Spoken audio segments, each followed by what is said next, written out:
P1800 in the thumbnail. A what? P1800, the Volvo. On the thumbnail of the pub. No, it's Lady Penelope's car. No, but there's one behind it. Oh, is there? I wasn't looking too hard. Hang on. There's a Mini next to it, and then behind the Mini. Let me go and find the pic. That's it. There we go. Where is it now? I can't find anything for fucking looking on this machine now.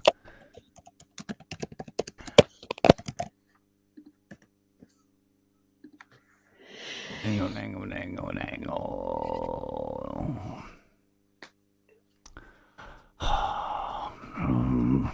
Rob's will be in a bit. Yeah? Yeah.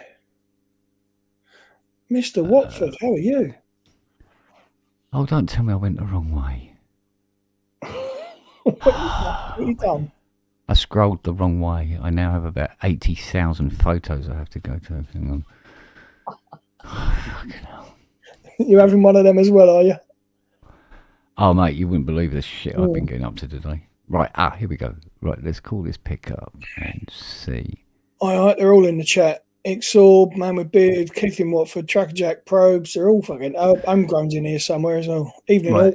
So we've got Lady Penelope's roller, a Mini. Yep. Behind that is a...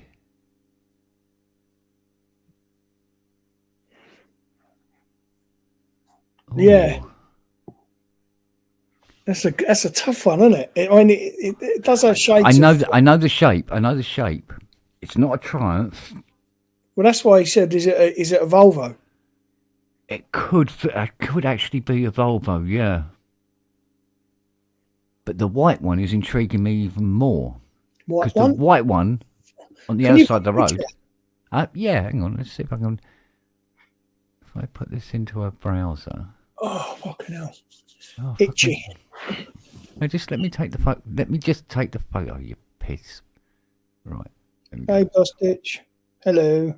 I can't be bothered to type tonight, so I'm just going to say people's names. Well, that's the joy of having a microphone, mate. Yeah. You don't have to. This is what might be a Volvo. Yeah, I think it might be a Volvo. Share screen. Here we go. Right, let's get this thing up. Right. Okay, so this Lady Mini could be a Volvo, but if that's a Volvo, then what's this? I think the white one's a Volvo. Looking at the rim. Yeah, but is it too early for the Volvos being that shape? Fuck knows. Oh, hang on, I'm just trying to. Have I got anything? There should be something here so I can actually increase the size of this picture, but there isn't. It's definitely a European model, whatever it is. Well, both of those cars at the back there are what I would consider European models. Yeah. I don't think that's... See, looking... What? FNAF now. What's that? He's calling Ferrari. Oh, hello. My Zoom's just fired up. You can fuck off. Go away. Thank you. Yeah. Weird one, isn't it? Yeah, see, some of me's thinking, what was the company? Fuck. Simca. Yes. But not. See, that's too early for me to remember, so I'm not entirely sure. You're all right. You're all right. Don't fucking rub it in. No, I wish I fucking was old enough to remember them, because that's when we had some decent looking cars. Yeah, we also had Thunderbirds on the TV, mate. Well, that's true. Jesus says that looks like a car designed by Homer Simpson.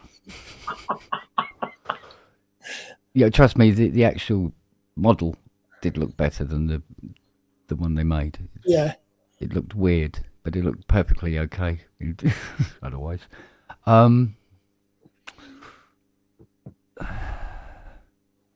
Yeah, I can't make up my mind. Is that I got half of me saying it's a Volvo, but the other half is going, yeah, but isn't it that that car manufacturer, that other car manufacturer. So Steve Sims says he's just asked ChatGPT, so we'll see. Oh, okay. That'd be interesting to see if the AI can pick it up. Oh, fucking hell. You never know. You never know. Never know. So, Enemahu. Where were we? Yes.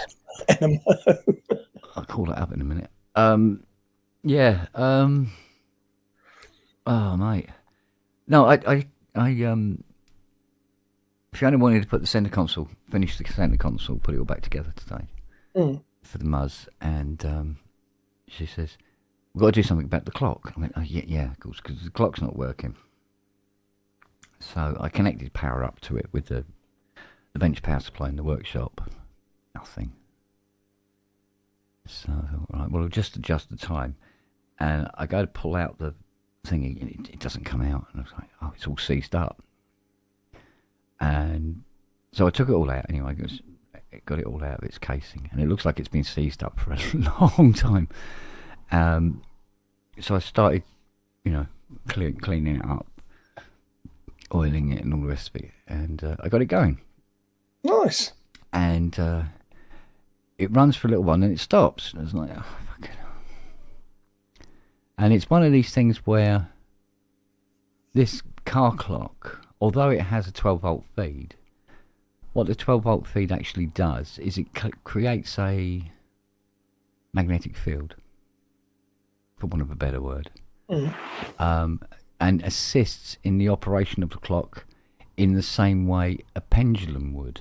Oh, right, not a pendulum, the spring in a carriage clock does. Is it like pulse it or something? No, it just keeps a tension on it. Okay. So this magnetic field keeps just a tension on the mechanism. Because essentially what this Mustang clock is, it's a carriage clock. Fuck. Right? But instead of having a key to wind it up, right, it has these two coils. And it keeps a tension on the doobie marker. Yeah. Anyway, because if you disconnect the power, it carries on working. But eventually, after about, I don't know, an hour, it slows down and then stops, right? Yeah.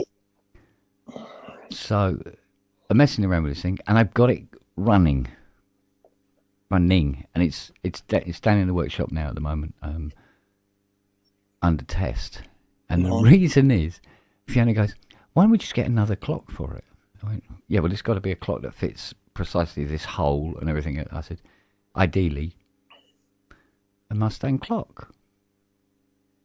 So she goes on the net, and after about 10 minutes, she comes back and she goes, get it working. I went, what? She goes, it's about 500 quid for a new clock, an old clock for it. Wow. Yeah. I went, excuse me? She went, yeah. They made them from 1967 till 1973 exclusively for the Muzzy. And the only other place you can find them is on, marble mantelpieces and stuff like that. That's the only other place you can find these clocks. I'm going, for fuck's sake. Really? Okay. Great. That's all I bleeding need.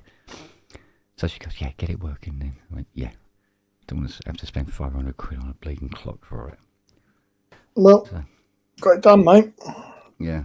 Well, it's a weird clock because in a car, you don't expect to have a clock with a second hand, do you?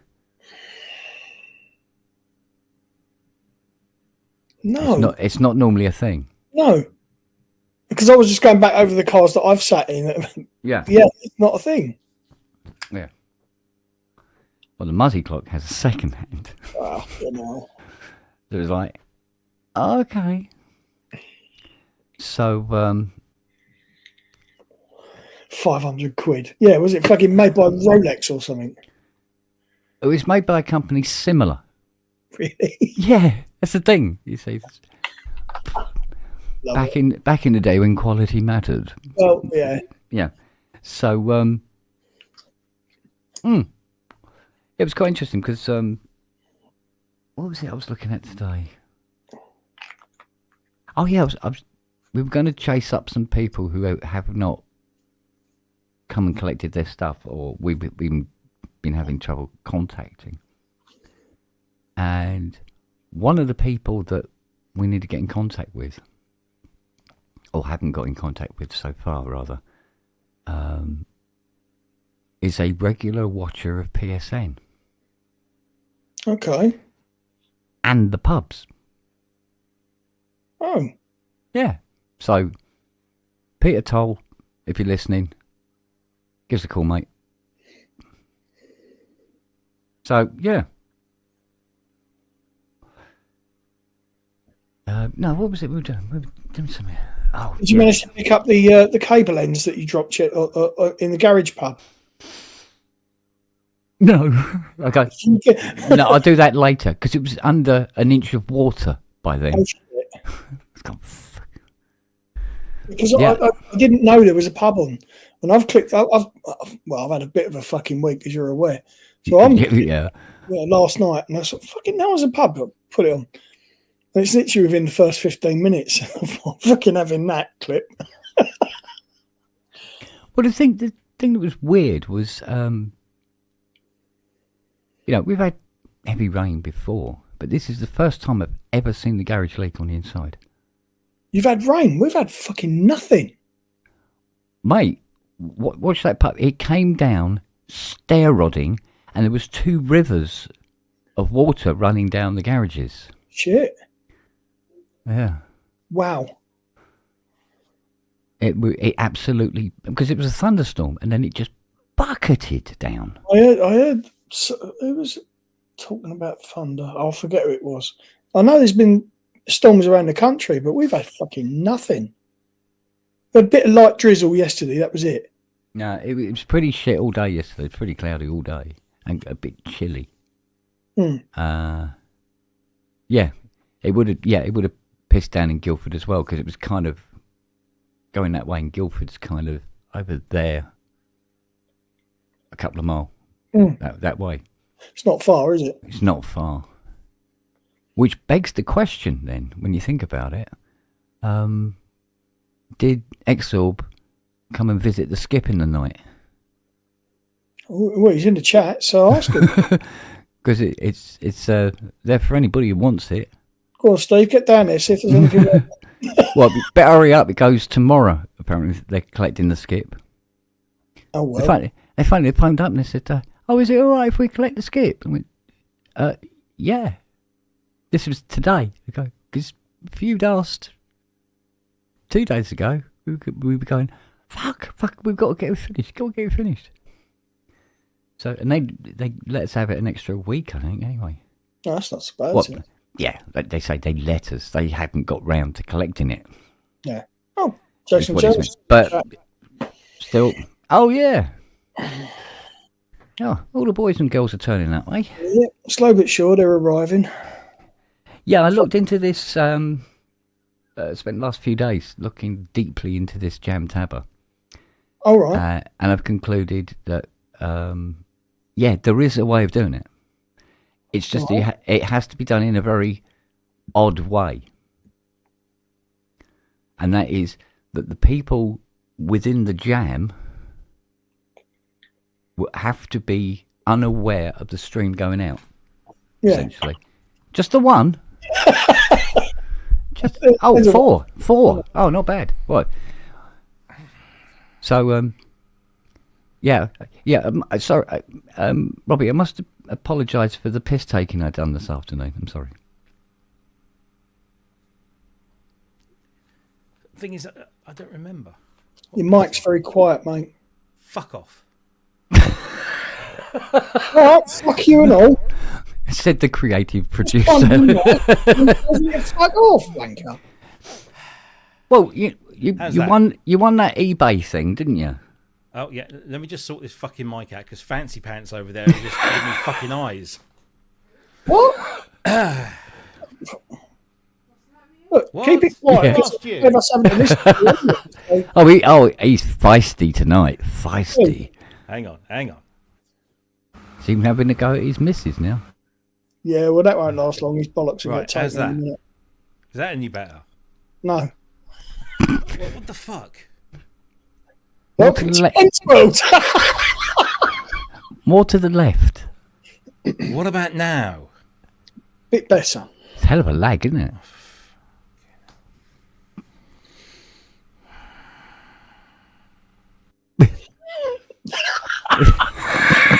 Like this, he says.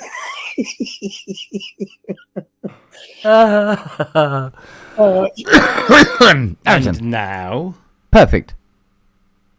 It's still a bit quiet, but there's no lag. It's still a bit quiet, you deaf cunt. Exactly. Yes, that eBay purchase that you made. That eBay purchase that I made, yes. What was it? Yamaha RS 7000. Yes, that's right. Yeah. Yes. You finally won it. Finally won it for much less than he was originally selling it for, the twat. Exactly. So, and then you said that, and I said underneath, why do you have an empty corner somewhere that needs a synth standing in it? Yes, you did. Yeah, I did, didn't I? And I thought, it's not a synth per se. Well, but I just humoured you because you're an old man with, with failing faculties. No, I just didn't recognise its code because I don't normally buy shit. Oh, it's going to be one of those pubs tonight, isn't it? Oh, I hope so. We need lots of laughs. Let's face it. I fucking Matt, need laughs. You need lots of laughs, mate. Oh, no, just fuck me. And what was the other? Is my mic volume okay now, by the way? Yes, it's fine. It's fine. It's fine. Here we go. We've done. There was nothing wrong with it. It's.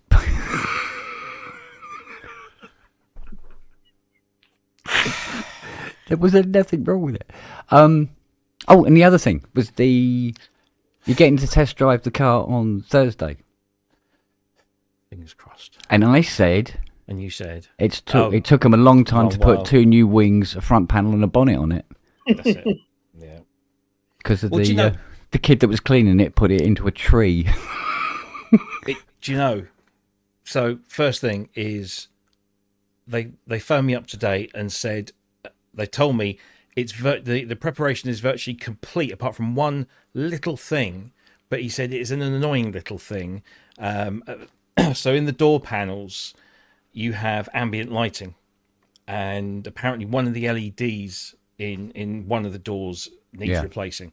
There are no components in the UK, so they've had to order them in from VW in Germany. So they won't be here until like Thursday or Friday this week. So he said it might be till next week before we can, present you with the car.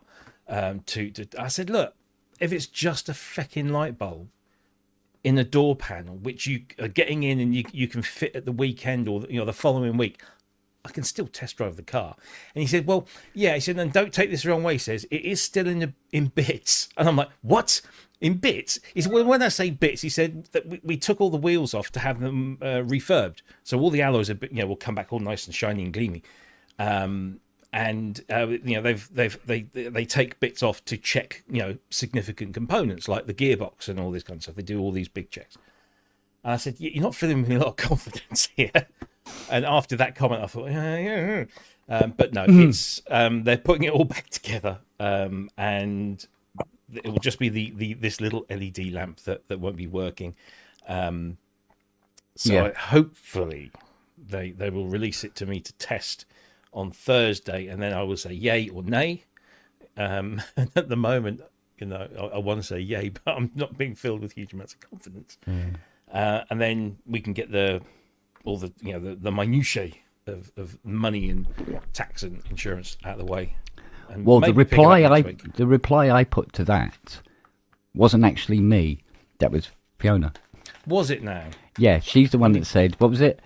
So now you know how many mechanics it takes to change a light bulb. That's it. Quite a few, as it happens. So and yes. how long? Yeah. Yeah, quite. So no, fingers crossed. I'll have been in it on Thursday morning, and then it's just a case of if I say yes, crossing the T's and dotting the I's, and It'll just be another couple of weeks. Well, it's funny enough, I mentioned your car to Luke the other day. I said he's looking at an R2 shooting brake. And he went, "Oh, is he getting the R-Spec one?" It is the R-Spec. I went, "Yeah." He said, "That's the one to have." You fucking nice. Yeah. And if Luke says, "Nice car," fucking have it, because that boy knows shit. Hang on, what's this? Just read this. I've just written. James 1, 739 crazy go. These are wasting all of my feet. All right, Trollfoot. I measured them against my daughter. It's him. Okay, properly. Yeah, properly. It's him properly. Yeah. Yeah. She's Get just the DX1. Shoes off vintage. Drop it on his foot. Yeah. Yeah, so it's the R-Spec. So 320 brake, 420 Newton meters of torque. Come on, put up a pretty photo of it. It's got vector, because it is a pretty car. Torque vectoring. That's it. Torque vectoring on, because it's 4-wheel drive. It's got torque vectoring on the back, so it brings the back end in a lot quicker.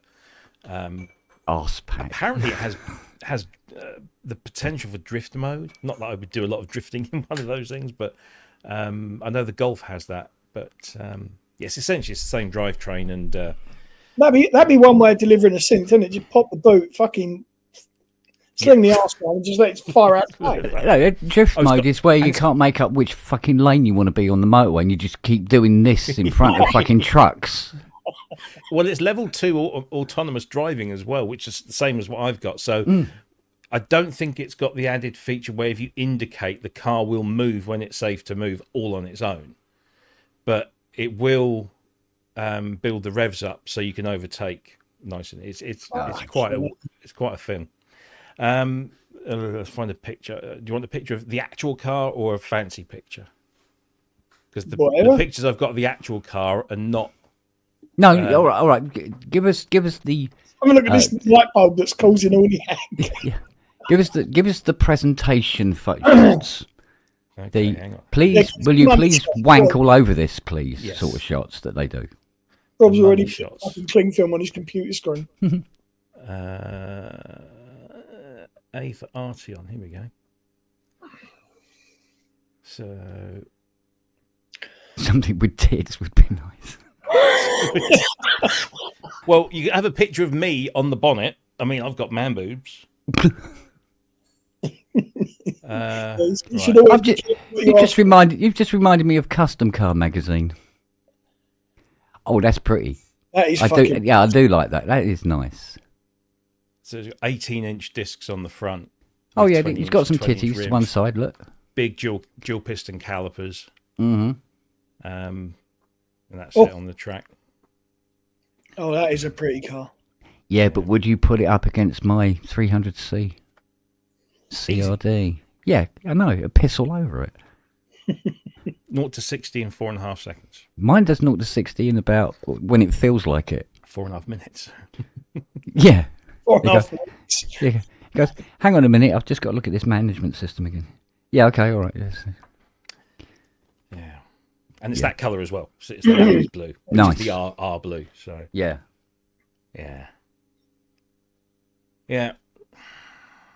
Fingers thanks, just eating. Looks nicer with Euro plates. Yeah. We're already planning the first long distance trip, which will probably be back to Italy, and I'll take it up a mountain. As opposed to taking it up the what? Yeah, no, that's all right. That's doing the Longhurst. That's his safety words. It is, isn't it? Oh dear. Because the funny thing is, right, so you look at that. Hang on, let me just... Because this is the weird thing that I couldn't... And I still... Until I actually stand by it, I won't fully appreciate. Let me just see if I've got one. Right, okay. So this is what I've got at the moment, although albeit not in this colour. Okay, so that's what I have, which is the fastback version of the same. Which is a really nice car, actually. It is. It is a lovely car. The one you've got. Agreed. And then this is the new one. Yeah. So would you say that this one is longer. I would say that was the estate version. Yes, well, it's called the shooting brake. And there is a reason why it's called the shooting brake and not an estate, because both those cars are exactly the same length. Exactly. Really? Yep. Oh, that is interesting. And the reason they went for the name shooting brake over the estate is because it's not extended. It's a shooting brake, which of course was derived from the old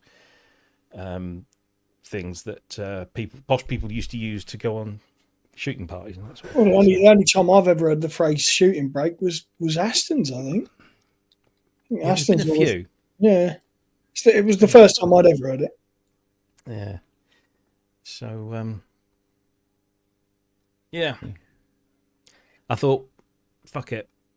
Exactly. I can just about afford it, and getting to the age I am, this is my last kind of hurrah to have. I've only ever really had one performance vehicle, and it, by today's standards, it wasn't that performancey, which was 155 brake horsepower Fiat Bravo HGT 5-pot. I thought this is the only time that I'll get to actually own a car that is legitimately a performance vehicle with a bit of grunt. Yeah. What have you done, mate? Race mode. And I'm seriously now looking into Nürburgring, a trip to the Nordschleife. Oh, fucking hell. Here we go. What's going to happen? He's going to go round. You've got a German performance vehicle. You've got to do that, haven't you? You got to do it. Wow. Have you watched some of the crash videos from fucking? Yeah, I'll take it very easy. Although they're having track days at Snetterton this year as well, so no, I won't do that. Have to have a set of tyres, especially for that. I know, right? Yeah. I watched a horror movie earlier. Some bloke chucking synthesizers in a skip. I know, right? Ooh. Yeah, you. I know. I thought I could have done a couple of those for props for my video I'm going to do down in Dawlish for this advertising. We could have buried a load in the beach. It would look well cool. All you had to do is come down and bloody take them. Yeah, but your skip's going tomorrow. I ain't got time now. Don't worry. There's more. Oh, right. Okay. A lot more. Like Cadillac Ranch, wasn't it? If fucking loads of synths. A fucking awful lot more. Stuck him in the sea, couldn't you? It'd be brilliant. People would be like, ah. Yeah. Yeah, Dawlish would be the place for that, wouldn't it? Fucking hell, you could bury a shit ton up there. Oh dear. I don't know. I don't get that. Yeah. So, how was Heaven 17 then, Rob? All right? Yeah, they were great. They were really good. Standard. Yeah, just I mean, it's the same old stories, the same old jokes, same old songs, but always good fun. The only problem was so the Ark, which is his venue in Bury St Edmunds, it's quite a modern. It's one of these modern. When you go in, it's just like everything is wood, that kind of pine sort of thing, and it's got these retractable seats in the stalls, so they just slide the seats into these kind of things in the side of the building, and then you have a dance floor area, a nice big stage, and they've got these little balconies around the edge. And I said to Jackie, I said, we'll go in the balcony because then we can sit because we're old, and and you get the lower balcony is probably about 5 foot above the stage, so you get a really good view, and because it's small, you're always close.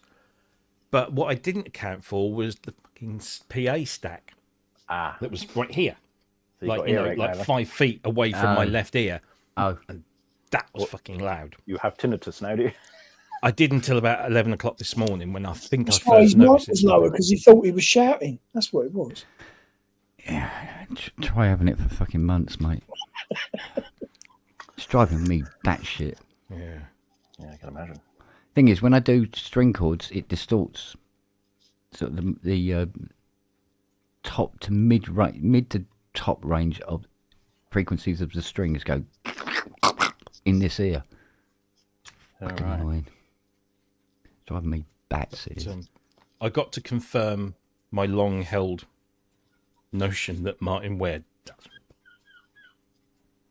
Because I've always been suspicious because his hands don't necessarily move in the directions, let alone in time, in the directions of the chord changes. Oh, right. Oh, right. Okay. And so now I was literally above him, just like looking at, and he was just making shapes. So he was just making shapes. Did you notice, Matt, that everybody says that Nick Rhodes never plays his keyboards? They had a camera directly on him this time, didn't they? And he was playing those chords correctly. There was a couple of times where he fucked it up, though. Well, yeah, but it was genuine fuck up, wasn't it? It was a case of No. It was there was the I think the chord. I'm trying to remember which track it was. Yeah, can't remember. And the chord change went down, and his hand went up. And also, I think it was Careless Memories. I was watching him, and things didn't tally up. Yeah, well, that's all bloody sequencer anyway. That track, isn't it? There's a lot of stuff. There was a lot of things I was because I was watching him for it. Yeah, I bet you were. And made me laugh. Have they modernised those old tracks? What? Have they modernised? Fuck off, you deaf cunt. No. You was asking what Peter just said, you dick. Kiss me while I'm wet. The fact that they started with Night Boat, which they have modernised, but everyone was looking at each other going, what's this? Yeah. Well, look, was you? I didn't know what it was until Luke turned around. I didn't see you down there. What? Hello. Night Boat to Cairo. I didn't see you down there. And then the opening sound to Careless Memories, Luke nearly fucking blew his lot because that just blasts, doesn't it? It was good. He was like, oh, properly lost it. Yeah, that was 1984 again, wasn't it? It was spot on. Yeah. I mean, fucking Chic. My God. Oh, Rich was great. All of it, the whole thing. The Tight as a drum. Staggering performance that was. But they do that all the time, though, don't they? I don't think they change their set, do they? Well, I don't think Duran have as well. They've just released that on Spotify, haven't they? Yeah. Set list as a. Yeah. But no, it was. There's 15,000 people there apparently. Was there? Yeah. A friend of mine was stewarding, and she bumped into her. Oh God, when was it? Sunday morning, and she said she just got back, and she said, "Yeah, it's 15,000 up there." Yeah, that's pretty good. Yeah, we're glad we had seats. I wasn't going to stand for that bloody long. Well, we were in the VIP, and we had deck chairs. Yeah, I could see you. I could see you over the bloody thing. I was saying, "Matt, I got a charger for you here, mate." I would have gone by then. Fuck it. I mean, what I think to do? You go to a concert and let your phone fucking run out. Nightmares. But no, it was. It was worthwhile.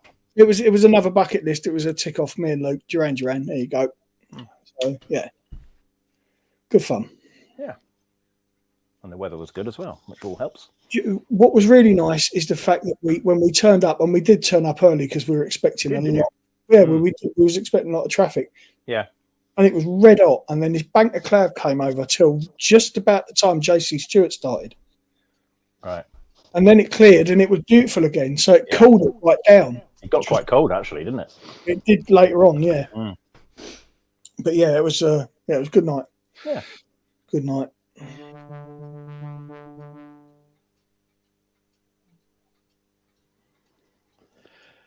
Have you finished Mr. Steve Winwood's CSAT? And it goes Wednesday. Oh, it goes Wednesday. What's next on the list, may I ask? There's a couple of old shitters I've got to get done. Yeah, I got one of mine probably. Yeah, really, really disgusting little pieces of shit. And then yours. Nice rescue. No, I've got all the bits in now for yours. Excellent. So we can fire it up, and I bought a new fire extinguisher. Very good. So we're all ready to rock and roll. Excellent. And I've been told under pain of death that I need to get the Mustang door finished this week. Oh. Okay. That should be interesting. So I was going to, you know that coffee table we got, the wooden resin thing. Well, it's got little marks and scratches on it, sort of thing. I said to Fiona, I said, right, I am going to get some tea-cut and then some Dynaglaze polish, and I said, I'm going to do this coffee table. You can see faces in it when it's done. And she went, all right, cool. So she started getting all the stuff off the table and from under the table, and moved the table into the room while I went down to get the polish and the polisher. I go to the polisher and all the foam has been eaten and there's none left. So a pad that used to be this wide is now a thin piece of plastic. How wide? And I've gone, polisher heads. And I looked up this particular polisher, and a new polisher head for it is more expensive than buying a new polisher. Oh. So I bought a new polisher. Fucking dog. Huskies. Oi. So, yeah. Oh, and I bought a new quilt as well, because she ate that. And I mean, we're supposed to grow out of this. Yeah, when's it growing out of the puppy stage then? Another 12 months, according to Keith. 6 to 12 months to go. Well, can you send it to Keith for 6 to 12 months? The thing is, she's become a really, really big mummy's girl. She follows Fiona around everywhere. Unless Fiona just smells of meat, but. Let's not go there, guys. Let's just not. He's just set us up, hasn't he? Let's just not. Well. I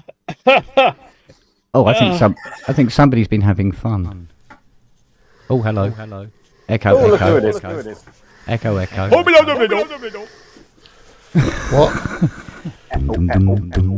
Fucking audio professionals. Fuck off and come back when you got it right. Oh, he's gone. Never mind. I'll stop doing reggae, man. Oh, no, babe. Yeah, man. Muted him.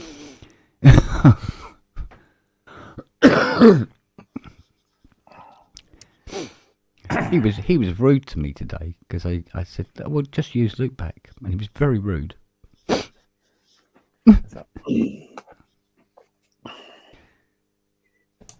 that any better? What? Yay. There you go. That's better. Oh, hang on. Boop. Yeah, there's an echo. very faint one. It's a very faint one, yeah. Hang on. Turn up the gain. Or it needs new tape. Well, hang on. Take that down. Take this up. Talk to me a moment.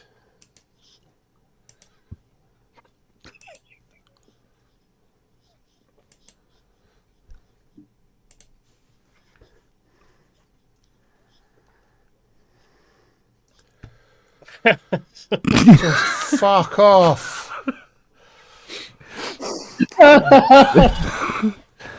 Yeah, we did a bit of that earlier, don't worry.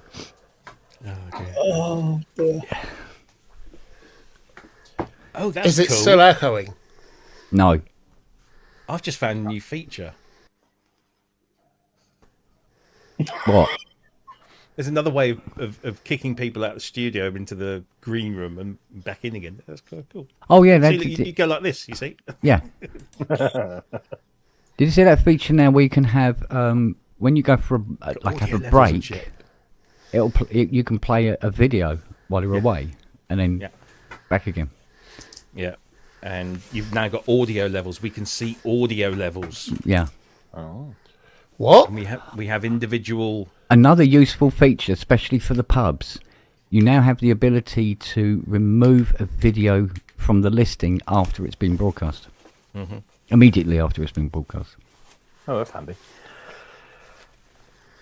And all the images show up as a grid and not a list, which is easier to navigate. Yeah. Craig's New Sky. Hello? Hello?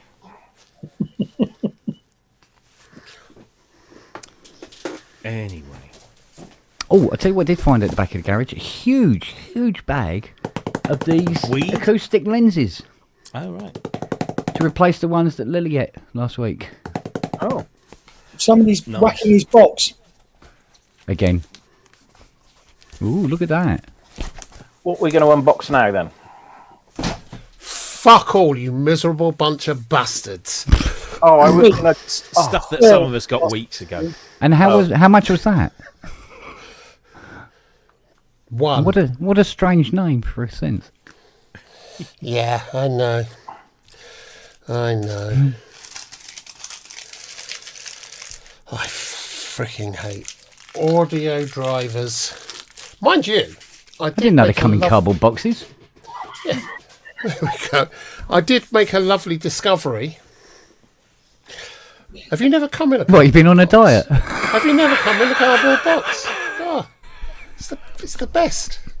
Not a cardboard one. Or in a hand puppet, either. You know, that'll do.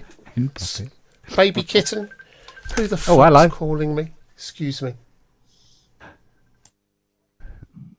Oh, we're not privy to this call. Yeah. Did you get the ASIO divers I sent you? Did you get the clothes up? Oh dear, are you tired? Well, if you run around the garden all day. Ah, poor little Mo. Is that? Says she's Sparko down on the floor here. Excuse me. Oh dear. Oh. There we go. Better. You've got to be careful when you're rearranging your marsupials on this chair. Poor dear. Mind you, my trousers are a little tight around the crotch. Stop fucking boasting. Oh, it's not boasting. It's just that these trousers perhaps a little small now. Yeah, a little small now. Put it this way, they're tighter than a cow's arse on fucking, during blue bottle season. It's really not a lot of room. That's not the best one you've done, Kent. What? There's nothing wrong. Tighter than a cow's arse. How would you know how tight a cow's arsehole is on this? I'm part Welsh, see? I'm bloody part Welsh, see? And that's what we know about. I take the fifth. He had so many cows around him once, he was up to his elbows in them. Shoulder. Oh dear. It's always embarrassing getting stuck and walking back into town with a calf on the end of your arm held up like that. It's just...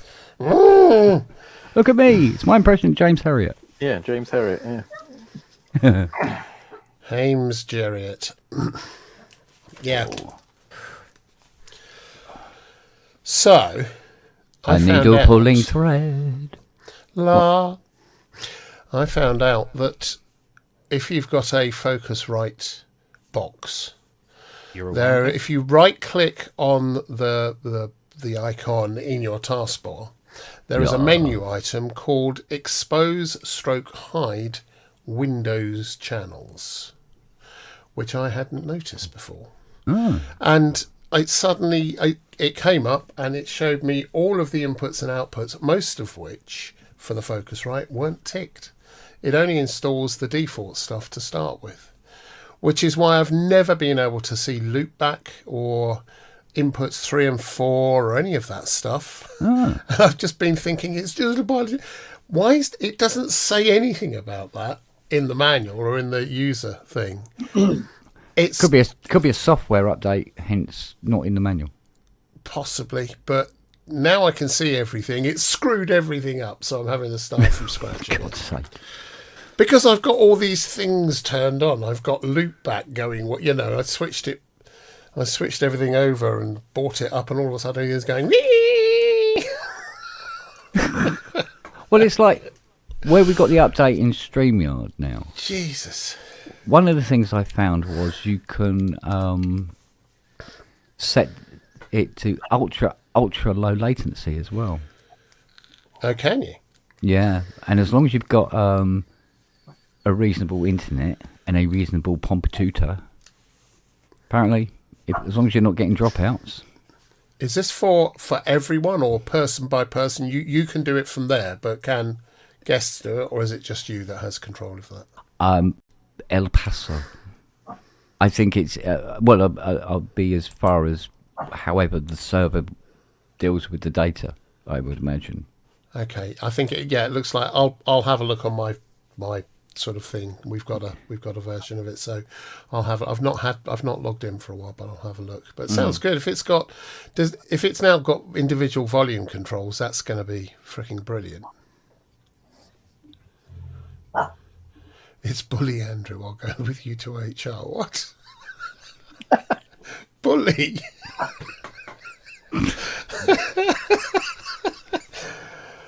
Yeah. No, I saw an interesting video this morning where they were talking. They showed 2 weather maps, and they showed they were 10 or 15 years apart. It was on the BBC, and you got the weather map, and it was the blue sea, the UK's in green, and all the rest of it, and it shows where the sun is and showing the temperatures, and it's like where it's 28. And then they showed it for last week when it was 28, and it's completely red with a triangle saying, weather warning for exactly the same temperature.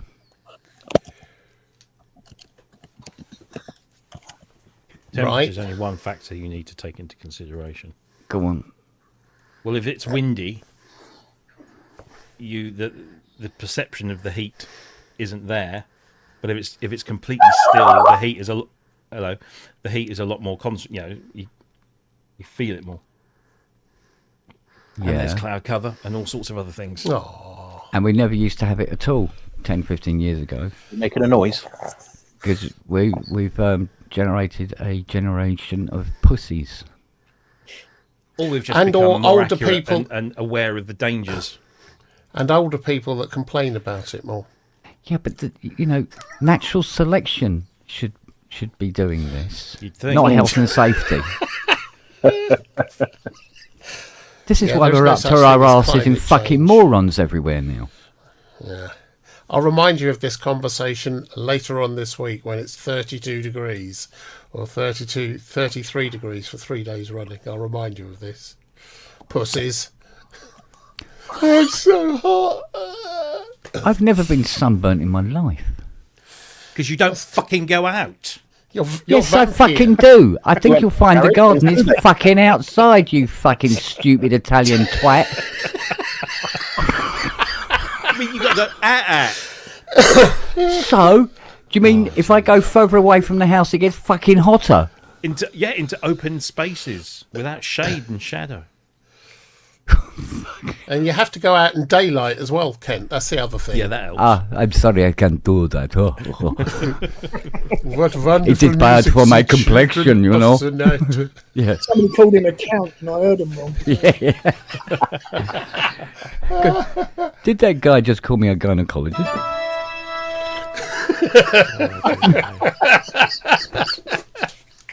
Yeah, there we go. Fucking hell. Yeah, what was it? You look like a gynecologist. Well, I must be because I'm looking at a cunt.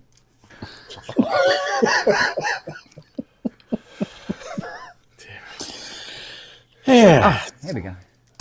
Right, jolly good. All right. Off your chest and all that. Yeah, it's marvellous. Oh dear me.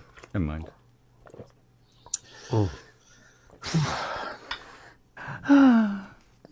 Yeah. Dear. So fucking audio, I hate it. Says the audio engineer. Yeah, I know. I'm fine with hardware, and I've always been sort of fine with software, but for some reason it has all got unreasonably mad and bonkers and stupid and doesn't make any freaking sense, but it kind of does, but it kind of doesn't. And it's just... It's trying to think like a consumer 1 minute and then like a professional the next, and I can do neither well. Yeah.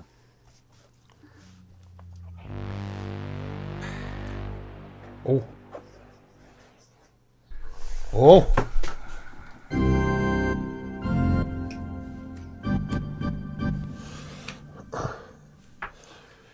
What is... What preset is that in? That's Trevor. No, it's not. It's Brian. It's 5 Ways Alan. That's what it is. Yeah, that's what it is. 5 Ways Alan.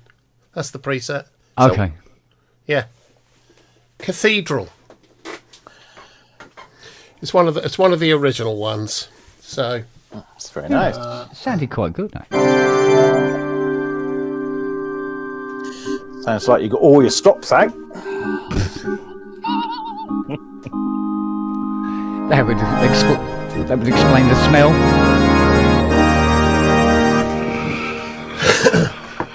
Dearly beloved, we are gathered here near my organ.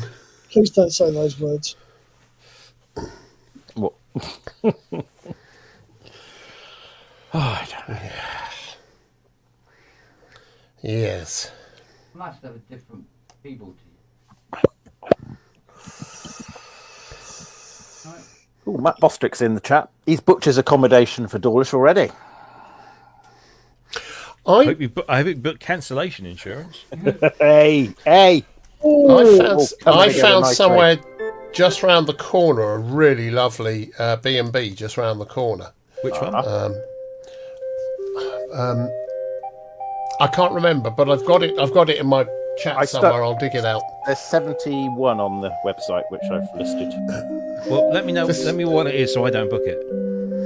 Yeah, I will. Yeah, you're just down the road, mate. Now, believe it or not. Oh, a little skip. That's very, very gauche. It's really nice.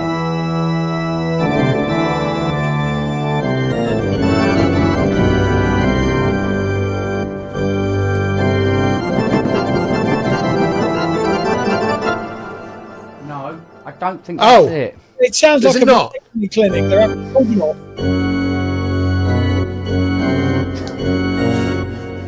That may or may not have been it as well. Les. Yeah. Don't worry, Matt. You won't need to cancel. It's all good.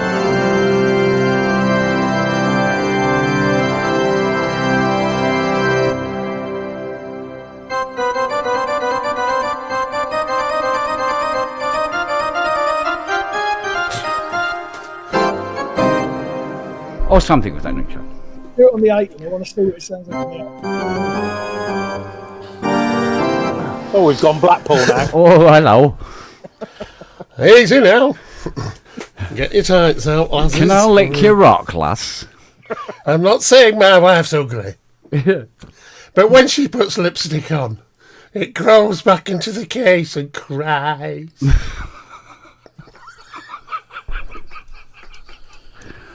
Yeah, okay. Whoa.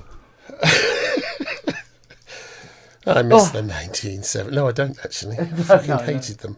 I don't have any particular fond memories of the 1970s. Fucking 80s, 70s. Flares. Do you remember the model Cobalt 5S? It was a little one, the little Yeah. thin, yeah. The little thin one that nobody ever talks about anymore. Okay. You can pick one of those up on Toman now for 314 quid. Wow. Free Wow. delivery. Cheap as chips. It was 5 octave, wasn't it? No, it was MIDI size key 37. 37, keys. right, okay. I know they had Little one thing. on the bench at Super Booth we had a quick tinkle with, didn't we? So really, it's you can pick one up from Toman because they're quite light. Yeah. More. What were the original? What were the original 2 synths from? Fucking Modo. Carbonate, No, and all Carbonate's that. the latest one. There Yeah, was I know. Argon- What were the? Argon. Yeah, before Argon that, Cobalt. there was a 4 voice and an 8 voice. 002 and then 008. Oh, the big That's one. it. 002, Yeah. 008. They were Paula's Freaking synths. brilliant things. They go for a pretty penny. Yeah. Yeah, they were absolutely gorge. Paula's works of art. Yeah, exactly. Yeah. Ooh. Ooh, Mrs. Ooh. Indeedy doodos.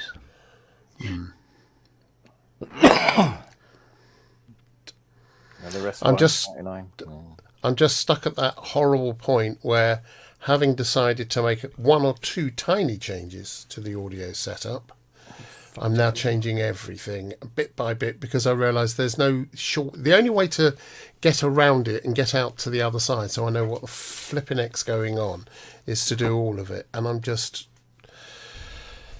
I mean, it shouldn't be that hard, and it probably won't be, but it's the wiring and all that. Oh, I've got one. I've got a good one. Yeah, I've got enough. I've always got enough, mate. Really. But yeah, it's just the thought of doing it is. Does anyone remember this from the 70s and 80s? What? Rolf Harris? Sapphire and Steel, yeah. Bloody brilliant. Yeah. That turned up this morning. The entire series. Cool. Really? That was a long time getting there. Ian McCallum and Joanna Lumley, wasn't it? David McCallum. David McCallum, there we go. Yeah. Passed away last year, didn't he? Yeah. Yeah, he did. Ilya Kuryakin, as we know him. Ronald Mallard. He was also played the Invisible Man, didn't he? Yep. I don't know. I couldn't see him. Boom. And Ilya Kuryakin was Man from Uncle. Yeah. Man from Uncle. Not Sapphire. Yeah. With Mr. Waverley and Napoleon Bono solo. Oh, yeah. Solo Bono. Bono. Oh, Bono. Look at the lals on. Look at the lallies on him.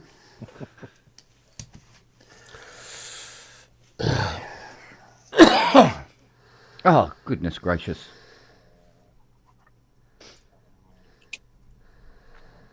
And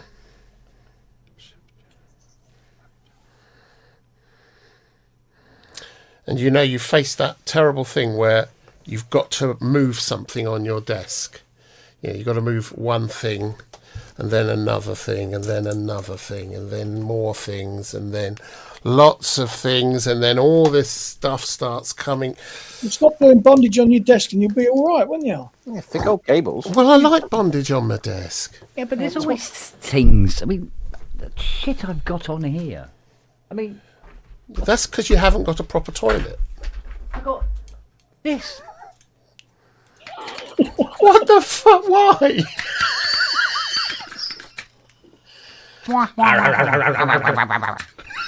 This is so I can close the fucking windows. Okay. Oh, right. Because if I open the windows, you can't reach them anymore. That makes sense. I've got a MIDI cable I use for that. Yes, I've done that. Yep. So MIDI cable, pull it shut. Yeah, but I've done it. And it's gone thump, and it's come clean off. Yeah. It's like, oh yeah, fucker. So I had to go and dig this out. Yeah.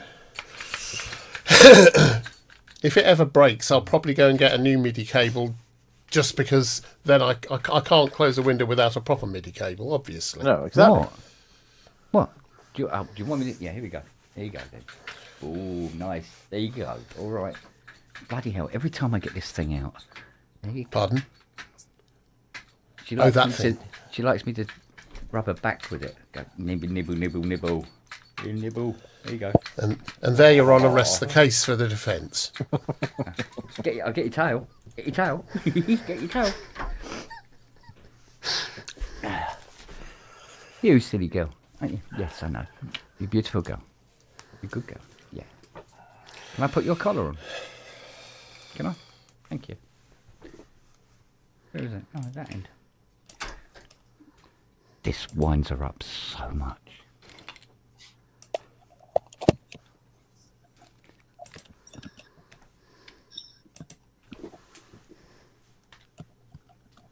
Oh, yes, that's lovely. Oh, that's really nice. I like that. Thank you. Thank you for the gift. I'll keep this. Message quick. Tell her she's got the dog collar on. Yeah. He goes, oh, don't tell me he's found God.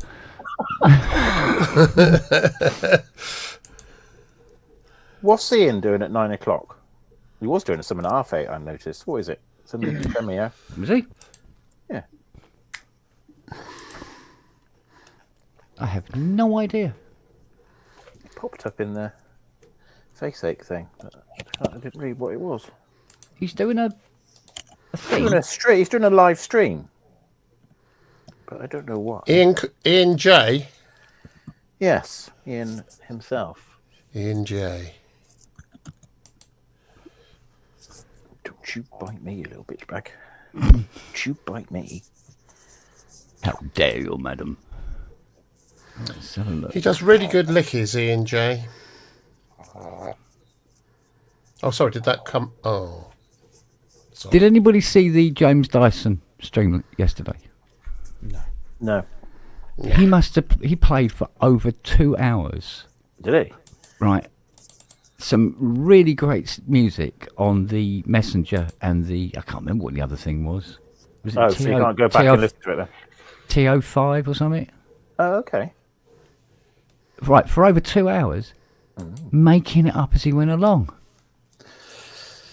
Don't you hate people like that? Clever dick, isn't he? Fucking genius. It really, really was. Only when he was using a third keyboard, Rob. Oh, talking of music and doing such Taurus. things, Robbie, your musical piece for your pal, Alan. Was it Alan? Alan? Alan, you know Alan. Your Yorkshire friend. And Oh! Yes, the music for that. A, he's a brilliant poet, and B, that was rather lovely, Robbie. Well done. Thank you. And I bought it. I haven't listened to it yet. I've bought it, but I haven't listened to it yet. No, I haven't listened to it yet. I will get it. There was something I was going to listen to tonight after Get Jervis. And I think Steve put the link in the chat. I go, right, well, it's nearly the end of the Get Jervis's show, so I'll wait until it's finished and then I'll go and listen to this, because the link's in the chat. And of course what happens is when the stream finishes, the chat disappears. Ah, yes. Comes back after a few hours. Yeah, after a few hours, which would be late, and I was tired. So I'll have to go and check that again now. I should have clicked on it and opened the page up and then waited until the show finished, but stupid bollocks here didn't think of doing that.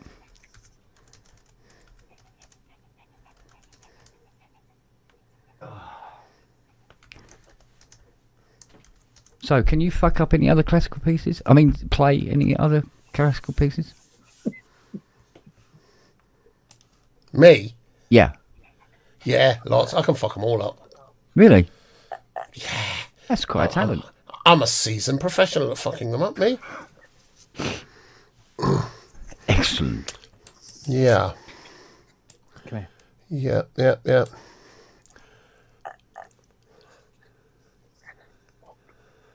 I will demonstrate ably at some point. I'm just replying to... Did you want a treat? Someone. I think she does. Seems to be asking It means I've got to get up. Yeah. You don't want a treat at the moment. What? You didn't come into the front room, sit down, and didn't bring them with you from the kitchen? They were already in here. Oh, and you still got to get up? Yeah.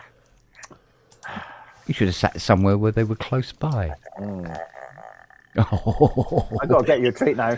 Uncle Kent says I got to get you a treat now. Yeah, got to get a treat. Sorry. Hang on then. It's the law. It is the law. Oh, look.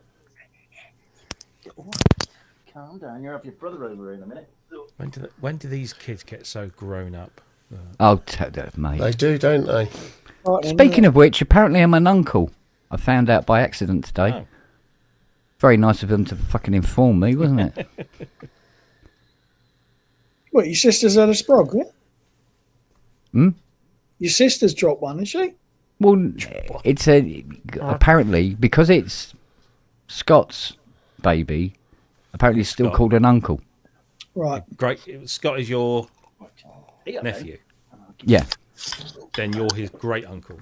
Great uncle, yeah. Great Uncle Ken. Oh, yeah, we can call him Great Uncle Ken. Great Uncle Ken. Remember them coming in a minute, fucking organising the Wombles. Well, apparently I've been Great Uncle Cuntface for, 6 months at least. Yeah. So, and I found out by accident via a YouTube photo. Not a YouTube cunt, a Facebook photo. YouTube photo, what cunt? Okay. Oh, God. Well, it's just a still video, isn't it? And they let me out on my own. Can you believe it? Fuck's sake. Come on. Oh, Robbie, guess what I haven't done? Shit your pants? Well, today, yeah. But Okay. come on. Fixing Glad you're a nun. Something I said I was going to do last week, a week before, and have been meaning to do for it must be at least 6 months. Use the Your glory polybrute thing. workshop. Pardon? Collaborate. Your polyboot thing for the collaboration was supposed to be handing in next month. No, not that. But anyway, come on. I'd pretty much suggest all of your task list for the last year. Pretty much, yeah. Take that photograph. Of the base of the Arturia Beats. Yeah, but I haven't done Do it. it now. Do it now. I haven't got anything to take a photograph with. iPad. Where's your iPad? It's not here. Go and get it. Oh, Mum. I tell you what, hold it up to the camera. I'll take a fucking picture. Yeah.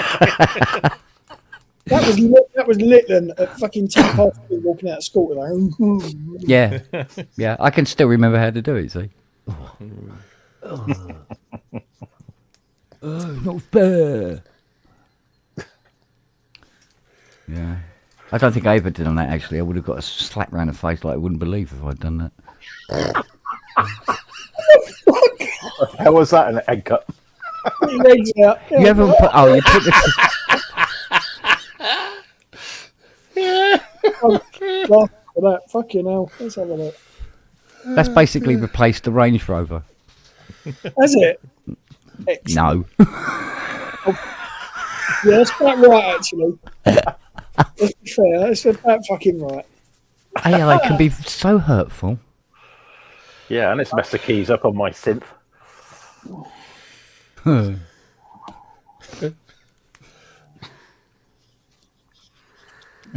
wasn't AI. I look like that fucking anyway. That was real eye. Yeah, that's really. Where you go now? Synth Gandalf. Wiki Wiki Bungle is messy. I like it. Okay, we're wearing it. Why did the tiger get lost in the jungle? Why? Because jungle is massive. Fucking hell.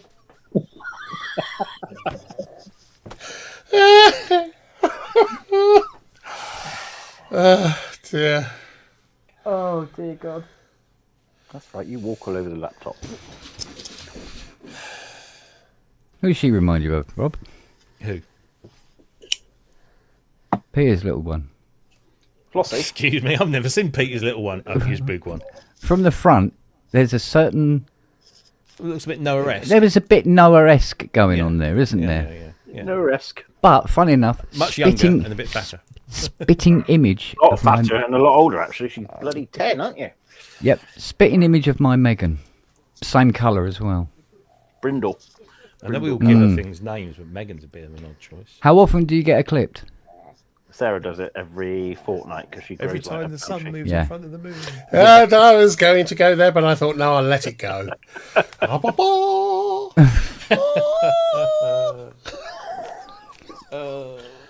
We're on it tonight.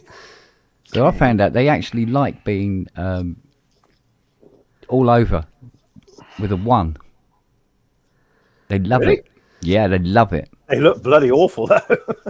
But only for a couple of weeks. Yeah. But they love it because it's really cool. Especially so You're if you do it talking about in a the, shave now, aren't you? Yeah, in the summer, and they absolutely adore it. Yeah. I wish my mum had got her fucking dog clipped. Yeah, well. It's January and he's been through this fucking heat. Poor little son. God, it makes me... Long story. What is he? He's a Chihuahua. Dehydrated. He's a Chihuahua Norfolk Terrier mix cross. Oh, okay. Well, of course he's cross. He's fucking There's furious. not enough inbreeding in Norfolk. Fuck's sake. And you'd know. Mr. Matthews. What a turkey. Yeah. Yeah. Kent. That's underneath, besides Surrey. That twat. Why are there no paracetamols in the jungle? Because the paracetamol. No, because the aspirins had them all in... Oh, hang on a minute. Hang on. That's gone wrong, hasn't it? Did Andrew forget to take his I'm an adult tablets today? Not knowingly. No, he didn't forget. They stopped sending them to him. National Health cuts. National Health what? Who? Cuts. Gotcha. Absolutely. Gotcha.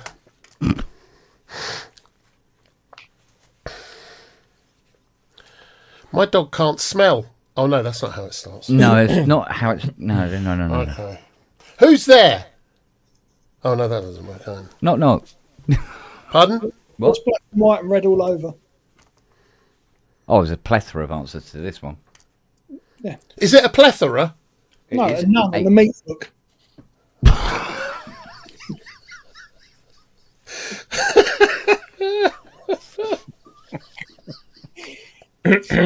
What? Well, that went dark quick. What's brown and sticky? He's got to counter him downstairs, haven't they? A stick. Go on, John. Need your answer now. What's brown and sticky? A stick. Yep. We've got 3 votes for a stick.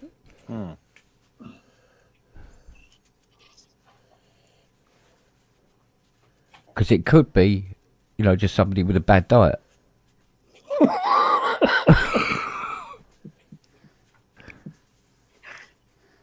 I'll refer you to that video. That will teach me not to chew me food. Yeah, exactly. See? Ostrich got it. It's shit. Yeah. Oh, Not enough fibre in the diet. That make it brown and sticky.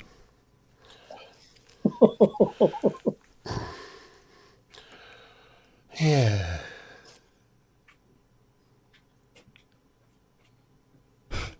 I fucked that up, didn't it? Yeah.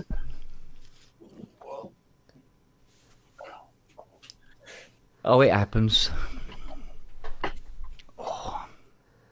Oh. My back still hurts from yesterday. Right. Yeah. Oh, yeah. How did that go? Because I didn't get a notification you were doing that. Yeah. Though I did see the outtake, which I want to was watch it, Andrew. It's a horror movie. All I know is that afterwards, I put me back out. My tooth decided it was really, really going to kick off. And then when I got back into the garden, as I was collecting all the... no, it was after we just finished the pub, actually, Rob. And I went out to get my Hanover coffee mug. And Lily jumped up, hit me, hit the mug, and it fell on the ground, and it broke the handle off it. So I went, oh, it's one of my favourite mugs, I'll hang on to it anyway. So I took that in, washed it out, and as I washed it, I sliced the inside of my finger. There was fucking blood everywhere. And I'm going, do you know what? I'm going to go to bed before I kill myself.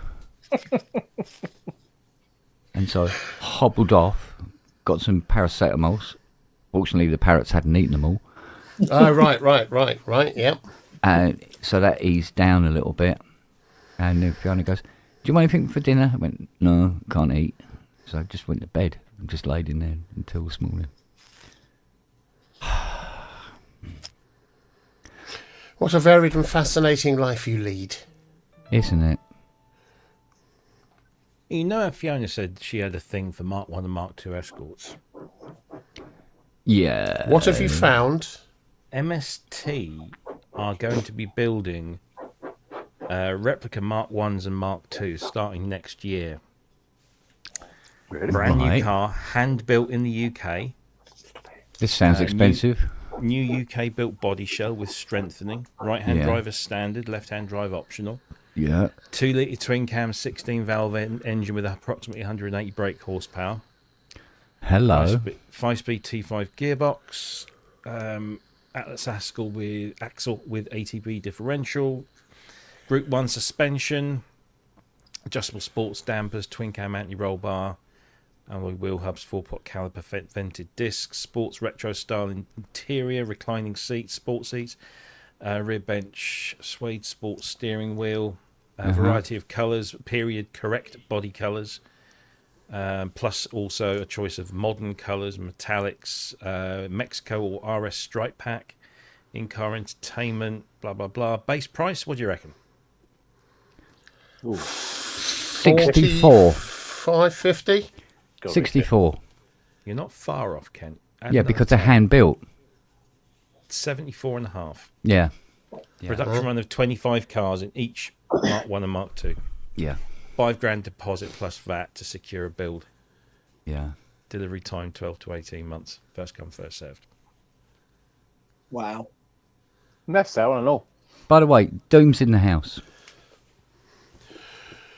Hello, Doom. chat. Hello, Doom. Yeah. We're fucking doomed. Doomed. So what am I, 10 off? We're not seeing that one. We're seeing my one. Hang on. Let's get rid of that one. There you Now put your one up. go. Hey. It's still not coming up, boy. It is. Yeah, it's on there now. Oh, really? Because I'm not seeing it. It's not there. That's nice, isn't it? They were a pretty car. I preferred the Mark IIs though.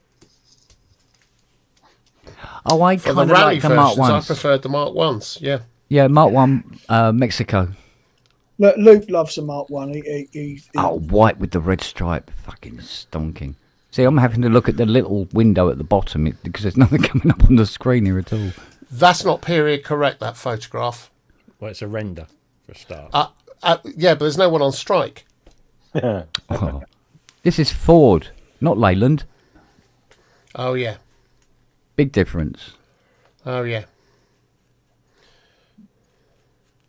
No, it'd have to be the bottom left. That one.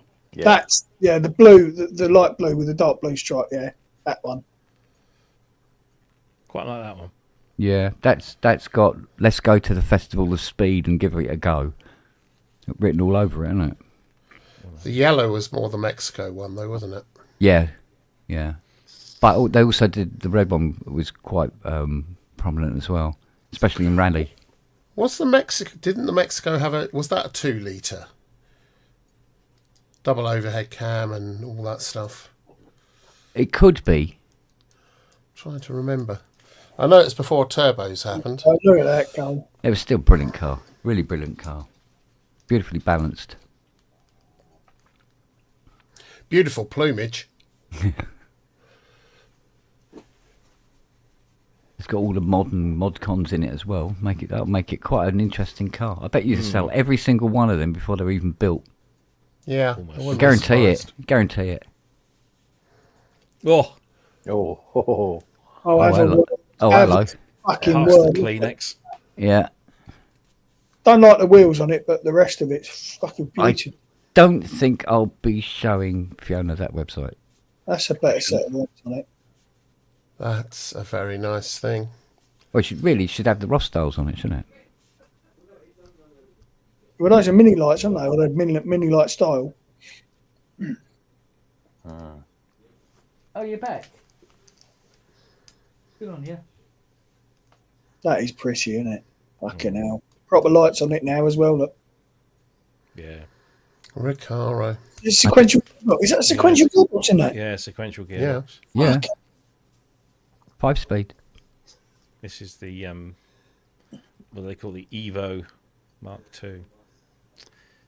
That's something else, isn't it? Doesn't say any price. Transmission. Oh, steady on. No, that's I think Rob's just fucking dehydrated himself. Is that a JPS one or something? yeah. I can't really see because it's a tiny little picture, but it looks like a JPS one. Yeah, a special one. I love the JPS colours. Yeah, loved it. Yep. Yeah.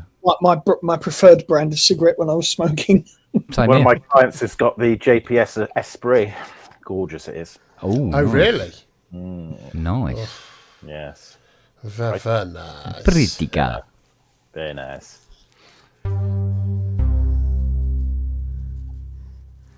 It's all very well for you to say. Ollie!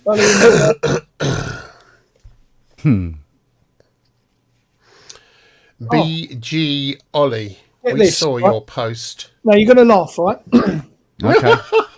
He's going to get his dick out again. The picture frame I was given, right? But in it was an album cover. Right? Right. Woman says, I know you like Gary Newman. Found this. This was my dad's. And it had, is it replicas? Yeah. Okay. Right. Yeah. Album cover inside it. So I thought, oh, fair enough. I haven't put it up yet. Hayley says to me, you sure there's not an album in there? So I took it out and the fucking vinyl's in it. Jeez. Oh, really?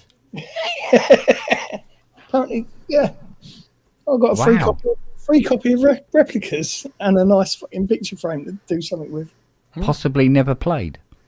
Is it? Does it say? It doesn't look like it. Does it say Tubeway Army on it?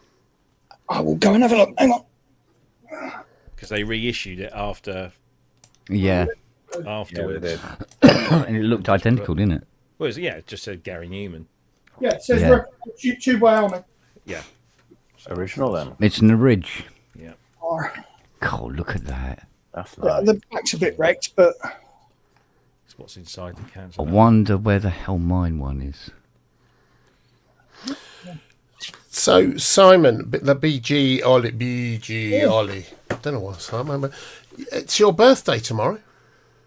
So I think Matt's got a lovely present for you. You know, that's very good of him. yeah, dream on sparkling.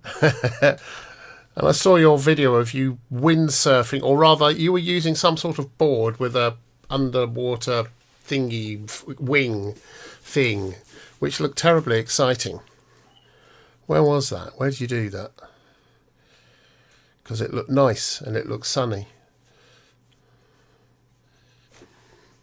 Oh, excuse me. And are you going to be 27 tomorrow? Yeah.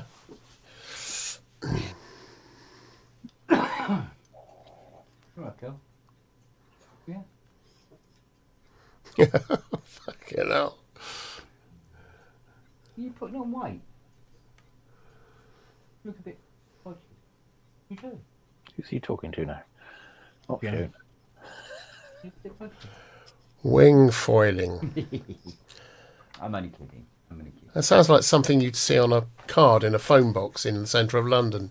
French lessons, wing foiling. Call Amanda.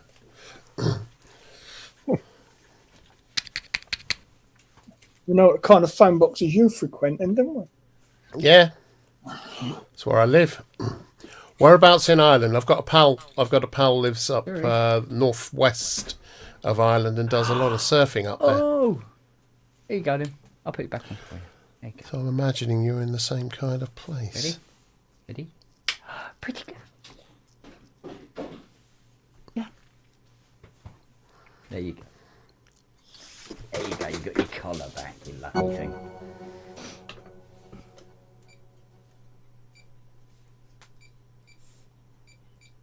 Oh God.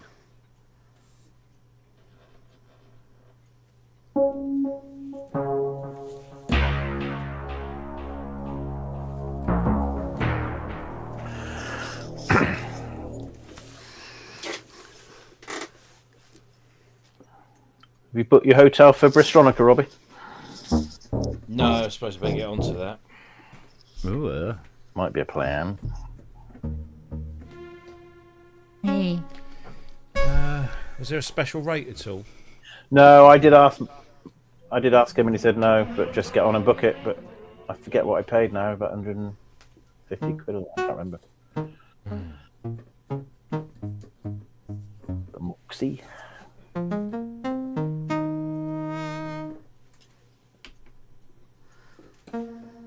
One room, one adult.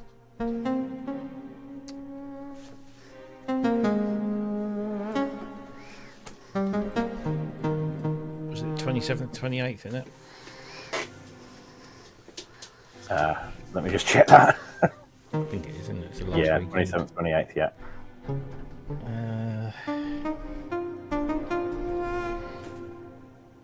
Am I off on the 26th? Possibly. 27th, you want it for? Yeah.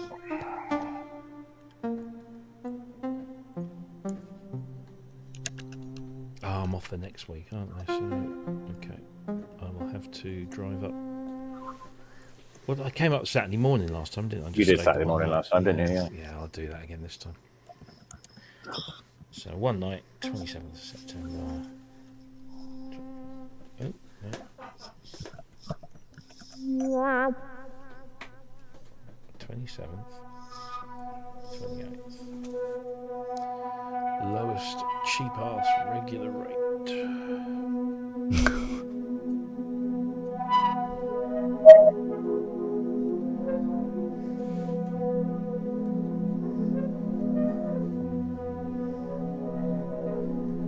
God, why can't they just give you one fucking price? What's this for? Prepay. Oh, this is for Bristronica. Oh, right, okay. Bristol. One room, I can either have it for 141, 148, 150, or 158. What? Yeah, because they want you to prepay. and get it. Prepay, member or no member. I think I'm a member. I'm a Bonvoy member, aren't I? It's actually cheaper to stay in New York for a night. Oh, tell me about it. And this is Bristol. Yeah. New York of the South.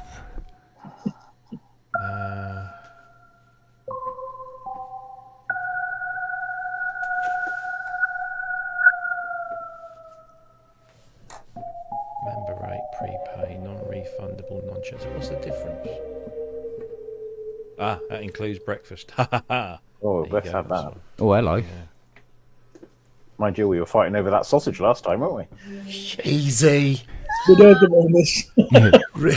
Breakfast is basically, if you can catch the chicken, you can have the egg. Exactly. Non-refundable if cancelled. What's that? Oh, that's not More for than you, one Robbie. day after booking. Oh, so it can cancel up to 24 hours after booking it. Oh, because then you'll know. Actually, Sure. You've been there. So a standard rate. Bloody hell, it's £20 more. You could get somewhere further out and Uber your way to the place. That way you'd find And it. that completely negates the cost saving. No. Yeah. The Moxie's literally walking distance. It's Yeah. very well placed, so. Suits you, sir.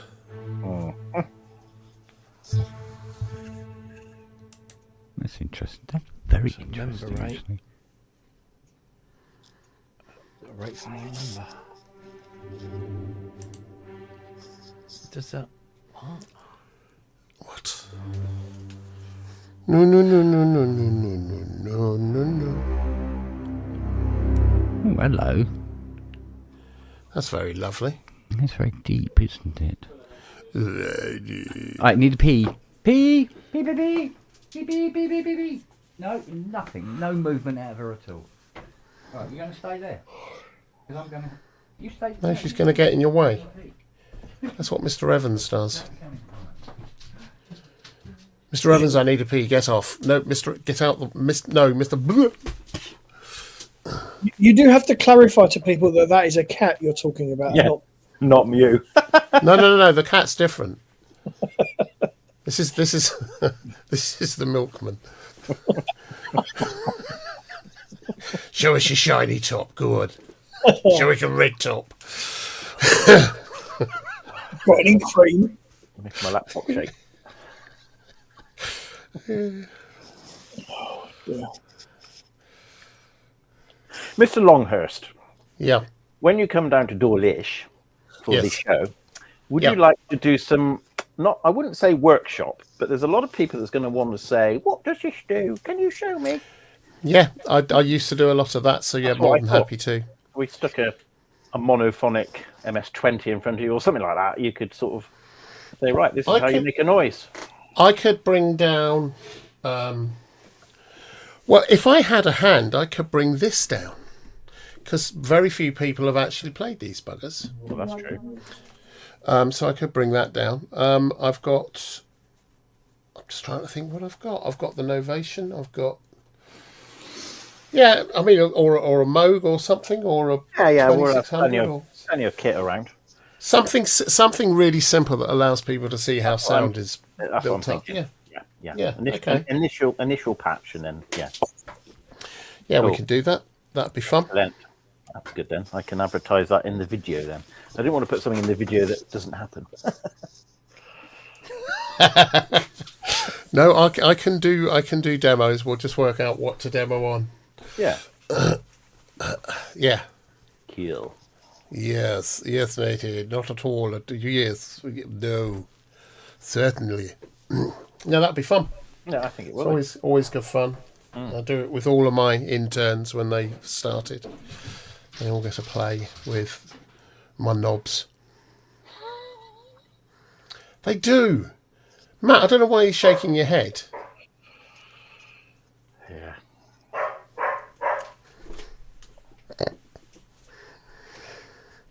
No. Yeah. No, more than happy to do that. Okay, dokie. Thanking you. I was thinking... What else? I could bring this little bugger down, because these are always good fun. Yeah. But not as obvious, perhaps, as these things. I mean, I could bring down a boot full of Sonicware stuff. Like, Robbie's got all of that, though. So I could just bring some down, because, again, not sure who's seen all of it. Well,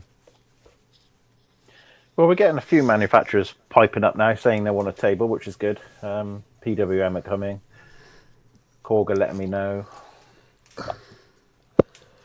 Because I did say they can sell things there. So weren't you and Robbie thinking? Well, not thinking. I believe your stated intent is if there is any profit from any of this, then you'll split that profit evenly between the ARP, Michelle, and yes, correct, and Michelle. So I'm just wondering if we can find a way to get a mini and that'd be brilliant. Or a 2600 down there. I'm going to do a stand with both of them on with all their literature on. I've asked them to send me some PDFs that I can plot on the big plotter, just to give people an idea. I've sorted the box office now, which is really good, because I was a bit concerned how we were going to charge for two separate events, but now the theatre said, don't worry about it, we'll do it all for you. So that's wow. So that's good. Brilliant.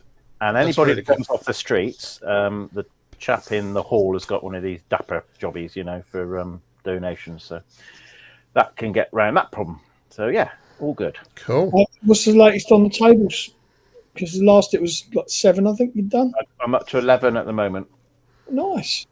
But how many have you got? 20?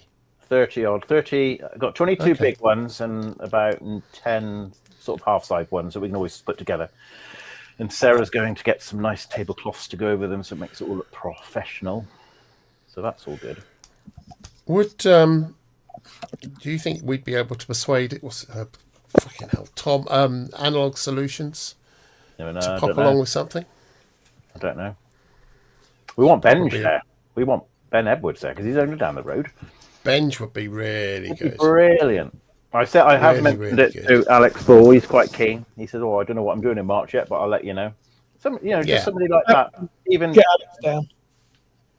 Even Jason Jervis. I said, "Come on down. Do what you want to do and help us out." He's far away. He's Bristol, isn't he? He's only Bristol. Yeah. Yeah. Let me see if I can organise a mini Moog and a 2600 or something. Might be able to get something from a couple of pals just to bring down, because it would be really good to have both of those represented. It would, wouldn't it? Badonk. Yeah. That would be freaking brilliant. And we've also got the theatre all day to get stuff ready for the next bit in the evening. So I'm looking at sort of 7 o'clock in the evening till 10:30. It closes at 11. Bar stays open till 11. They got staff. It's just brilliant. They can't do enough for us at the moment. This is just really cool. It's an off-season big event, isn't it? So they're going to push for it. Oh God, they're all over me. Literally. In fact, there's a printer. When I come up my house down there, there's a printer to the right. He said, "Oh, do all your leaflets, do all your flyers. Do you want some canvas?" Gaz Williams is in Bristol, so yeah. Well, this is and he's going to do some 2 meter long canvas ones to put on the bridge that goes over the river. You know, two. Yeah. Wow. That's very cool. So one thing has to happen. So we'll have to get designing some bits and bobs. So yeah, and we've got chap. He's going to film the whole lot for us, all free. Wow.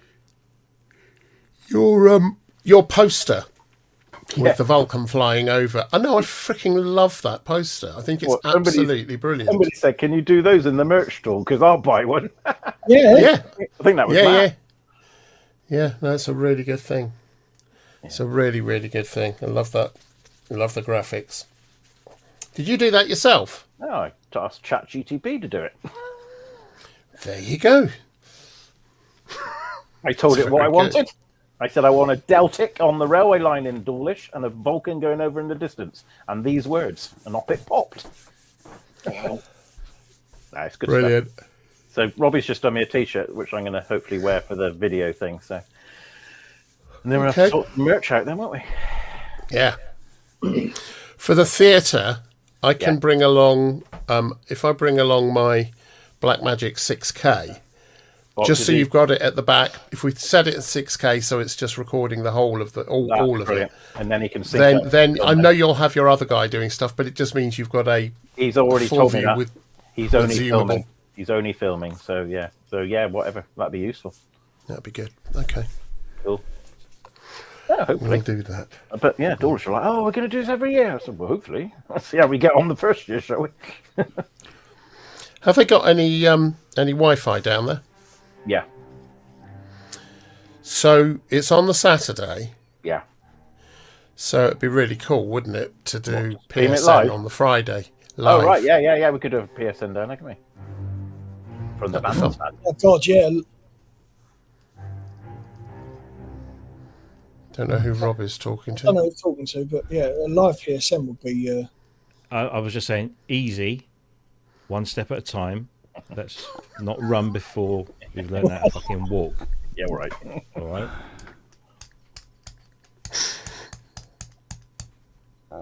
Yeah.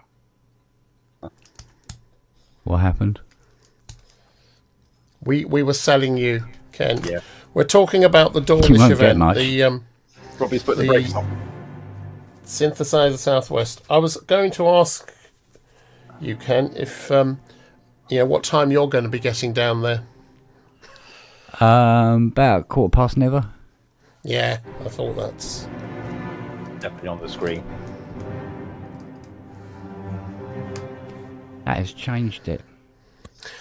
I've got a mix that I've done which incorporates that and Bat Dance, the Prince stuff, and Kate Bush Cloud Busting, which I need to tinker with and finish off, so I should get it over to you, Kent, to do the ding, ding, ding, because at the moment I've just nicked bits and pieces and I've kind of roughly mapped it together. Ding, ding, ding. Hmm? The dink, dink, dink. Yeah. Dink, dink, dink. Oh, what dink, dink, dink? Bum, bum, bum. What do you want that for? For a mix, I'm doing you twonk. War of the World.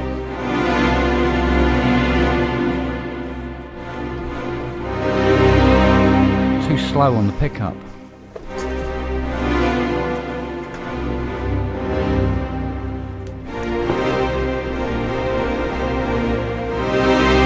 It's too slow on the pickup.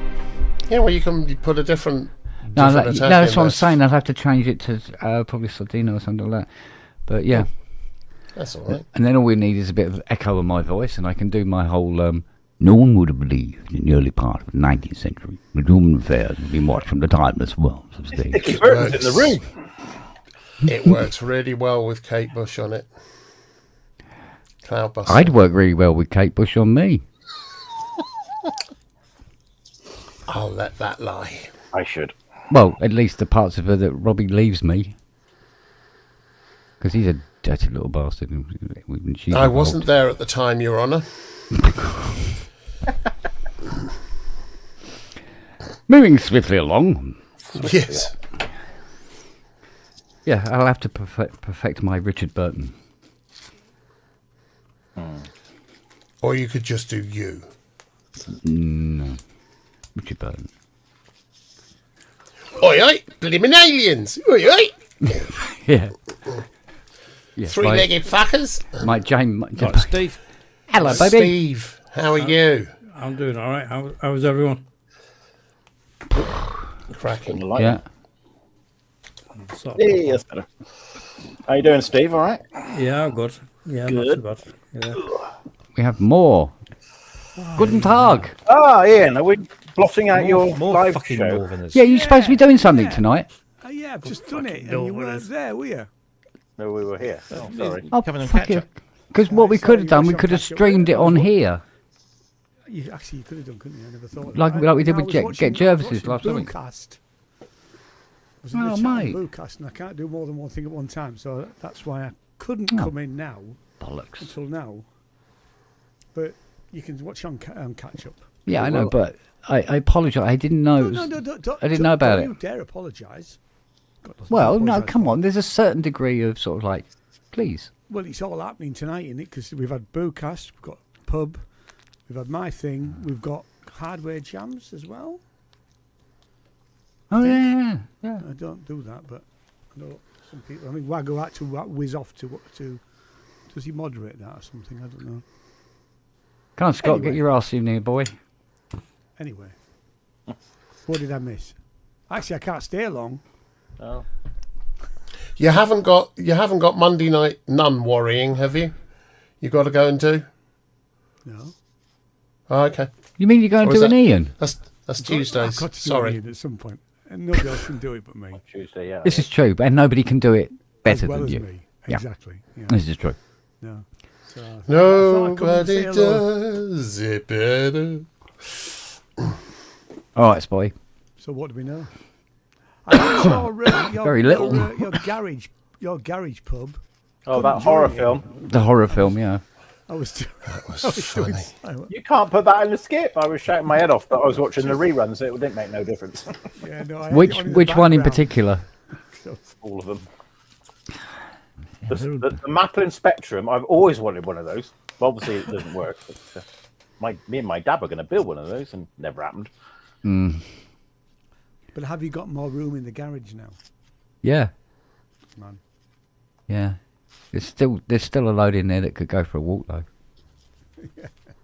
I mean, I would rather give it to people than throw it in the skip.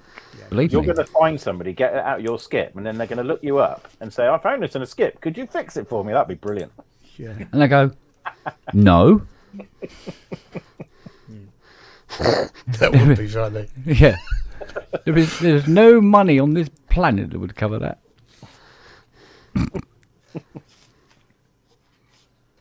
But yeah. No, there's a few bits and pieces worth keeping, but normally cases and stuff like that, you think, oh, maybe one day, but it never happens. And in the meantime, they deteriorate. You know, so Yeah. there you go. But now that bloody roof's leaking in there, it means I can't have anything in that centre section. Oh wow. until I Not can get nothing. No. And I'll have to repair that because the council won't come out to do it. The only thing is it's asbestos, so I've got to be careful what I'm doing with it. Yeah. Which means, also means it's very difficult to walk on. Yes. Yeah, I just- tend to go through that. Yeah, so we'll have to find a way of sealing that to stop that from happening. There is some mastic stuff that sticks to asbestos quite well. Yeah. You could probably do from the inside. That'd be handy. That would be handy if it happens. Unfortunately, where it leaks, well, at least where the joint is, where the water's coming in, is exactly where there's this, angled Right. steel cross member. Oh, right, yeah. So but might be able to do something about it. You can get this stuff called Aquaflex, can't you, that you can paint on? It's like a rubbery. Yeah, you can. That's good stuff, actually. Yeah. I used that for the swimming pool when we converted it. I've used that for something. Yeah. Blackjack or something it's called. But they, one time the council would come down and they would, clean out the gutters and the drains, and they haven't been round for what 30 odd years now. That'll be down to cuts, won't it? Well, yeah, that, and they've probably forgotten that they own those garages. They usually want to build on them. You're lucky at the moment. Well, until they, until you stop paying the rent, they don't realise they've got them. Because you stop paying the rent, they soon fucking realise they got them. Yeah. Which goes up every year. Like I said to Robbie yesterday, the garage rent used to be, when we first moved here, 12p a week. I hate to think what it is now. I don't know. A direct debit's out of my account. I try not to look. It'll just depress me. I don't look at my account. When I get a notification saying, you are out of funds, you have insufficient funds. Then you have a look. Oh, I better go down to the workshop and fix the sense then, don't I? And that's pretty much how my finances go.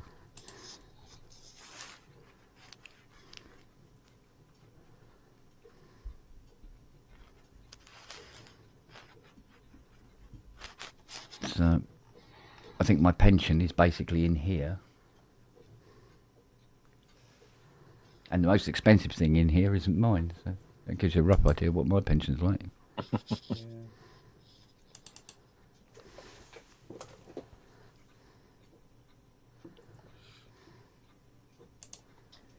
But I believe the secret is act young, you'll be young. Absolutely. Yeah. Think young, act young. Yeah. Unfortunately, I think 4 was too far back to aim for somehow. But hey, works for Trump. Oh,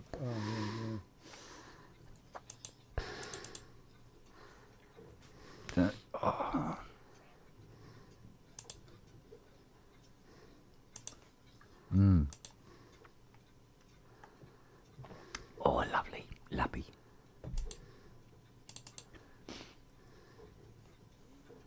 So, come on, Nick, what's going on in the world? I've just put a new video out. Oh, but you know that, don't you? We do now. Yeah. What about you, Steve? All good? Yeah, I've just been messing with Bitwig tonight. I watched a chap on YouTube. Polarity Music is called a German chap. Yeah. He's a wizard with it. It's amazing. He made it. It's like a melody generator, but it changes rhythm as well. It's a bit like a melodizer, I guess, and okay, from Eurorack. But he did it all within the note grid. It's a bit like a modular system for. A bit like that. Is it what is it? MPC Live or something like that? Ian knows about that. Oh yeah. What's it called? Sorry, I was looking at something else, Steve. Max for Live, is it? Max for Live. What? Something to that in Bitwig, is there? In Bitwig, yeah. I only used I only used Bitwig when it first came out. Yeah. I had an 8-track version of it, but it didn't have anything that sophisticated as Max for Live in then. Yeah, I mean it does a similar thing to Max for Live, but it's a big version of it. But it's really powerful. Oh, that's interesting. Yeah, it's really really good. And I mean you get it with the sort of studio version of it, which is 500 sheets. It's not cheap, but it's they were really good to me because I downloaded the trial and I let it expire, but I sent them an email and they reset it. Yeah, they were really good. So I bought the full version of it. Yeah, good. I thought it was okay. I mean, the only reason I didn't continue using it was I didn't need to use another DAW. Yeah, I mainly use Reaper and right Logic and Front. in front. Having the past to use Ableton Live. Yeah, well, I was trying to use FL Studio, but I wasn't getting anywhere with it. It was a bit used that in the past as well. bit disjointed, and when I bought them in Mac, I thought I'll just swap, because I didn't really know enough about FL Studio to make a difference. So I thought I might as well just go. And I'd used Cubase years ago when it was Steinberg, I think it was, with me Atari STFM. That's the last time I used Cubase. That's when it's most stable. Yeah, I was just going to say that. Yeah. I've still got that computer. Yeah. I wish I kept mine actually. With the SM124 monitor and. Oh yeah. Oh, you had the monitor. Oh. Yeah. The high res monitor. Yeah. Oh wow. You can buy a little wire that makes it go to a VGA now. It's quite good. Gives you the high res. But, I've still got it, and I got some memory from work and upgraded it. Put 4 meg in it. Yeah. 4 meg in it. Yeah. I got the 4 meg upgrade. From this place in Kingston. What was that called? Analogics. Yeah. It was a bloody fortune. It was. Yeah, the originals you had to solder in, but the STE you could just slot them in, proper little. Yeah. Cup. Yeah. Yeah.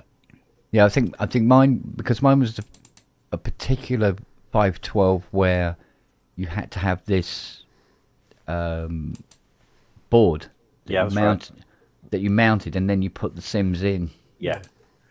The 30-pin Sims in it, yeah, to take it up to a 1040. Ooh. Yeah, I still got it. Nice. The original IS digitizer sampler with mine. Get 3 minutes sampling time in 8-bit mono. That's brilliant. Wow. 8-bit mono. Bloody luxury. Yeah. Aye.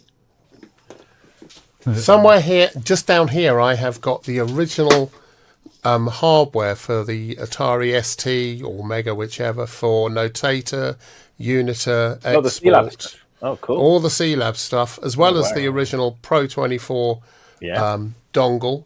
All of the floppy disks for the operating system, or for the programs. Yeah. All of that stuff here. I've Pro 24 dongle was great because you had the extra MIDI buttons on the end, didn't you? MIDI ports. Yeah. Okay. That was all the posh stuff. Gorty. Hello. Hello, Agnes. How you doing?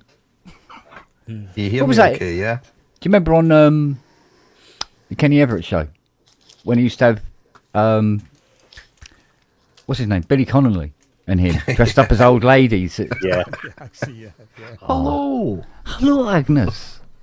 Hello, how are you? Yeah. Fit leg, fit you. Fit leg.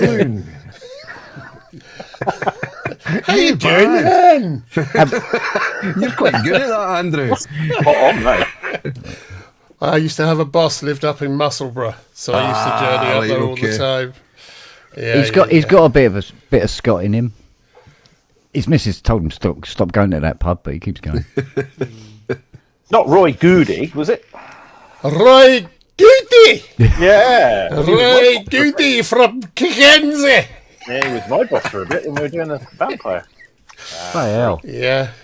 I remember I went to see Roy, it was probably around about 2000. It was the year that the England rugby team did just mashed everything up.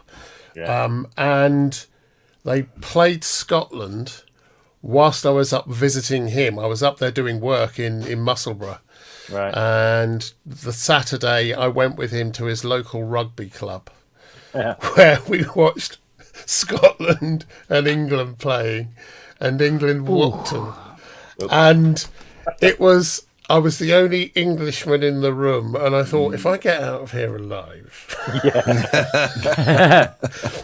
And I didn't. I actually got out of there incredibly drunk and very, very, very hungover for 2 days afterwards. But it was brilliant. It was brilliant.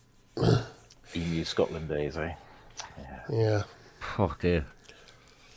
I had a very similar story. One of my father's friends, that was one of his work colleagues, came up from Leeds, and I'd managed to get tickets for Scotland, England at Hampden, and me and my dad took Steve, but Steve was obviously in the Scotland end with us, and as soon as England scored, Steve jumped up cheering.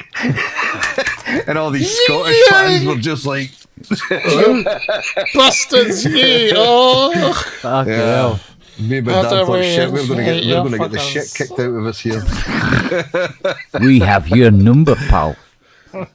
Yeah, good fun. I've told this story before, Scotty, but it bears repeating. I was up doing an EMI thing. I don't know if you know I used to work for him. I don't tell that. Not many people know I wasn't aware of that. No. Not many people know that. Really? I know. We were up at the Scottish Exhibition Centre doing one of the shows that everyone did. You know, EMI was there and we did the thing up in Glasgow, and we were staying somewhere near the centre. And so we finished the setup on the Saturday, I think. Oh, no, we finished the show on the Saturday. And we went out and up Suggy Hall Street to get a beer or two. And I didn't realise that it was an Old Firm match going on that day. And we walked near to the top, and there's all these little roads going off. And we found a road very near the top of Suggy Hall Street, where we turned right, and there was almost immediately a bar that was going down some steps. So it's kind of a cellar. And thought, well, you know, why not? We'll go in there. So we went in there, and it was really dark. You could see the bar, and you could see there was like chairs and tables up in a sort of balcony area, but not a very high one. So we walked to the bar, and everyone else went and sat down, and I got drinks for the boys, and I got up with like 4 or 5 pints in my hand, and I turned round to walk through to the table, and I didn't realise there was a step in the way. Oh, shit. Did that, and I slung a pint and a half or something over this bloke's girlfriend or whatever that was sitting at one of the tables. Just covered her, right? And I'm still holding this beer, and I didn't know. And I just went, oh, I'm terribly sorry. Look, let me just put these down. So I put them down, and I went back over, was terribly solicitous and very English. I'm terribly sorry, old chap. Can I get you a drink? Can I have some bar towels here, please? Barman, thank you very much. Look, can I get you a drink or something? Absolute fucking silence. Absolute silence. And the whole place just went. So I just said, well, you know, terribly sorry. If there's anything I can do, if you want, you know, give me your name, address. I'll arrange for the dry cleaning, and that's all fine. And I, like a complete, because I didn't know, I went and sat down then at the table next to them where my mates were sitting. I sat down, and I've got my back to the room, and my mates, all the rest of the crew, most of whom were from either Leeds, like your mate, Mark Young, or Edinburgh or wherever. They're all sitting there doing this, going, and I'm, what? And Roy sat down and said, by the way, yeah, it was a bit like that, only darker. More menacing than Robbie. More menacing than this. And I sat down, and Roy sort of leant across and he said, you know, it's the Old Firm match. And I went, do what? He said, you don't know about the Old Firm? I said, I think I've heard about it. What is it? And he said, it's Rangers and Celtic. Mm. And I said, all right, is that? He said, you've no idea, and you've just tipped beer all over someone on the day that the Old Firm match has just finished. He said, you know, if I were you, I'd think about leaving now really quickly. And all of a sudden, someone taps me on the shoulder. I'm entirely serious. Someone taps me on the shoulder, and I sort of looked at that, and this bloke came by with a pint or a whiskey or something, and he put it down in front of me, and he said, and I won't try and do the accent because it was too brilliant, he just said, you've either got balls of fucking brass or you're stupid. Either way, here's a drink on me. Well done. I just went and sat down. Did he? Fair play. I had no idea. So I just went, oh, jolly good. Very nice people here. And everyone in the place just went, you've no idea. Fucking idea. Honestly, it was mental. Well, that scene you've just put up from Train Spotting there, Kent. That Not bar, me. It wasn't you. It's probably Rob. That bar is actually in Edinburgh. No, it's in Glasgow because the majority of Train Spotting was filmed in Edinburgh. And one of my pals, Drew, his girlfriend was at university in Glasgow, and me and my girlfriend at the time went through to Glasgow to have a night out with him. And as per usual, the women are taking ages to get ready, and Drew says to me, look, I'll take you to this bar across the road. He knew exactly what it was. I'd never heard of this bar before, and we were walking up the pathway to this, and there was metal screens over the windows and all sorts of shit at this bar, and I'm thinking, where the fuck are you taking me? And we walked in, and Drew's looking at me saying, do you recognise it? And as soon as we walked in, all the guys at the bar just sort of turned round in their chairs and looked at us, and I'm thinking, what the fuck? And Drew says, you're all right, it's fine, we'll just go up to the bar, we'll get a drink. So we grabs a pint each, and then he walks me up the stairs to that balcony where Begbie, or whatever his name is, throws the glass over his shoulder. And as we're going up the steps, they've got like photographs of the certain scenes from the film going up, and I went, fuck, is that this pub? And Drew was like, yeah, that's this pub. So we sat up the top, and I'm winding Drew up saying, well, I just launched my pint over my shoulder and see what happens. But we went back down the stairs, and I put my pint up on the top of this, it was like one of these puggy machines, you know, that you put your coins in. And I've got my pint on the top of there, and I think I put £5 coins into it, and I'm sitting pressing this button. Next thing, this guy comes wandering over, and he's right over my shoulder. And he went, that's my bandit. And I was like, sorry? And he was like, that's my bandit. Nobody else plays that bandit. That bandit's my bandit. Right, well, I've got a fiver in it. I think I've got £2 left. I'll finish my £2 and I'll get off your bandit. I says to Drew, get your pint down your neck and let's get the fuck out of here. The place was exactly the same as what it was in the film. It was like, holy shit.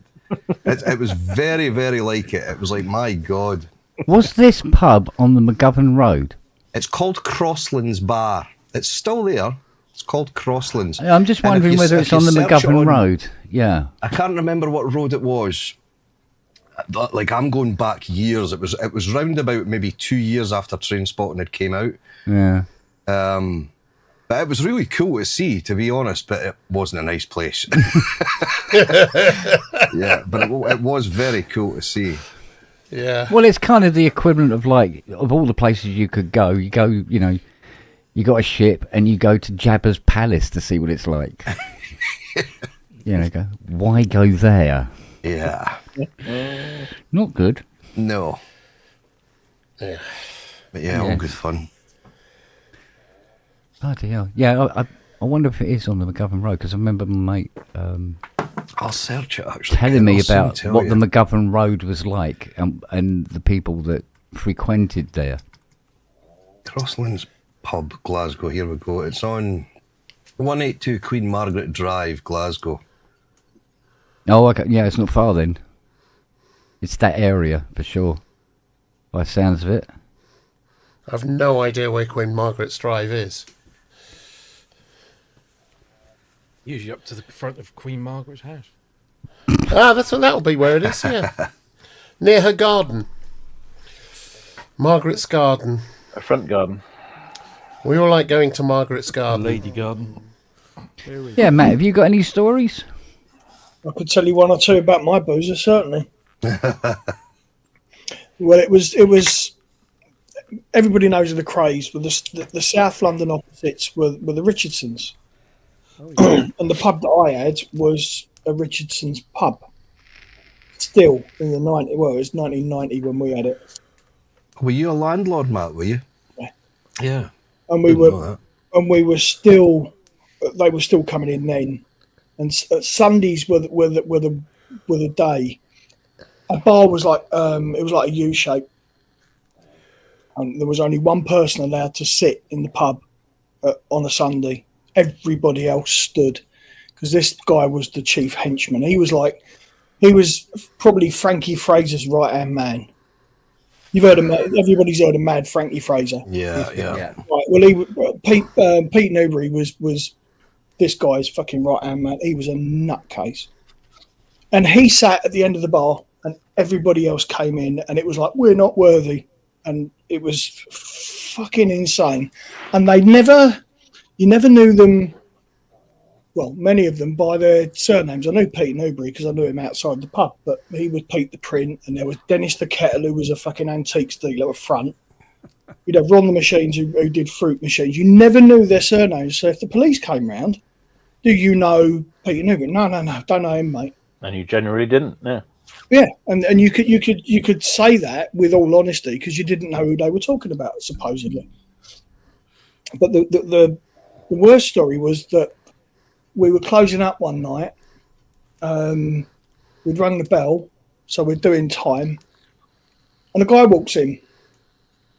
And there's 2 or 3 people in the pub, Peter's being one of them, and this guy, fucking monster of a bloke, walks in. I want a drink. I said, sorry, mate, no, we called time. But no, I want a drink. I want a whiskey. No, we don't. Once we call time, that's it. Till's gone. We're not serving. And he starts to go off. And Peter wanders over. What's up, Matt? I said, this guy's asking for a drink, Pete. He said, no, sorry, mate. He says they don't do anything after the bell's gone. He said, you ain't having a drink in here. Oh, really? And what are you going to do about it? He says, tell you what. He says, let's not have a discussion in the pub. Come outside. So he takes him outside. 5 minutes later, Peter comes back in on his own, finishes his pint. See you later. Fucks off. And then we heard the ambulance arrive. And he on the guy's knees. Yeah. He walked into my pub. You fucked with my landlord. Bang. Put his knees in. Fucking hell. Turns out the guy had just come out of prison. Fucking hell. Yeah. Oh, yeah. We were well looked after. I thought Weatherspoons was rough. Oh God, no. I mean, we were, like I say, it wasn't the rough part. And that's just the food. That was my mum's fucking feelings. But no, it wasn't a rough pub. We were properly looked after, but you didn't fuck about with the local. No, you didn't mess. No. But you were looked after. It wasn't a racket. You weren't having to pay. No. But then we were, if you like, we were one of their own because we were all South Londoners as well. So it was just like that. Oh yeah, there was all sorts that went on down there, but you just had to turn a blind eye to because if you didn't, you'd be in a lot of trouble. But yeah, it was good. It was a good laugh. It was a good laugh. Yeah, and learn to keep your mouth shut, I would imagine, as well, with certain things as well, Matt. That's it. It's just like, oh, right, okay, yeah. I didn't... Who? What? Yeah. Yeah. That was a good laugh. Yeah. Not for the guy's knees, it wasn't. Walked into a pub and picked the wrong bloke, didn't he? That's the thing. That's it, exactly. Yeah. Different world then. Apparently, my boozer is now not a little backstreet London pub. It's one of the top whiskey palaces in London now. It's been ponced up and ruined. You know, they've wrecked it, but there you go. Yeah. There's a pub in Maida Vale. I think it's called the Maida something. Might even be called the Maida Vale. Or something might be called the Maida Vale, but there's a pub in Maida Vale. Do you think it might be called the Maida Vale? It might be called the Maida Vale. It might be called Maida Vale. I'm trying to remember.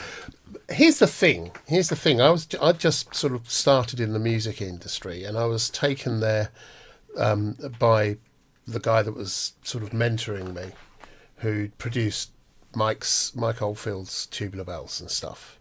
And he knew everyone, and he used to just get up to all sorts of shit. He was arrested once because his factotum, his assistant, Scotch John, had taken acid and was going down the road with a crossbowing people's cars.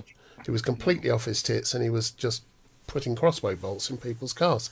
So they were both arrested and let go. And I'm kind of, how can that be? How can you be let go for doing that? And I found out. So one day it was about just after lunchtime, just about 1 o'clock, 2 o'clock or something. And Tom said, let's go for I've got to meet someone. Let's go for a beer. So he drove a Bentley R-Type Continental, a 1957 Bentley R-Type Continental with the fastback. And he drove it at speed through London. I mean, really just floored it everywhere he went. And we went from Market Road, Caledonian Road, through to Maida Vale. And we pulled up outside the pub just at 3 o'clock when it's due to close. In those days they shut at 3. And we walked in, and as we walked in, the doors shut and the bolts went up. Right. We go, hello. And Tom said hello to these blokes who all look really dodgy. All right, Tom. All right, mate. Lovely. Yeah, have a bit. Do you fancy a bit? Do you fancy? Yeah, have a toot. Doing all of this. Have a toot on the bar. Have a toot. And everyone's kind of doing all this. There's Charlie everywhere, and people are whacking back the booze and doing this stuff. And there for about an hour, just thinking, this is very peculiar. And of course, I never took anything. Yeah. And what do you mean? My profile of my nose gives the game. What do you mean? You've just taken my eye out of your nose there, Andrew. Yeah. It was one of those. I was young and stupid at the time. Turns out that there's a phone call suddenly across, from behind the bar, and the barman says, "It's for you," whatever his name was, Mikey or something. And he picks up the phone and goes, "Right, lads, we've got a shout on. We've got to get back." And I kind of got a shout on.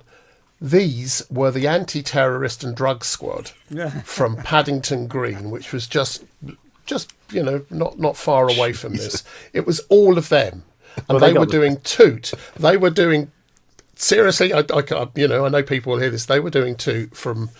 I can only imagine the evidence locker. It was freaking nuts. It was freaking nuts. Yeah. Changed days now, eh? Yeah, thank God. Yeah. Thank God. Yeah.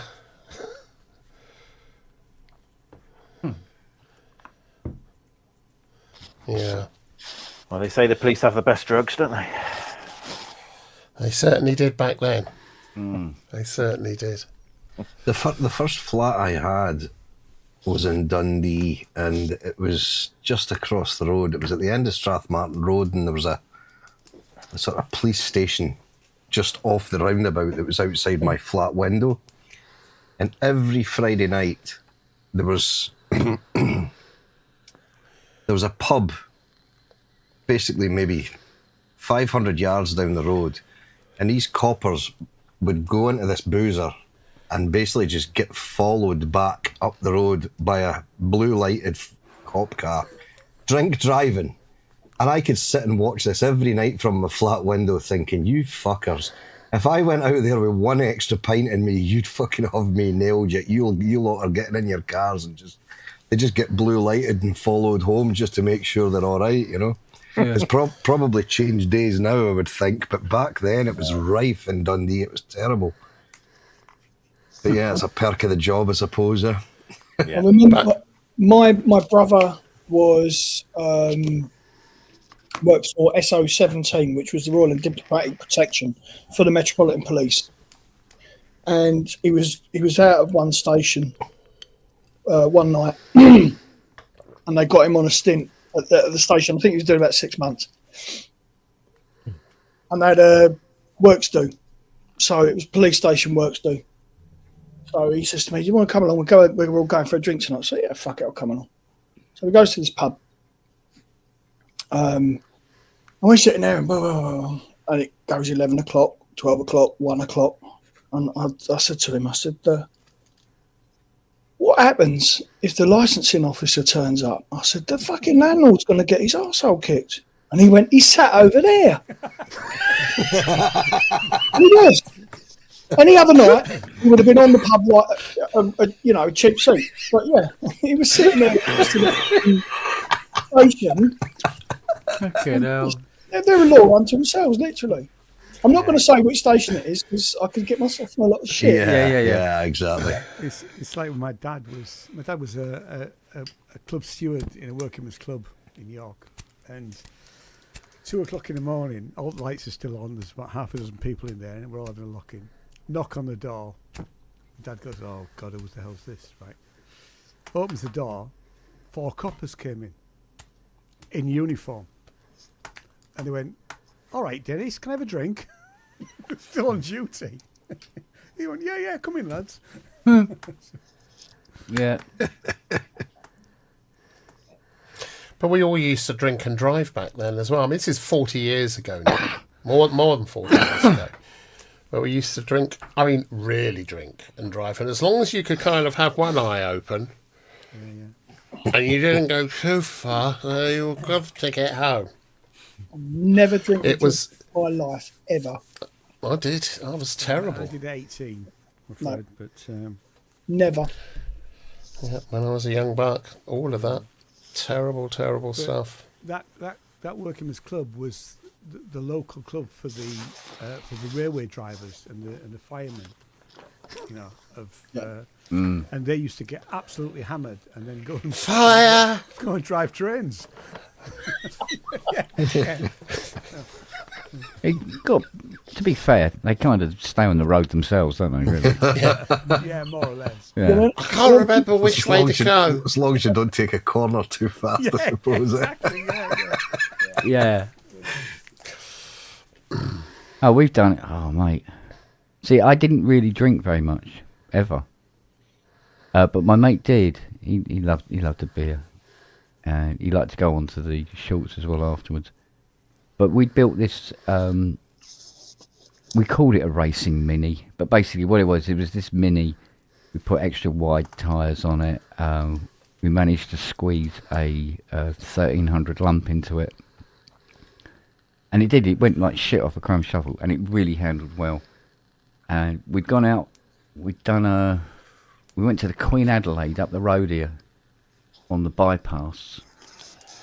He got smashed. I got warm and wobbly. That's about it. And he goes, "Come on, let's take the car out." I said, "Yeah," because the pub closed and everything. We went out, and we gave, he put the car through its paces, and we ended up on Box Hill. And there's this bend on Box Hill, and it's called the Hand in Hand because there's a little like this concrete stand where people would be able to put their cameras and stuff like that, and they could film all of the Surrey Valley. And we approached this corner really, really fast, and I turned to him and I said, slow down. And he went, "No, it'll be all right. I said, "No, slow down." He goes, "All right," and he stamped on the accelerator. And we flew off the top of Box Hill, and all I remember was the car rolled and rolled and rolled and rolled. And at the bottom of the hill, there was just trees and then an enormous drop.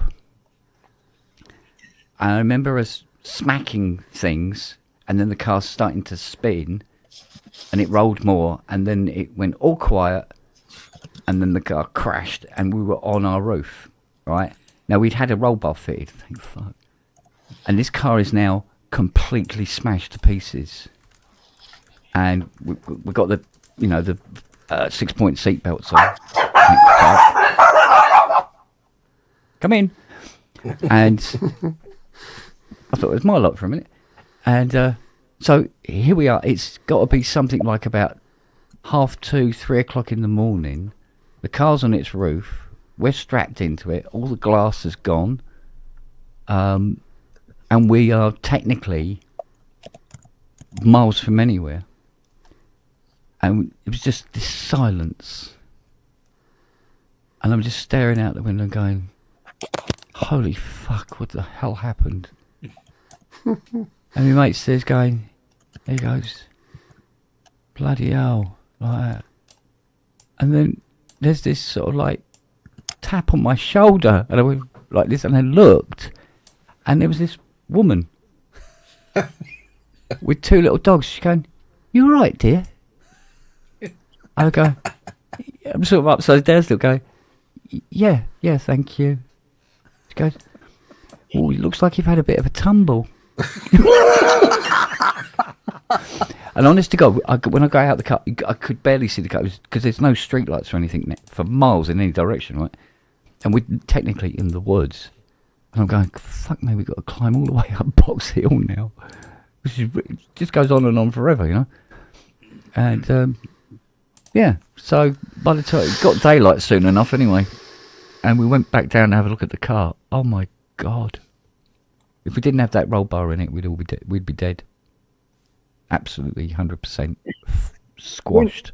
We need Ty to come in now and tell us the story about putting his fucking TVR in a tree. Yeah, I've seen. Yeah. Putting his what? The TVR up into the top of a tree. Fuck. Yeah. He fancied himself a bit of a carpenter. Yeah. Right, boys, I'm going. Doing an Ian, are we? Cheerio, Ian. So it's good to see you. All right, darling. More you take pubs. care. We need more pubs. See you later. Okay. Ta-da. See you later, Ian. Bye. We do need more pubs. Well done. Yeah. Yeah. So, oh, mate. Should have been dead. Different days. Yeah. Well, of course, the coppers eventually turned up and... Okay. He was driving. Him, officer. I was very lucky. My father was a policeman. He was in the Met Police for a full 28 years or whatever it was after he left the RAF. Yeah. So, and he was known as Hank. He called himself Hank. He thought it came from the war. He liked to be thought of as Canadian, even though he was Welsh. He was Welsh. He came from the valleys, from Swansea in the valleys. He is where he come from. That was hard to pull off. And yeah, I know, but he talked with this really weird Welsh Canadian twang and called himself Hank. So he became known as Hank. So, and he got up to all sorts of. He was the most decorated police officer when he left the Met, but he never progressed beyond being a constable. He wasn't the brightest person on the planet, but he was intuitively a very good copper, and rooftop chases and all that kind of stuff. And because everyone knew him, he was larger than life. Everyone knew him. If ever I got into trouble as a teenager or as a young man, and I'd be giving my details, I'd say, what's Andrew Longhurst, and the police would go, "You're not Hank's son, are you?" I'd say, "Yeah, right, bugger off, don't do it again." I mean, honestly, it was like a passport. I was never intentionally, maliciously bad. I didn't do anything really, really, really nasty or naughty. But I was a bloody menace. I mean, aside from blowing up a railway station, but that's just between friends. We were young, 13, and trying out garden weed killer, and found a deserted old railway station. Yeah, we played around with fucking trying to blow things up. Jesus Christ. Sodium chlorate and Jet-X fuse and sugar and flour. Yeah. Don't know how I made it, really. That's the thing. I'm now old and knackered, and I've got, I've mellowed, and I've got a knackered back, and I've got arthritis. If I'd have known I was going to live this long, I'd have taken a lot better care of myself, I reckon. And I wake up every morning and go, fuck, I'm still here. How did that happen?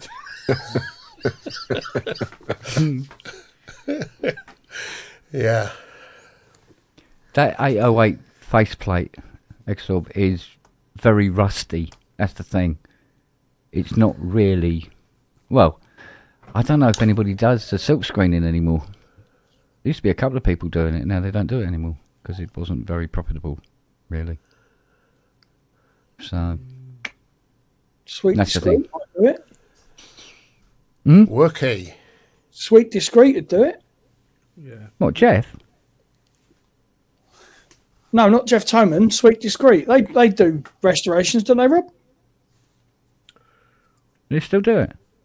Be a few quid. Do DX panels and all sorts of shit, don't they? He's just done a very nice job on a certain... Who's Sweet Discreet? Craig. Oh, yeah. Didn't you have a stall at Synfest last year? Yep. Yeah, I knew you mean then. Yeah. See, because I'm getting a lot of customers now who are just going, "No, don't worry about the front panel, as long as it's working." Well, it's a sign of the times, isn't it? Yeah. There's money floating around. Yeah. He's got a price for it. $590. Wow.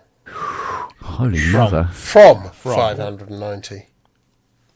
Is that silk screen though? Or just an overlay? Full restoration. No, isn't it? it's full restoration. Silk screen, and then you can choose with or without an acid bath. Yeah, it's a lot of work, that, isn't it? Yeah, this would need an acid bath, or I could take it back to metal for them. It's no problem.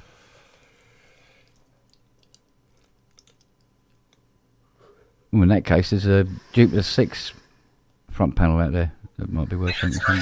You better hook it out the skip then, Kent. That's such a good-looking printed front panel, isn't it? Such an iconic one, and it just looks right, the 808. Yeah. JPA. You see where they show photographs of an 808 that was bad? That's nothing compared to what this one looks like. Wow. It's a few quid though, isn't it? Do you? Does anyone like that white or cream DX7? Because it doesn't. That's the Millennium one, isn't it? Centennial. Centennial. Sorry. They're Is that fucking. Yeah, with the gold. Gold buttons, glow in the dark keys. Glow in the dark keys. Yep. It's horrible. Ooh, I don't like the sound of that. Sounds a bit too ostentatious. Mm. Ooh, look at me using words with more than three syllables in it. Fucking hell. I'll be wiping my ass with paper next. I remember when we used to get the JP8s done. Okay. Used to cost a few quid. JP6? How much is a JP6 to do? 1450. Fucking hell. Full case restoration. Kent's arsehole just fell out. Again. Wow.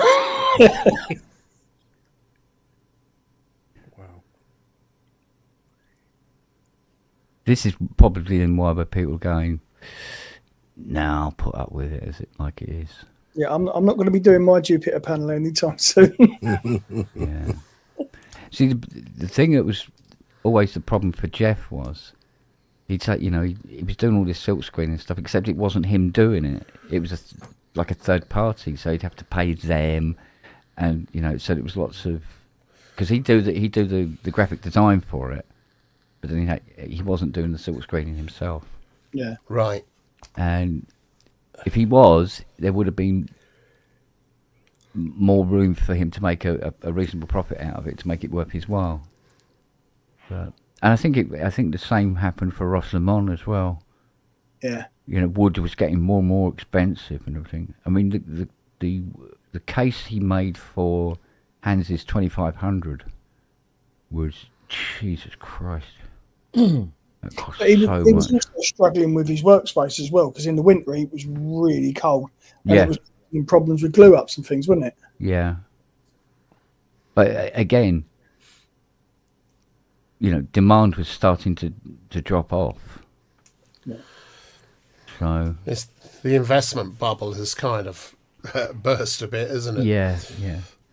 So. Well, Ross did some spectacular stuff, didn't he? Oh God, yeah. Fucking Although hell. I didn't tell him, but I was really pissed off with him because when he done the 2500 case, I think this was where he was getting near to knock it on the head. It was beginning to piss him off, and the case arrived, and it was all wrapped up nice and everything like that. And Richard, we unloaded it out of his Range Rover, and he goes, "Here you go. You can start putting the 2500 back together." Going, "Oh, lovely, thank you. Looking forward to that." And so a couple of days later, I'll unwrap it all out. It's a nice day. I go, right, so we get a bit of stain on this out in the lovely sun. Give it maybe 3 coats. Then get the wax on it and get polishing. And I'd taken it, opened it all up, and he hadn't finished the cut. It wasn't finished.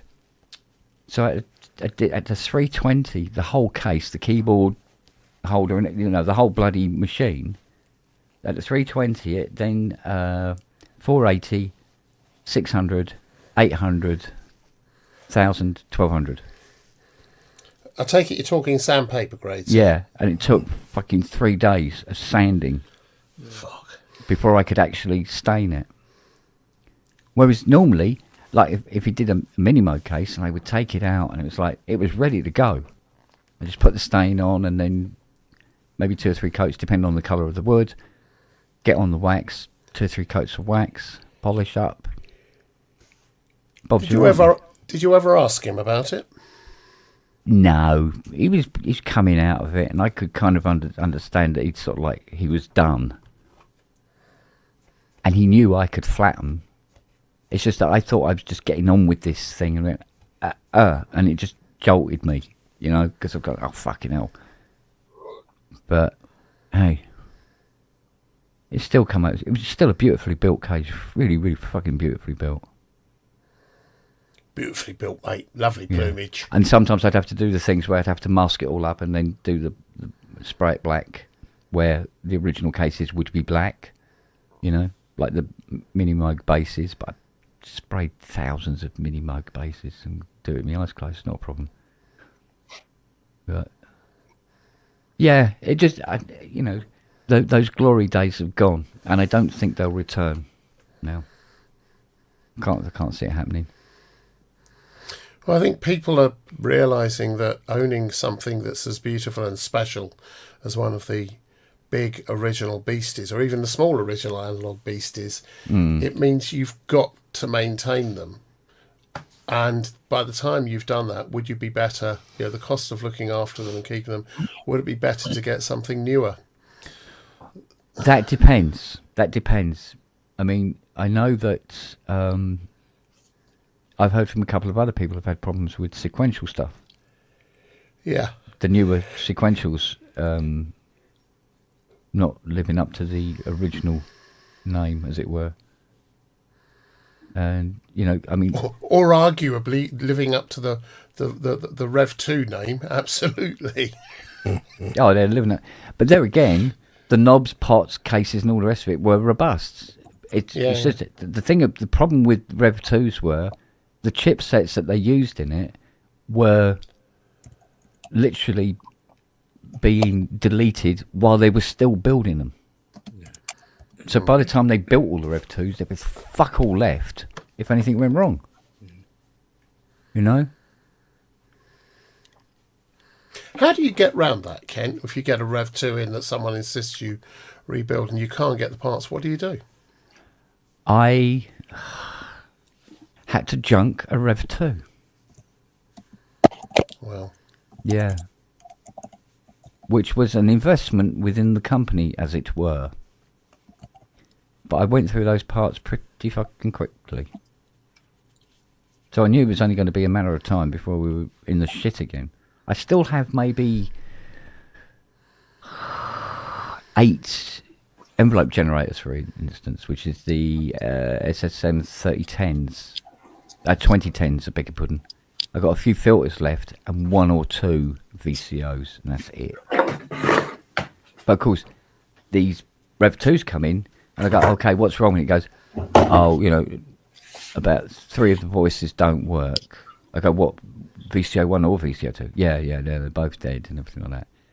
And that's where you have to flip the coin. Is it because A, it's not receiving its CV, or the DAC's not communicating with the voice board properly, or have the fucking VCOs gone? So when they say, how much do you think it'll cost? I go, anything between nothing and 2K. Yeah. And that is as accurate as I can get. And some customers are going, oh, okay, maybe I won't bother, thank you. And off they go. And I go, yeah. Or they go, okay, let's see how it goes. But now it's got to the point where I go, no, we can't see how it goes with Rev 2s anymore. If I open this up and I start pouring hours into this fucker, you're going to have to pay me for the hours I do, regardless of whether you get the machine back working or not. I can't spend weeks on a synth and have to give it back, say, because of the no fix, no fee policy, cannot include Rev fucking 2s anymore. It's just annoying, because it annoys me if I get a machine in and I can't repair it. It really upsets me, because I feel like I failed. So, you know, sometimes you think, like that. Fiona says, she goes, no, just screw it back together. Give it back to them. It's not really your problem, you know. I go, yeah, but I was supposed to repair it, you know. And all this sort of bollocks. But, yeah. I'm not really built to be a businessman, which is why Fiona runs the company. Didn't you give one back to Noel Gallagher you couldn't repair? That was a Synclavier. For fuck's sake. And I think he found it. I think he found possibly a Synclavier, a 96. I think he possibly found it in the fucking Mersey. It was a pile of fucking shit. And it's all like, hey, can you think you can repair this for you? And I was like, I don't fucking know. I'll open it and have a look. And it was like, fuck that, and just put it all back together again. Went, no. Simple as that. But sometimes you want to repair things. Did you tell him not to look back in anger when he was walking down? Very good. Don't worry, he didn't. He just back off down the road, like that, into the distance. Yeah. But no, sometimes you get a bit of kit coming, and it's got some sort of like significant tie to it. Like when Dave Spears turned up with the CS80 that he'd finally got hold of, and I go, okay. And he goes, but he says, Jeff Wayne's. I went, excuse me, War of the World's 80. And I go, you. He goes, given to him by David Essex. Wow. And I'm going, I go, this is the 80. He goes, yeah. Oh, God. Turned it on and it just mostly smoked and made this sort of like noise. And he goes, do you reckon you can restore it? I said, it's the War of the World 80. I'm going to fucking restore this. Yeah. Well, you've heard the video. Yeah. It's like, when it was finished. And I was going, hard on, happy, right? And because Dave was a mate and we were working together and we're doing all sorts of shit like that with G-Force and all the rest of it, I gave him a very keen price for the restoration. I mean, really, really, really keen. And a hard on. And every now and again, that video pops up when I'm scrolling through YouTube and stuff. And so do you. Yeah. And it pops up, and he starts playing it. He does all this like that. The and 80. Yeah. And he's played the 80, and I'm there going, I should have fucking charged him a fucking lot more for that. You cunt. Anyway. So like, I was really pissed off about not being able to get that Kraftwerk vocoder up and kicking. I got it kind of working, but not booyah working. Have you still got that? No. Right. Skip? No, I gave it back to Daniel.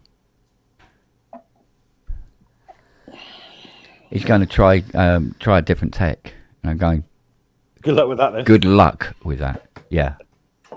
What's wrong with it? Doesn't work. Doesn't exactly have a manual with it either. And it's sort of like, ooh. It's a weird piece of kit. It is a weird piece of kit. And there's so many weird and wonderful ICs in it, and a lot of them have had the little sandpaper treatment on the top of the ICs. Oh, scheiße. Yeah. Yeah. A classic for that. That infernal machine. Every single fucking chip in it. No idea. The Pubness. Yeah. Every single IC. And there is. What's the purpose of the sandpaper? What's that for? Like, what are they doing that for? They're taking the codes off. So you can't. So you've just got loads of little plastic square rectangles with legs sticking out of them. Yeah. That's your lot. So to find out what the IC is, you have to try and remove it, not damage the tracks, put it into a circuit tester, and get the circuit tester to diagnose what IC it is. And he might come up with a list of maybe several ICs that all fall into the same category. and do the same performance, but it depends on what the voltage is for the feeds to the IC and what its actual task is within that circuit. So, like for instance, a 4016 does a job, but 74 LS, whatever it is, I can't remember what the equivalent is off the top of my head, does exactly the same thing and on the same legs, but that one will only work at 5 volt, and if you try to put in 15 volts through the power lines, it goes bang.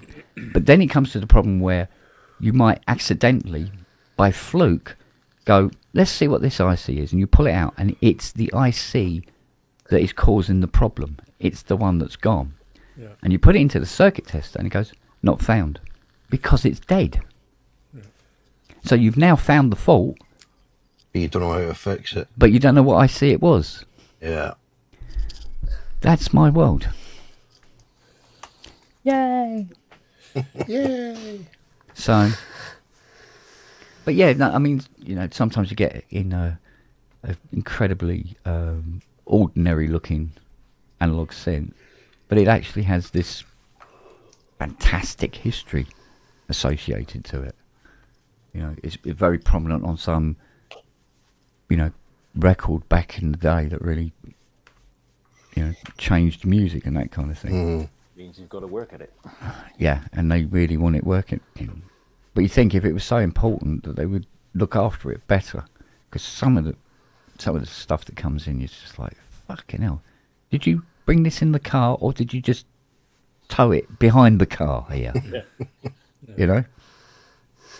That was that night me and you were chatting, Kent, and I showed you those pictures that Gary Newman had found a Model D up in his attic. Yeah. And this thing was full of sawdust, rust. Yeah. And he'd completely forgotten it was up there.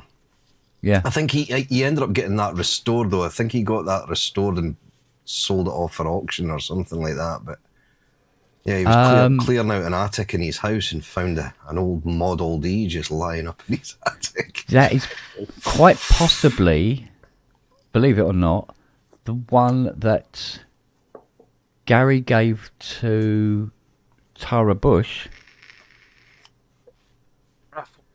that Tara Bush donated to the Bob Moe Foundation, that I restored and sent down to What's His Mush to get signed. That you videoed. Oh yeah. I think it might be that one, because when the foundation sent me the synth and I opened the box and everything, went, oh, it worked here then. Oh, okay. Oh. Yes. Yeah, there was weeds and everything growing through this thing. It was like, holy shit. Well, there was what was that? I'm trying to remember. There was a Jupiter 8. It belonged to what's his fucking name? It's a friend of Mel Weston's, if I remember rightly.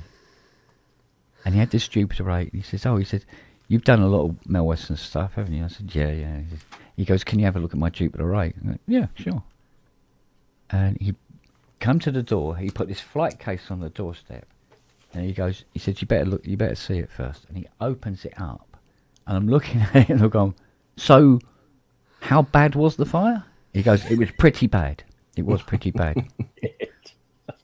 And because there was keys at the top, and then just sort of white and black things like pointing vertically to the ground. Okay, so it was standing up against the wall when the fire happened. He went, yeah, all the knobs gone, right? It's all burnt and everything like that.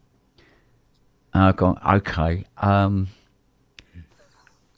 how bad do you want it working again? He goes, oh, we really want this working. I go, okay. How nice do you want it looking? Could you make it look brand new again? Right. How much you got? He goes, oh, money's not a problem. I went, yeah. I'll let you know when it's done. We did the bollocks on it. I had to replace the keyboard. Just fucking hell. It's a one-piece keyboard. You push one key and it just all went down, up and down together, you know? It's like, yeah, that is fucked. But I managed to find all the knobs and sliders, sometimes on eBay or some, and obviously I had some in stock from older machines, and modulation wheel, mod button, pitch wheel, mod button, the little, those aluminium switches. Yeah. It's only an aluminium cover, they're plastic switches. So like most of them were either gone or extremely long and hanging down the front panel on a very, so you had to sort of like the switch is here and you're going to perfect with it. But it's just melted and just hand down the front panel. So yeah, and then when it was finished, it looked like it just come out of the factory. Top job. Yeah. I've just shared that picture there, Ken. I've just shared it in the. You'll see how bad it was when he found it in his attic. Fucking hell. Yeah. Wow. Yeah, I think that's her. Holy moly. Because I was cleaning, because they had cleaned the front panel when they got it, but they'd only cleaned what you could see, and they could only clean it a bit. See, there's a coating on that front panel. You can have, the early ones were aluminium, and they were so it was like a silk screened. The early ones were, and then they went to this plastic, right? And what they did is there was this film that was put on the plastic to save it. And this is why you see Minis where the front panel has gone sort of like, it looks like it's gone grey. This is where this plastic sheeting is now pulling away from the actual plastic of the front panel. So should that have been taken off originally? No. It was on there. It was like right because it's textured. It's like almost like it was vacuum sealed onto it, if you like. Right. Okay. Yeah, because it goes into all the texture as well. But after a while, sunlight and stuff like that, it starts to then sort of like peel away again, and we had a problem with this because we go fucking hell, because no matter what you did to the Mini, it looked shit when it was done because of this front panel, and at the time nobody was remaking these front panels, and I found that using a heat gun and very, very carefully removing it, you could remove this film which exposed the plastic, and then by going over it very, very gently with methylated spirits, I could then lacquer it in believe it or not, a matte lacquer. So, and you put this matte lacquer on it and it looks brand new again, and then I could put it back on, put all the pots back in, screw up all the nuts and put all the knobs back on. Fucking job done. That's your uncle. Yeah. Right, that was my. I've got to go. Oh dear. Cheers, Peter. See you later, Peter. I'm going to make a move as well. All right, darling. Bye-bye. Bye, Matt. Take care. See you later, Matt. That was my favourite Moog, Mini Moog to play of all time. I love that machine. I tell you what, you haven't played a Mini until you've played a proper full-on RA. They are special. Expensive, eh? Oh, yeah. Mainly because of that. Yeah. If you can get one that's in the first 150, maybe 200, or a Musonics, which are close but not as good as the RAs, but they're damn close, but they're much better than the later Ink ones. And then as you go towards the end of the production line, you get up to 78, 79. They're sounding a bit thin on the ground, to be honest. So what changed? Just component changes, Ken, yeah. is it? Yeah. See, the RAs, the filters were all transistor based. The oscillators were FETs and transistor based as well. Around I think it was a CA3046 or 86. I think it was a CA3046, which would be like the VCO core, if you like. Yeah. And then, so the wave shaping was done via FETs and transistors and resistors and all that sort of thing, right? and it made it more. It was more like, so if you had 3 VCOs in the RA, and you might as well have 3 VCOs from the modular system. From the 15 or the 55 or whatever, yeah. Well, the 15, 35, 55, doesn't matter, it's all the same. But it was actually, because it's an RA, it's more like the 3C. And the 3C makes the System 55 sound weak. So you had these 3 modular VCOs and the 904 filter, but an absolute replica of what was in the 3C. So was that the 901 oscillators? Yeah, I think it's the 901s, 904 filters. Oh God, do you know what? I used to run these fucking codes off like nobody's business. Now I can't remember. But yeah, so you had the 904, and then obviously you got 2 envelope generators and a VCA. And so technically an RA was a real cut down 3C modular. Yeah. So when you play an RA, it fucking rattles the windows. And then you look down, it's on 2. You go, I better try and get it down a little bit more. And you go, yeah, that's doable. Everything in the room has stopped rattling now. Because you turn this fucker up to 10, you're going to shatter your pelvis. Well, I've got to say, the one that you restored, which I did the little thingy for, that rattled. I had a pair of BM15s up in the room, the Dyne Audios, the active ones. And they were flapping like fury. You know, they go down quite low. They were flapping like fury, and the room was kind of, you could feel your. Well, yeah. Liver going, I mean, blah, blah, blah, blah, but like blah. I said, you know, so even after he changed the design from the RA to the Musonics, which was also there was a company thing going on as well, wasn't it? So they go to the Musonics, and they were phasing out the FET transistor-based way of doing the wave shaping and stuff like that, and making it more chip-based. And the filter, there was slight changes in the filter, where these old FETs and transistors were obviously no longer available, and newer versions were coming to a head where they were cheaper, but it changed the sound. And then by the time you get to the 1979s, they still sounded like mini Moogs, but they didn't sound like those early babies, you know. But of course, the trade-off was, if you had an RA, it was a bastard to keep in tune. Yeah. It would be all over the shop.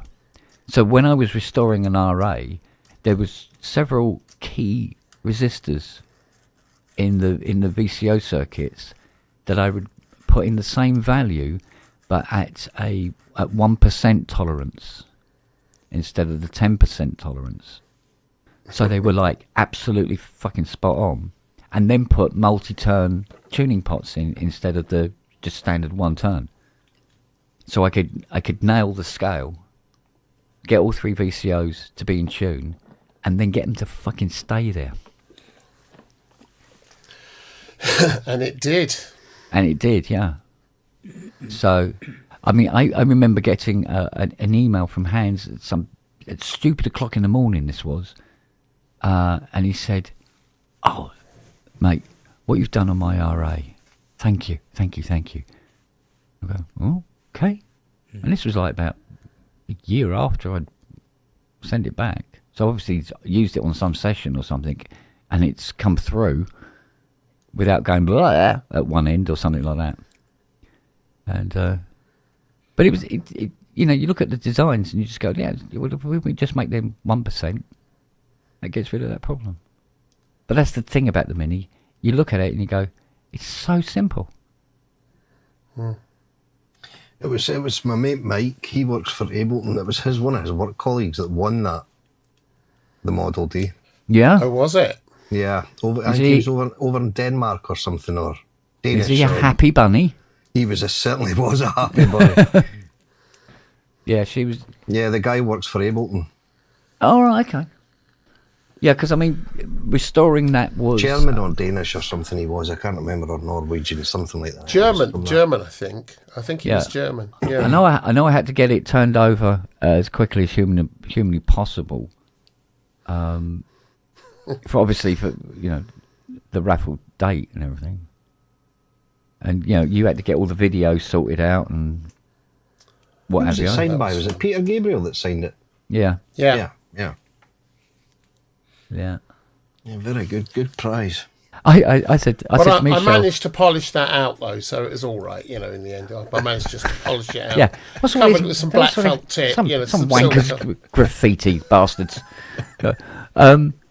I said to Michelle, I said, right, the mini's done. She goes, right, I've got to get it down to Peter's place. And I go, where's he then? She goes, he's fucking miles away anyway. And I said, it'll be all right. I said, I'll get it sent down. And she went, cheers. I said, yeah, don't worry. I said, I'll pay for it, don't worry. So I said to Fiona, I said, yeah, we better get it insured as well, just in case and everything like that. It's like 500 fucking quid. Jesus. Wow. Right?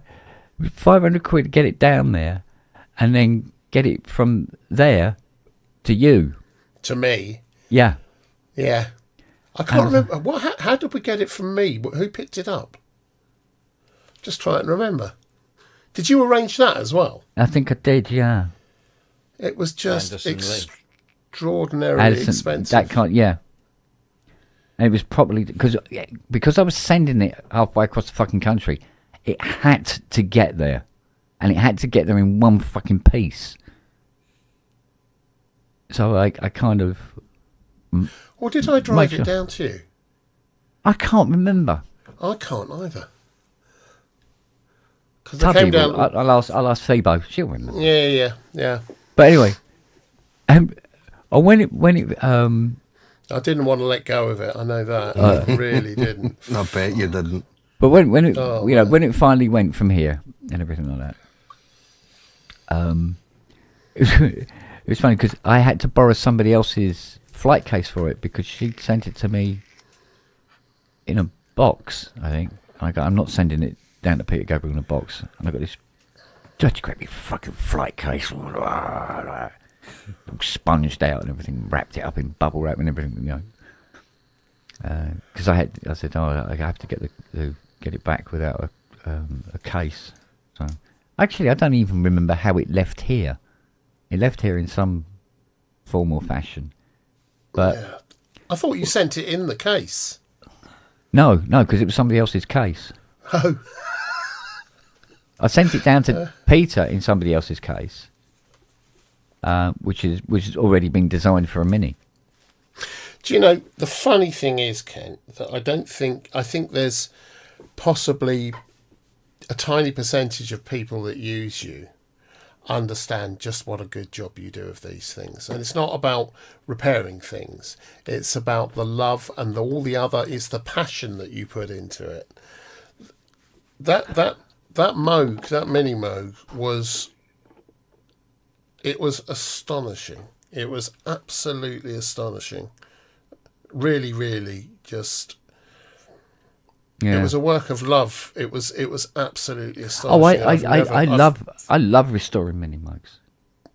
Yeah, but this all of them. My goodness. I love restoring Moogs, except Polymoogs. Polymoogs.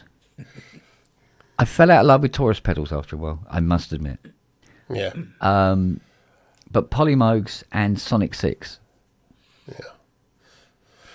Though the Polymoog was a fucking colossal pain in the ass. Don't move it.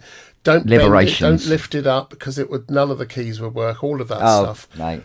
But for the 5 minutes that they worked, if you had the full pedal set, they suddenly became this monster.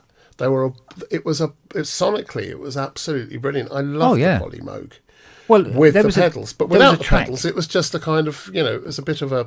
Well, there's a track on my SoundCloud that I did with the Polymoog and a CS80. Yeah. Ah. And my Korg Oasis, and they played this track live, And people had heard the track. They said, "So what's this science?" And I go, "It's Polymoog." I go, "Is it?" Yeah. While they're working, they're great. But literally, and I'm not kidding you, literally 2 days after I'd done the recording, I was using the Polymoog and it caught fire. And there was flames and smoke coming out of the sliders. Fully restored. Right? And it just went, and it was like, oh, do you know what? Fuck this. I'll put it up in the attic. Fuck you. All right then. Get out of my sight. Did you put it out first? Or... Yeah. It was a cold winter. Yeah. It's basically the Tesla of synthesizers, right?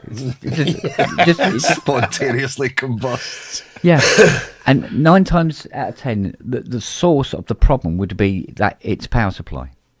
Yeah, and of course, Moog, in their infinite wisdom, went, "This is the perfect power supply to put into the memory in the memory Moog." There we go, sorted. So we don't have to make power supplies for the memory Moogs.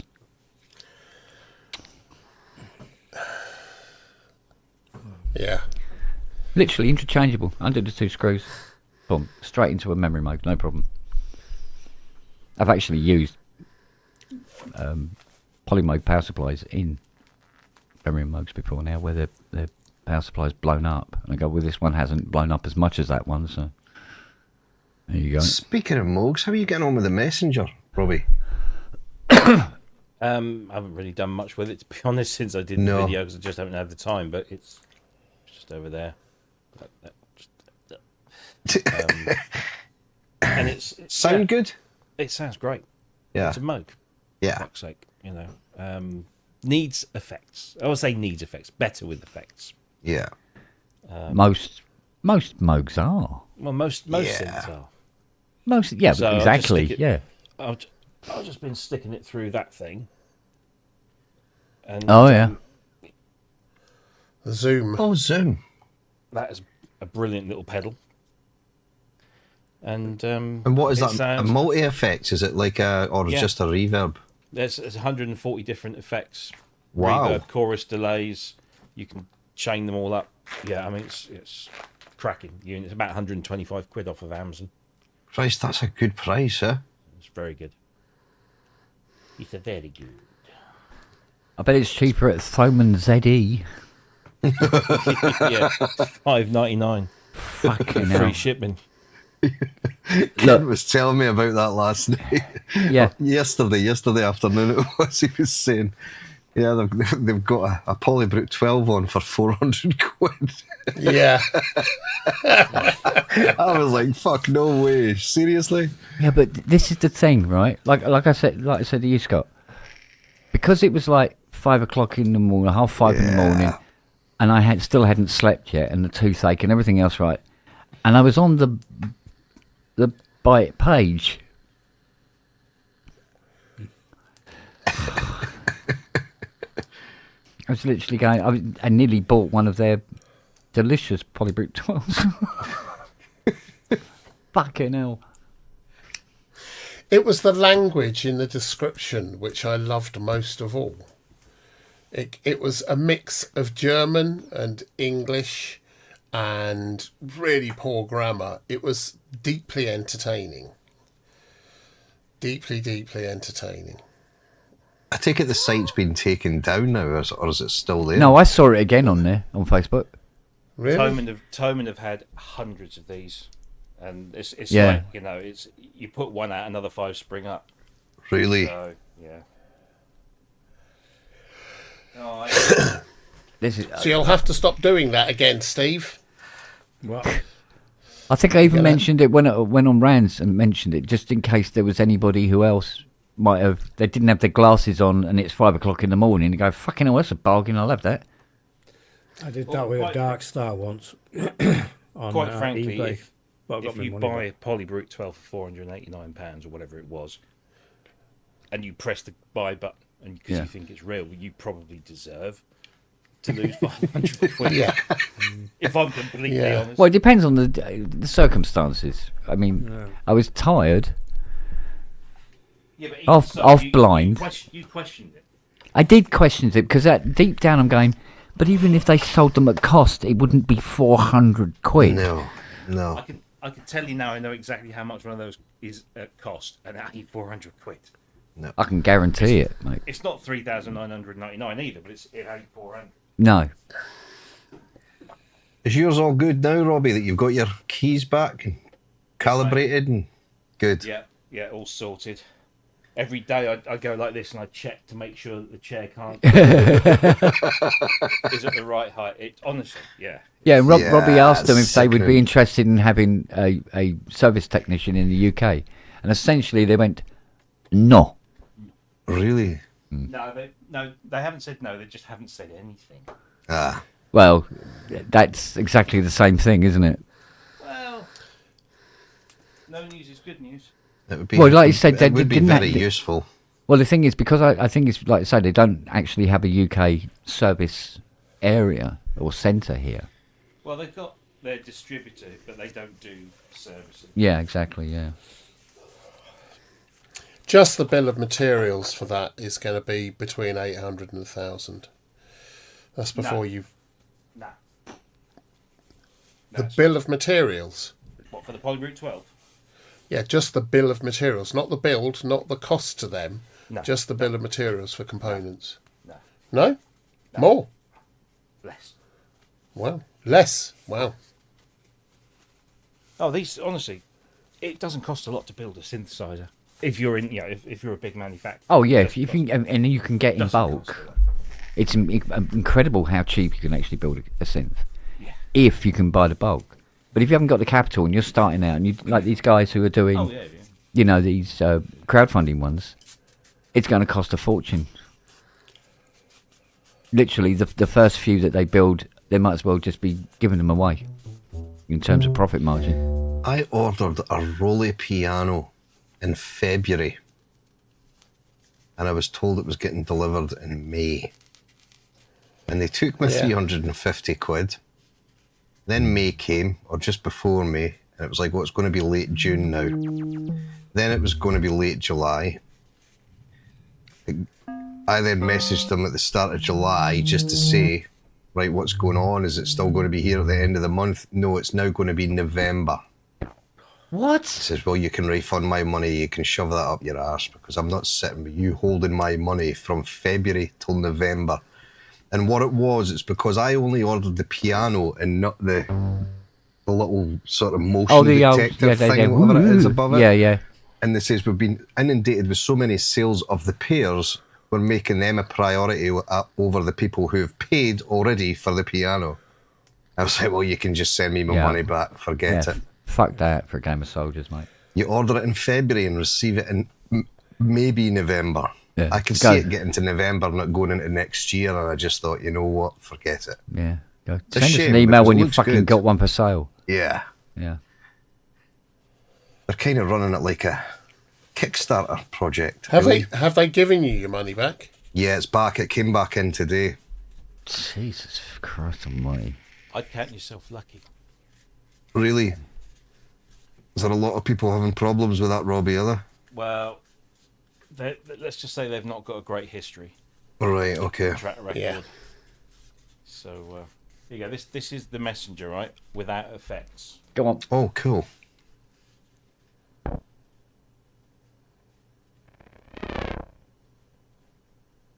Actually, probably best if I turn my... What's it off? Yeah, turn the echo off. Yeah. No, background noise. There you go. Right, so... Yeah. Here we go. Yeah, no, that's cool.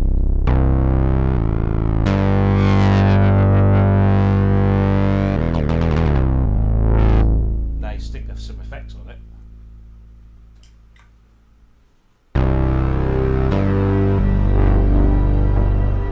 Yeah, that's chalk and cheese, isn't it? That said... That's it on its own. It's got a decent low end on it. Yeah. Well, it has to have that, otherwise it can't put Moog on the front panel. Well, that's true, yeah. But the thing is... Oh, nice. Yeah, exactly. I've heard synths that sound shit, even with the effects on. Yeah. I mean, it's got all the bits and pieces that it requires to make a really, really decent little keyboard.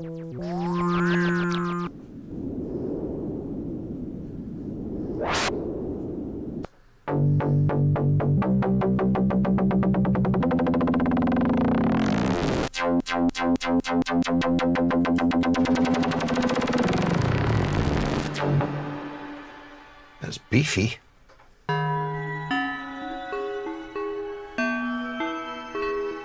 FM.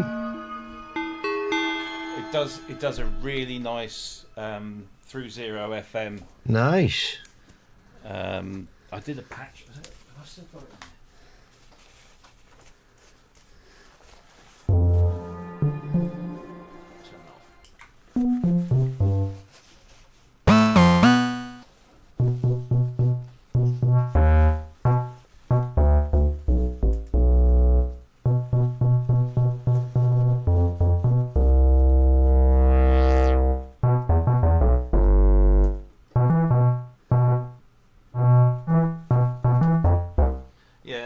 I'm still trying to. It still has that Moog signature to it. It definitely does. Yeah. Can't do strings though.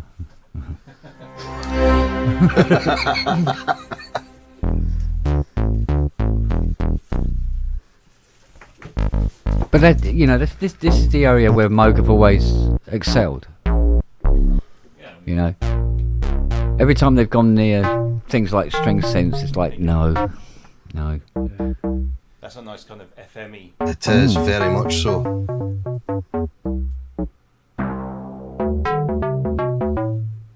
Yeah, if you played that to somebody who's never heard a Messenger before, they would think that was a DX7 for a minute.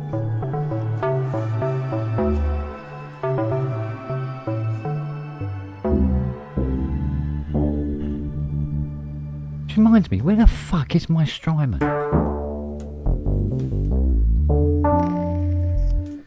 What Strymon have you got, Ken? The Big Sky? Yeah. Yeah. Great pedal, that, isn't it? Somewhere. I've got a Starlab in the Eurorack. Oh, cool. Which one, Steve, have you got? Starlab. Starlab. Yeah. Yeah, nice. I had it's the second Yeah, it one. might be in the skip, yeah. The first one I had just stopped working, and I had to send it back to Signal Sounds, and they swapped it out for me. Really great. Yeah. Yeah, it's funny. You get that every now and again. You get one one product that just actually shouldn't have gone out of the factory for whatever reason. Yeah. A dry joint or something, or one solder joint is not quite right. Yeah. It was just clicking. You powered it up and it'd just click and do nothing else. That was it. That's a good point, Wookie. I better ask Lily. You see my Strymon, you little cow.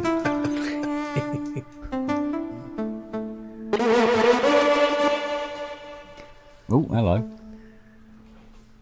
There you go. Sounds good, though. Yeah. Well, they do. They always do until I do this.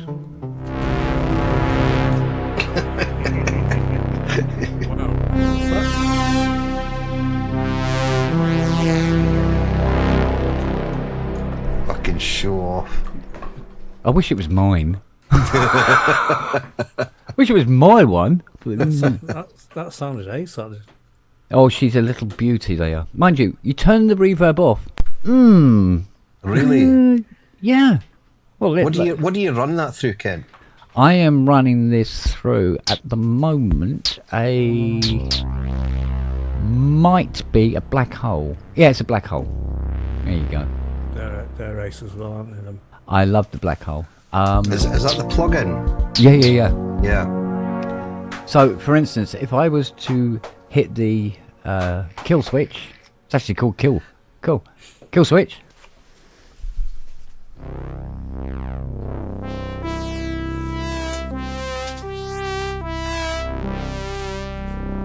Still sounds.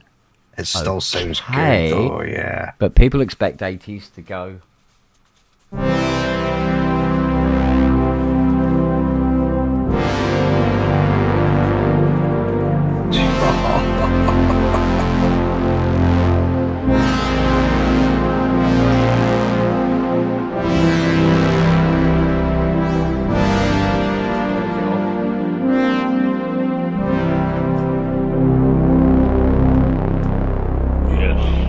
Testicles. Testicular. And then go.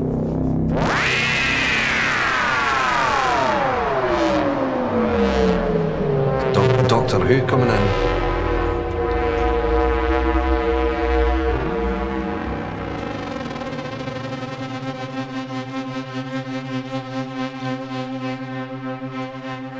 I think that's what Black Corporation missed off of their It's lovely. Deckard's Dream doesn't have the ring mod on it, does it? No. Yeah. Didn't they do Which is a shame. an add-on? M8X does now. Did they? Yeah. Did they do an add-on, Steve? Did they? Yeah, I think they did an add-on, didn't they? It's Yeah. just gone Yeah, it was a on. separate lump, wasn't it? Yeah. But it doesn't sound like the 80s. It's not quite there. That sounds awesome, that does.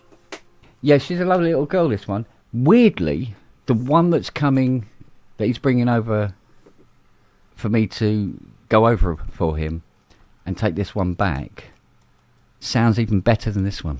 Wow. Again, earlier.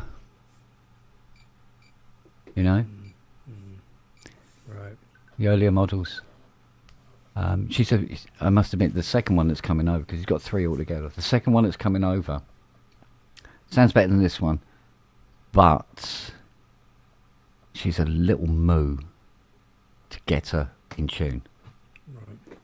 Because obviously, the older, the more goes on. Yeah. So, and there was a company, I can't remember who it was. They fit LEDs to the voice card, so you can see which voice card is on for when you're tuning it. Whereas all you have to do is be able to count to fucking 7. Yeah. Or put your finger on the back of the card and it goes Meh. Yeah. And I found I had one come in and the guy was complaining about he said there's this noise. You play it, so especially if it's turned up and you're playing it, there's this noise going on.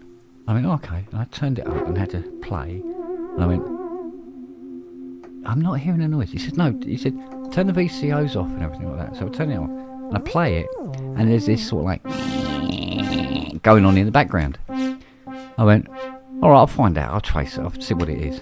So he paces off.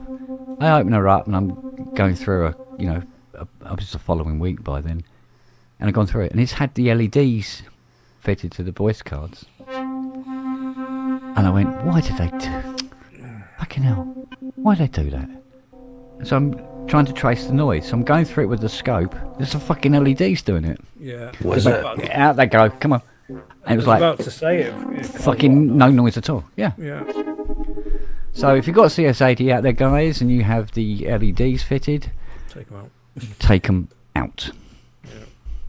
And these LEDs are only something you could see if you open the case. It's Yeah, you not have to open something the case up to see it. So Yeah. it's pointless, really. Yeah. Well, I mean, if you're tuning it, you have to do that. But Yeah. all you have to do is you turn it on, you hit the key once, that's voice 1. Hit it twice, 2. Hit it 3, Yeah. 3, 4, 5, 6. And when it gets to 7, you hold 7 down and push another key, you get 8. Right. Okay. And the reason for that is the way the Casboard was designed, because the ICs originally came out of an organ, and the 8th voice is assigned to the pedals. Right. Okay. And that's why it does this weird thing. So all you have to do is count to 7, and on the 7th one, hold it, and then hold down the key, and then let go, and you got it, and then you can tune it. Duh. It's a piece of piss. Still, there you go. Which is why, in the end, I did that video on how to tune your CS80 that's had fucking 2,500 views now. Which is weird, because there's only about 750 CS80s in the world. So why is it 2,500 people watched it? Maybe I'll watch this, and maybe one day I'll see a CS80. Yeah. At least 2 hours of it. It's just it going, eee, and me tuning it. Thing is, every single synth, we've talked about this often, every single synth that comes out has a Vangelis CS80 sort of patch on it, at least one. Yeah. Usually 2 or 3. And everyone's basing what they think a CS80 sounds like. Yeah. On all of the copies or the interpretations of that sound, rather than on the original. And the original, you have to play it and dig in with the controls to really understand just what it means and what it matters. The balance and the cross mod. And well, I think I still got guitar 1 and 2 assigned to the front panel. I think.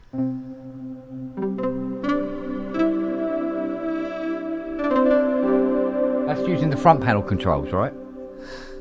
And the thing is, this myth. They go, Vangelis, no, he just uses the presets. Bollocks. Yeah, he wasn't actually using the presets. He would recreate the preset on the front panel and then be able to play with the controls while playing, which is why there would be certain things where people go, I've got guitar 1 and 2, or I've got brass for Blade Runner or whatever, and they play it, and there's certain parts where it doesn't sound right. Yeah. And it's because he will mess with the attack on one of the banks. And by increasing the attack, gives it more sort of like a controlled expression on the VCA. Because none of those controls work. Yeah, none of those controls work. If you use the presets, you can move those controls about all you want. It doesn't change the sound, except if it's in panel mode. So he could mess with it. So technically, yes, he liked using the presets, but in a manual way.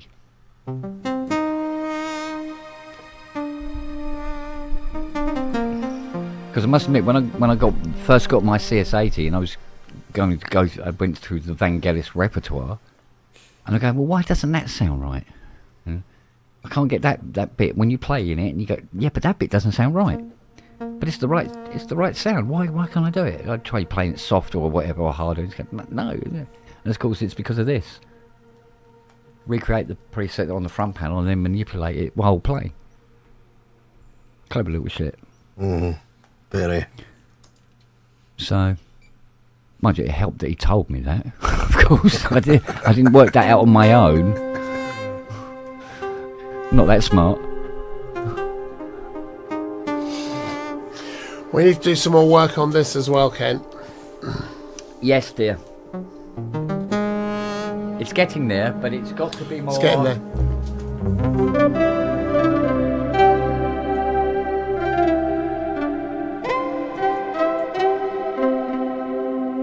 It's like that night I showed you, Robbie, didn't I? With the what was it? What was it I was doing?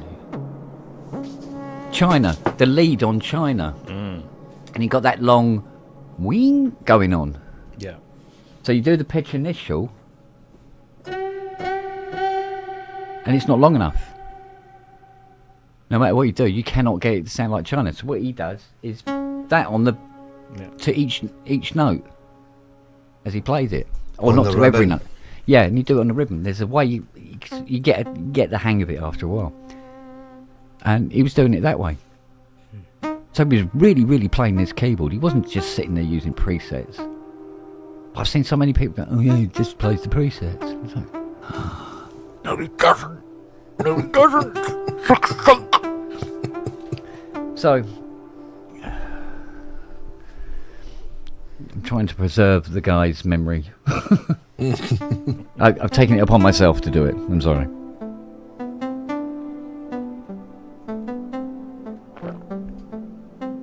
It's very close, Andrew, that.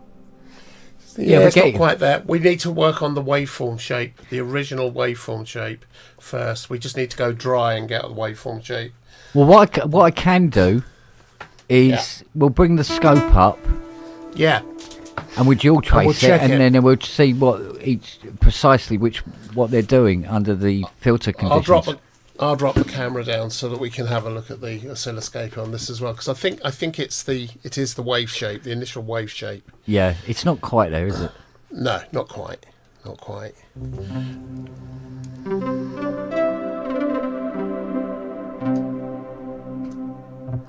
Is that both of them or just one?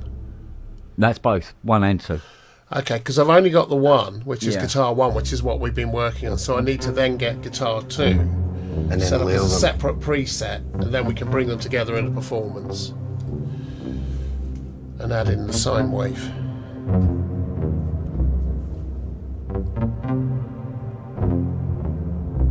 Yeah. I always thought that was See You Later was just a very weird album.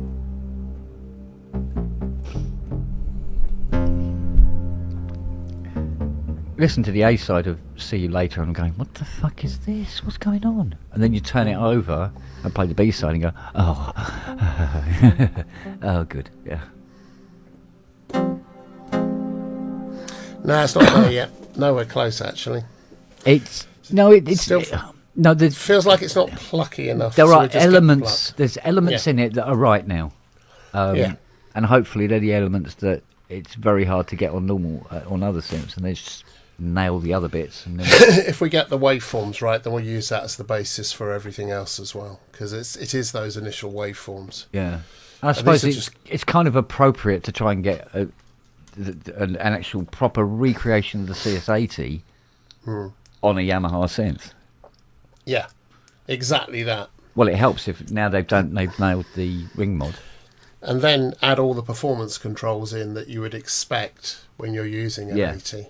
Yeah. So control over the ring mod or the balance, the initial attack. It's all the initial attacks and all the IL and all that stuff.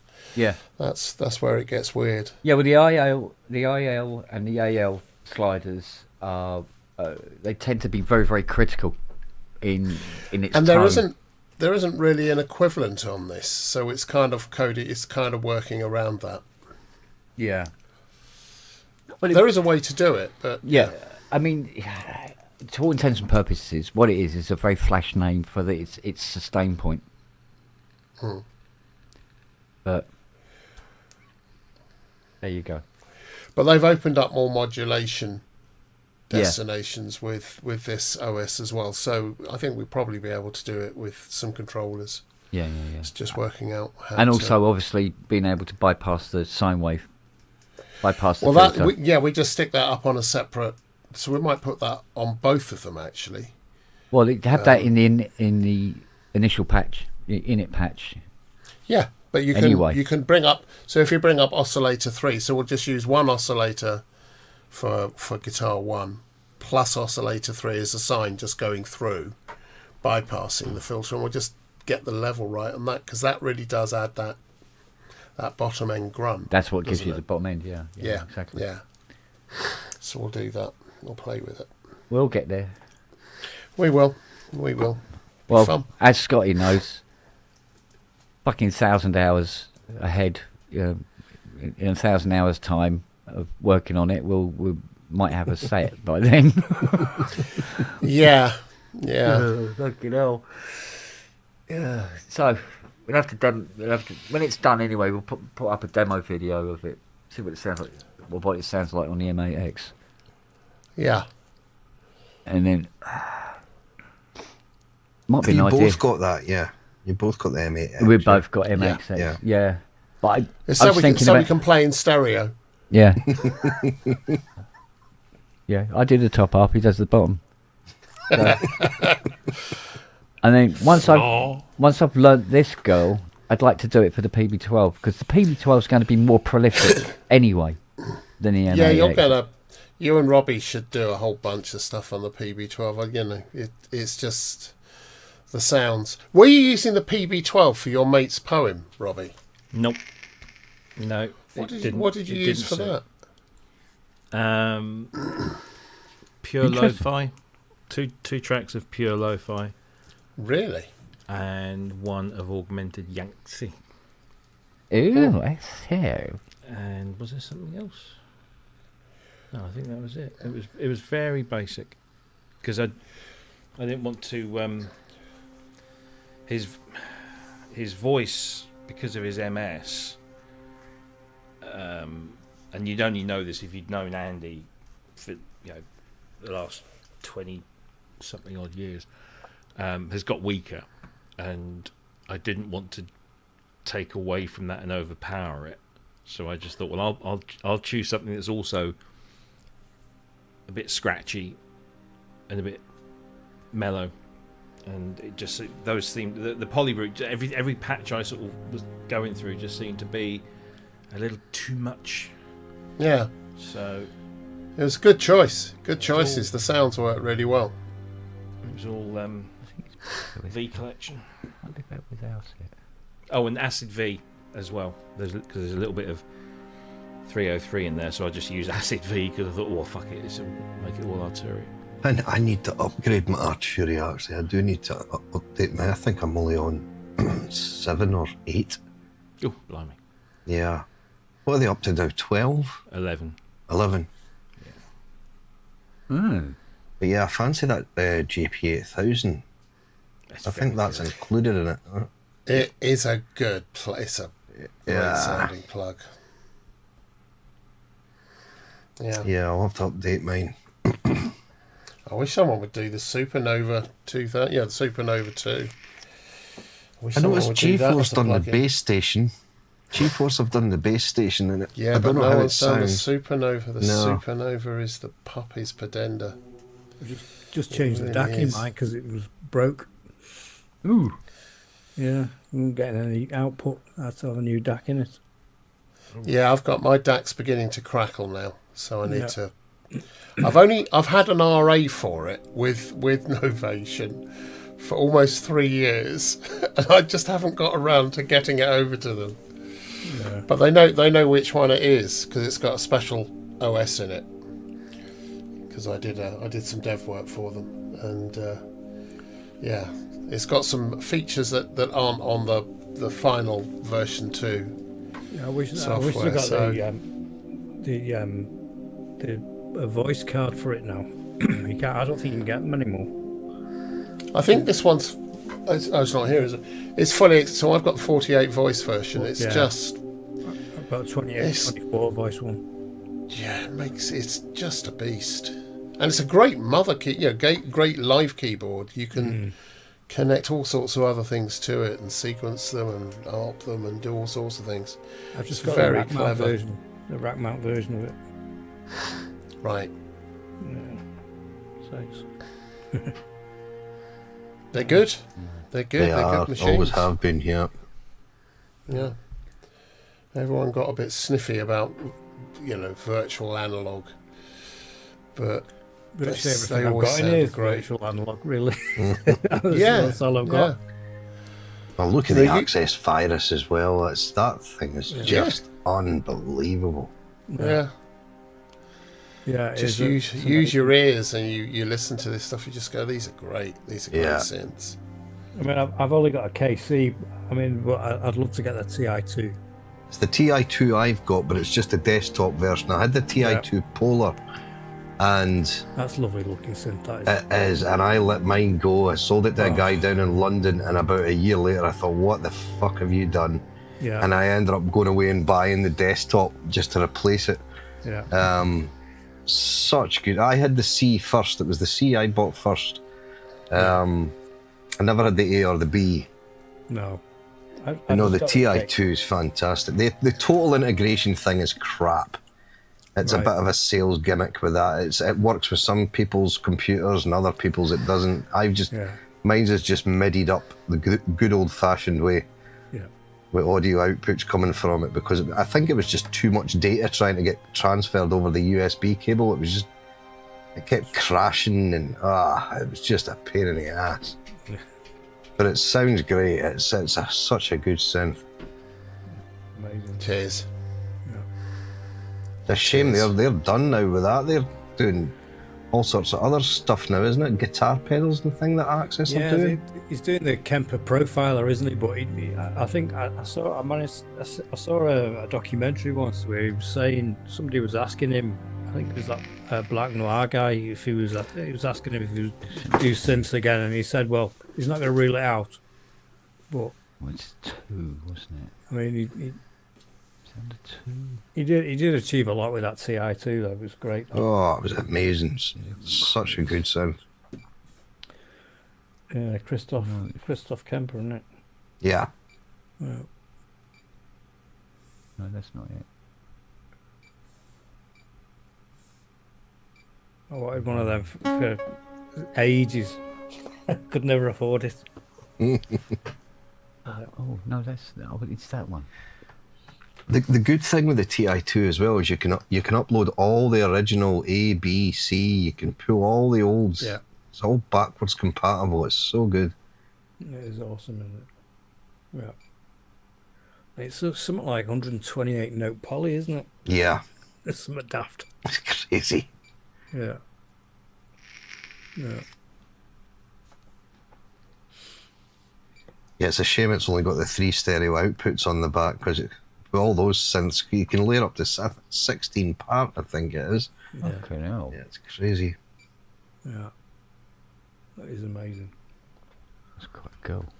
Date with I'd Michelle love to get tomorrow one of them Dark Stars. What? The got a CI date with Michelle. Dark CI Dark Star. night. She needs some help with something. So. By the way, Scott, you being here tonight has just made me remember to update my Polybrute 12's factory sounds, but I always put yours on there as well. So I have a project which is basically Polybrute 12 plus Scottish Bastard. You know, it surprised me, the Polybrute 12, how close to the CS80 it can sound. It's pretty damn close. Yeah, it's a good synth. That sounds good, Kent. What's that? What back library is that? It's a bunch of choir boys he's got locked up in the shed. You don't hear any squeaking. I keep them well oiled. That's why he's got a hard on again. Oh yes, sir. little rods going up the cassocks.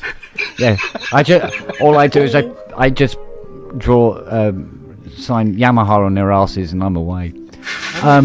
How many synth bonuses that you've had tonight, then, Kent? As of what?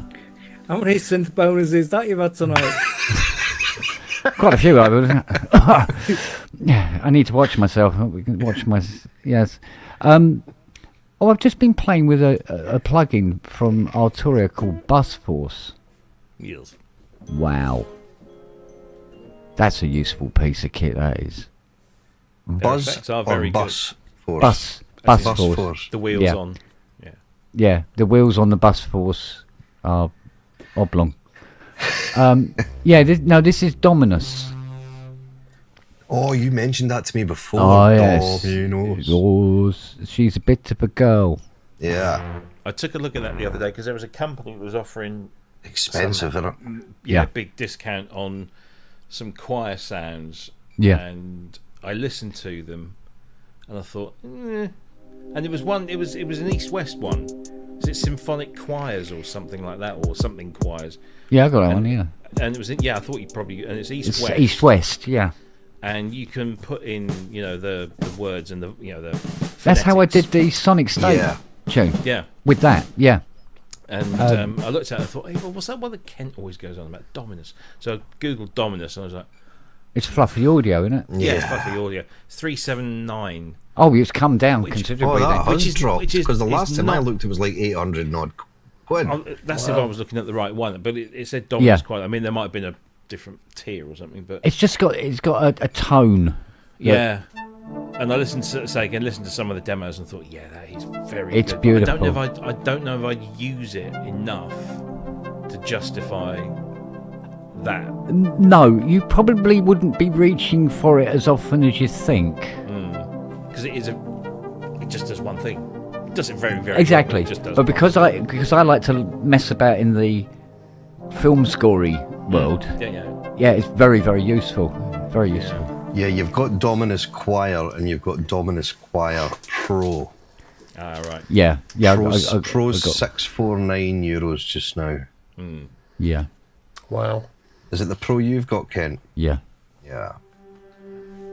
Because I love amazing. I love It mixing really it with does sound strings. I love mixing it with strings. Mix these together.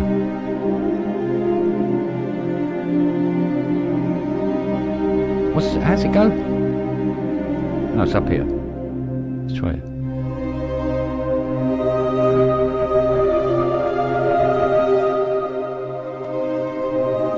Yeah, it's driving it too bloody hard now.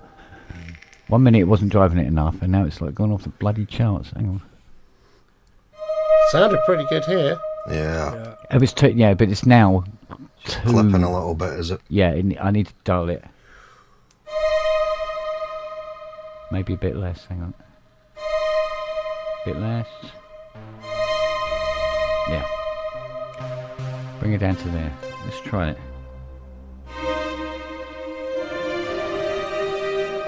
No, it's still doing it. Yeah, something's still.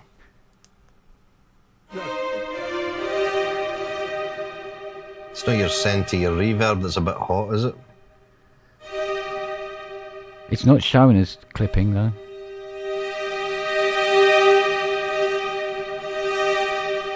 Doesn't sound right though, does it?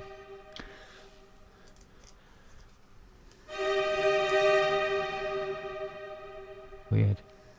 Let me just for a minute take it offline.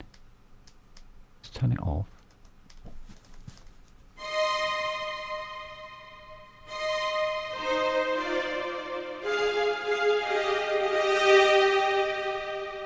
Yeah, there you go. So I need to be able to bring it in without it clipping so much. So take the strings down. It's not the strings doing it. It's actually the. Yeah, but if you take the strings down, then you'll have more headroom when you introduce the choir. Yeah, but I can't. If I bring the strings down, then they don't get the tremolo I need at the points that they're needed.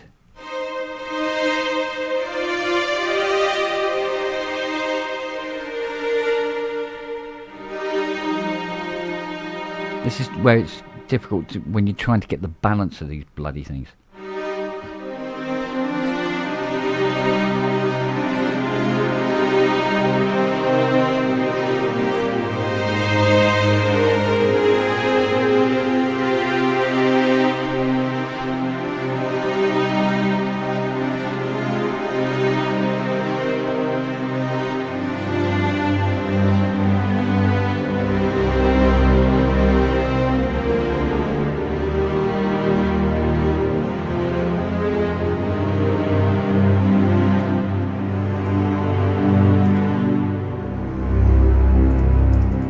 It's not right. Still not. Sounds alright to me, mate. No. It sounded ace that.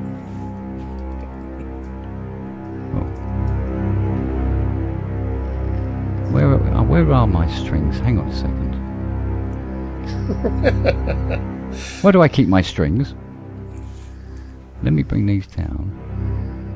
I think the other problem I have is when I play the bottom C, it triggers Dominus to change the preset. Yeah. As well, so it now will be saying Dominus instead of ooh. I think. Let me check.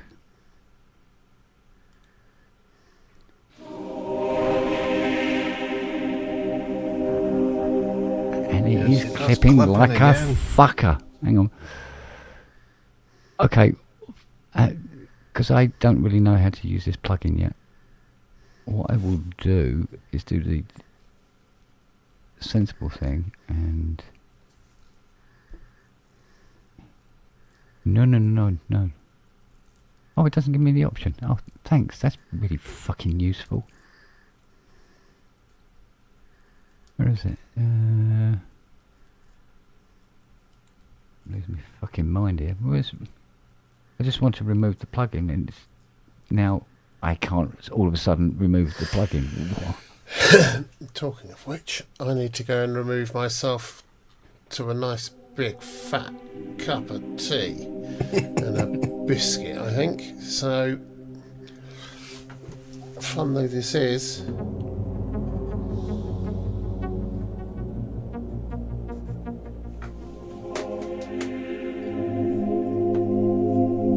That's better, Ken. That is better.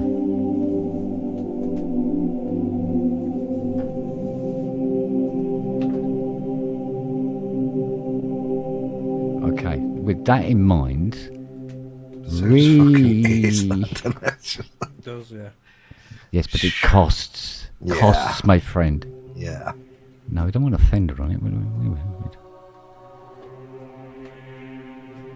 Right, now bring up the strings to the level. That might work better.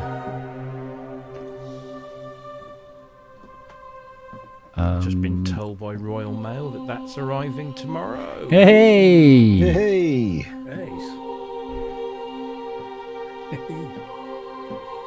Finally. I've only wanted one for 25 years. 24. When did you order it, Robbie? Was it It's just a an eBay surprisingly job? patient. 2001. No, the auction finished at 7 o'clock last night, and it's Nice. in Swansea, and it's arriving tomorrow. So Very good. He's getting 5 stars as long as it arrives in one piece. Although apparently he does pack them very Good well. when people pull it out of the bag like that and get it straight down and get it shipped. The funny thing was that Where's this? Unlike Rolly. I was on the have a chat with Steve Elbows about Rolly. He'll bend your ear for like about 5 hours with some great stuff. No, I was talking to Kent and Matt was it last week, I think, or no, it was the week before, I think. And I said, I've just found this RS7000 on eBay, and you want 700 quid for it. Buy it now. And I thought that's not bad because those tend to rock up on eBay in a pretty battered condition most of the time. That looks in good nick, that. Yeah, and then a lot of them have the faded, the coating's worn off, so you see like the milky ABS plastic underneath. Yeah. And that looked in really good nick, and it came with, the original memory card and all that kind of stuff. And I was like humming and hawing because I thought, well, I want the display that we're doing at Bristronica this year is going to be mostly that era of Yamaha. So CS1X, AM1X, RM1X, all of those kind of dancing machines. And I thought, that would just top it off really nicely. And when I eventually sort of thought, fuck it, I'll buy it, I went to the page and it said, this listing has ended. Oh, no. Fuck's sake, somebody's bought it. And then it said, but it has been relisted. So I went, and he's put it back on as an auction rather than a buy it now. So I thought, all right, if I can play games, we'll play games. And I'll just sit here and I'll wait and see. And if it gets to 700 quid, or, so I'll put a bid in for what I was going to offer. And it just went on. And Sunday, it was about 350 quid on Sunday morning. And then in the afternoon, it went up to about 380. 4:30, and then I sat there literally with 5 seconds to go and put a bid of 700 in, thinking somebody's probably put a maximum bid beyond that. It's in really good nick. Got it for 565 quid. Oh, you dancer! Bloody hell! Bloody hell! That's fantastic. And I'm thinking it's at least £200-300 cheaper than what they normally go for in a shit condition. And I bet he sat there kicking himself. Yeah. So hopefully he hasn't just thrown it in a box with no packaging. Because I've had stuff like that happen before, where I've bought something that's gone for like dirt cheap, and then they've sort of come up to you do know what you've got here, like give us a bit more money. And nah. Somebody did that with funny enough, Yamaha CS6X. The PG daughter boards that you can fit into those. I wanted the VL one to have the physical modelling on the CS6X. If you go Google any of those PLG 150 cards, whether it's the VL or the they do the AM, which is 5 voices of an AM1X and whatever, you're looking at £200-300 per card, if not more. And this guy put it on, I don't know, he must have put it on at a really, really stupidly low price, like starting price of 99p. Thinking it would probably go up and up and up. I got it for 65 quid. And he sends me an email after I've paid him. He says, you do know what you've just got here for £65? I said, yep, I know exactly what I've got, thank you. And he didn't process the sale until like the next day. And I'm like, yeah, bastard. But no, to be fair, he followed through with it. He followed through, and it was exactly how it was. But now I'm on the lookout for there's an expansion board for the RS7000, but I've found a couple that were sold on Reverb, and they go for about 350 quid. Bloody hell. Just gives These you, expansion things are crazy, the money they go for. It's the same with the JV1080. oh God, all the cards. expansion cards you get for that actually go for more than what Have the you 1080 itself does. Have you seen the price of Yamaha DX7 cartridges? Official, Yamaha, No. or even third-party ones. You're looking at £150, £200 per cartridge. For 64 sounds tops, which are already available free. Is that one there? On there. Hang on, no. What that is, except you can't see it because it's. I too gave you fucking some of them, bright. didn't I? What, these? No, the cartridges. You give No. me some? Yeah, didn't I give you some? No. I gave somebody some. No, you give me any. Got some But somewhere. it's funny you should show that, Andy, because I was reading through the manual. What was the that, RS Andy? 7000. That is, I've got all the cards for the Romplers. For the EMI Romplers. Except I thought I had, and then I lost my Planet Earth one. And I've been trying to get one for years, and I eventually, I found one. I found them going for about 400, 450, that kind of price for Planet Earth ROMs. And when I was clearing my office out recently, I came across this one. It's the original World ROM, the dev board from that series, which has got all the dev presets on it. So I've got it. It's here. I don't know. I've no idea what that would be worth, but yeah. Well, Yeah. I was reading through the manual of this RS 7000, and I didn't realise you can actually upgrade the RAM.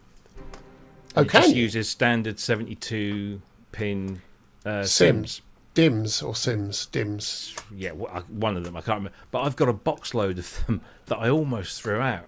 I had a whole bunch of old computers, and I thought, I'll tell you what, I'll keep the RAM, because you never know. Yeah. You never know, especially with, because I managed to fit some to my S2000 to put that up to maximum RAM. So I've got a box of one. I'm pretty sure I've got these 72 pins in there, so I'll be able to upgrade it to 60 as long as they're 32 meg. If I've got two 32 megs, then I should be able to upgrade it to the maximum 64 megabytes of sampling RAM. I've got an S2000 in a box, in its original box in my attic.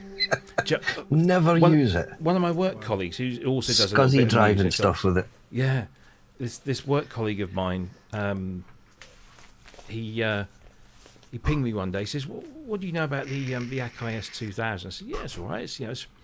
It's a basic sample. It's not really, it's not the Cheap best, as chips. Yeah. If you can find a 3000, if you're in, if that's what you want, get 3000. But if you can find a 5 or a 6, really better."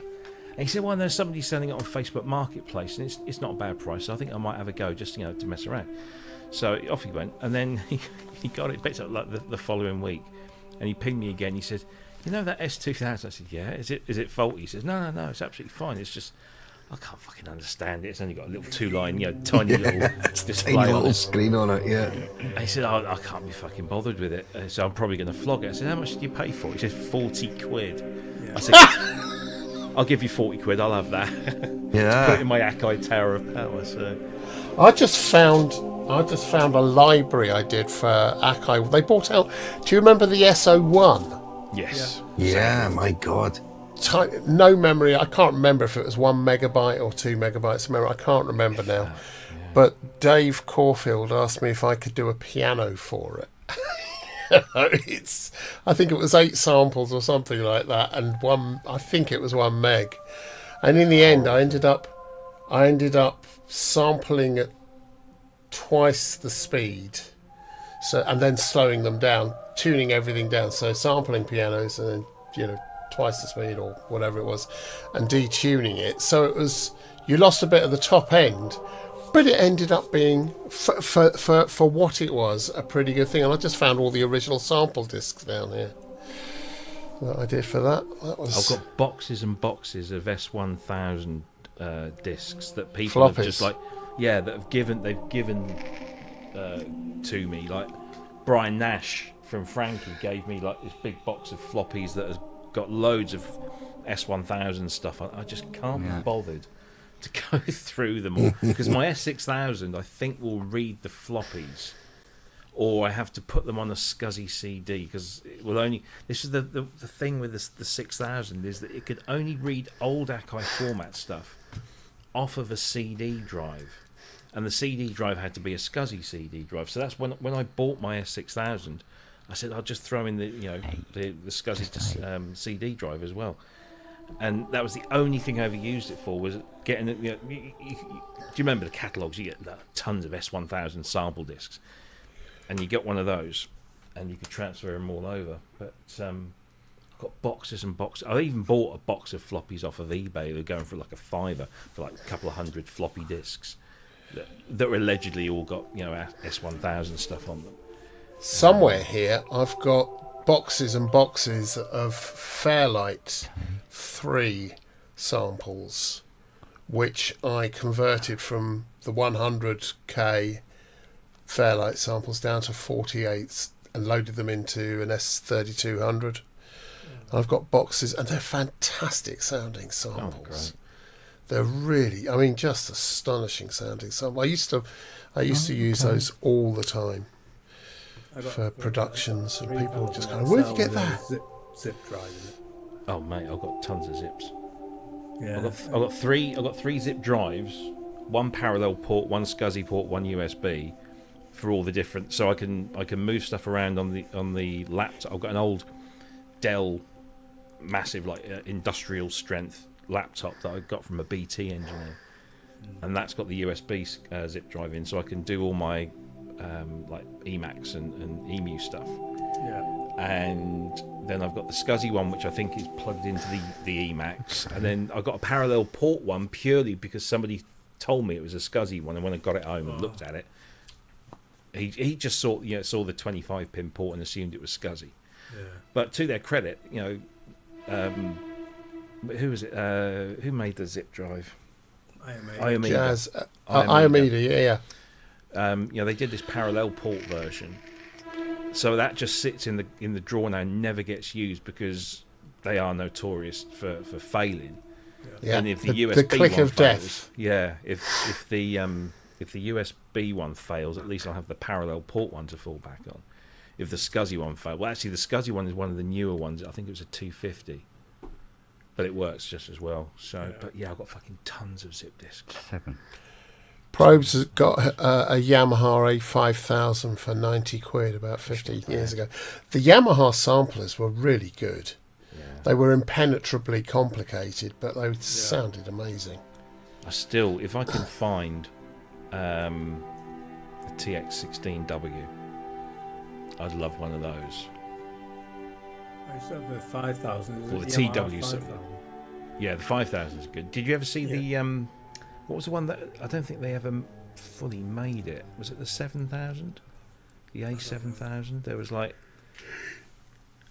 They were going to do a big launch. It was just around the time that he realised they weren't going to win that war, no matter how many versions they put out, and that Roland were sort of falling by the by. It was just going to be Akai and EMU batting it out, and I got approached by Yamaha to do a marketing event for them, and they wanted to know what I might do with the might have been the 7000. Oh, that's a shitty picture, but that's the 7000. Yeah, I don't think ever really made it. And we were going to put on a concert at the Wigmore Hall, where we got solo players playing one of the samplers, each one playing a separate sampler with a speaker attached, placed across the entire thing, so you had an entire orchestra. But they were played by people with a keyboard with the correct samples for each of the positions. And we started doing some testing for it, got paid for it, but then they pulled out because they pulled out the whole market. But that was going to be a lot of fun. No. What have you done? No, it's all right. I'll figure it. There's a slightly better picture of it. Yeah. Back in the 90s, me and Mike, my mate that works for Ableton, or did work for Ableton, he's just left them now. We used a W30. I loved that thing. The Roland W30. What a fucking sampler. Yeah. Of course, idiot.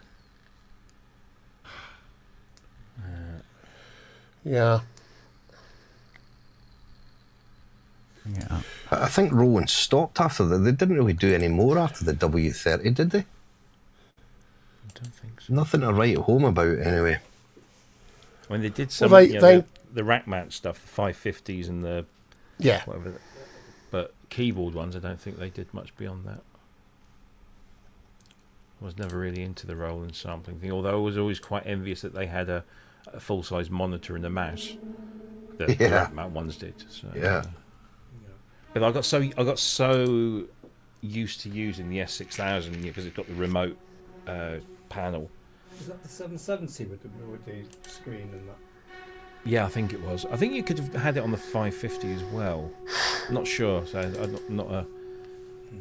But yeah, I got so used to whizzing around on that S6000 panel, like muscle memory, that I barely, well, I say barely used. I occasionally used the Axis software, but pretty much just used the front panel because you know it was such an intuitive interface. It still is. If I share something, can you? Where are we? Wrong. Can you bring this up? This will be fun. Image file. Here we go. 36. Where are we?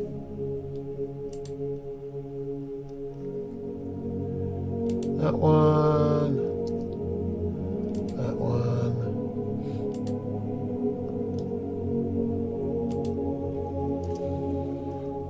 That's better.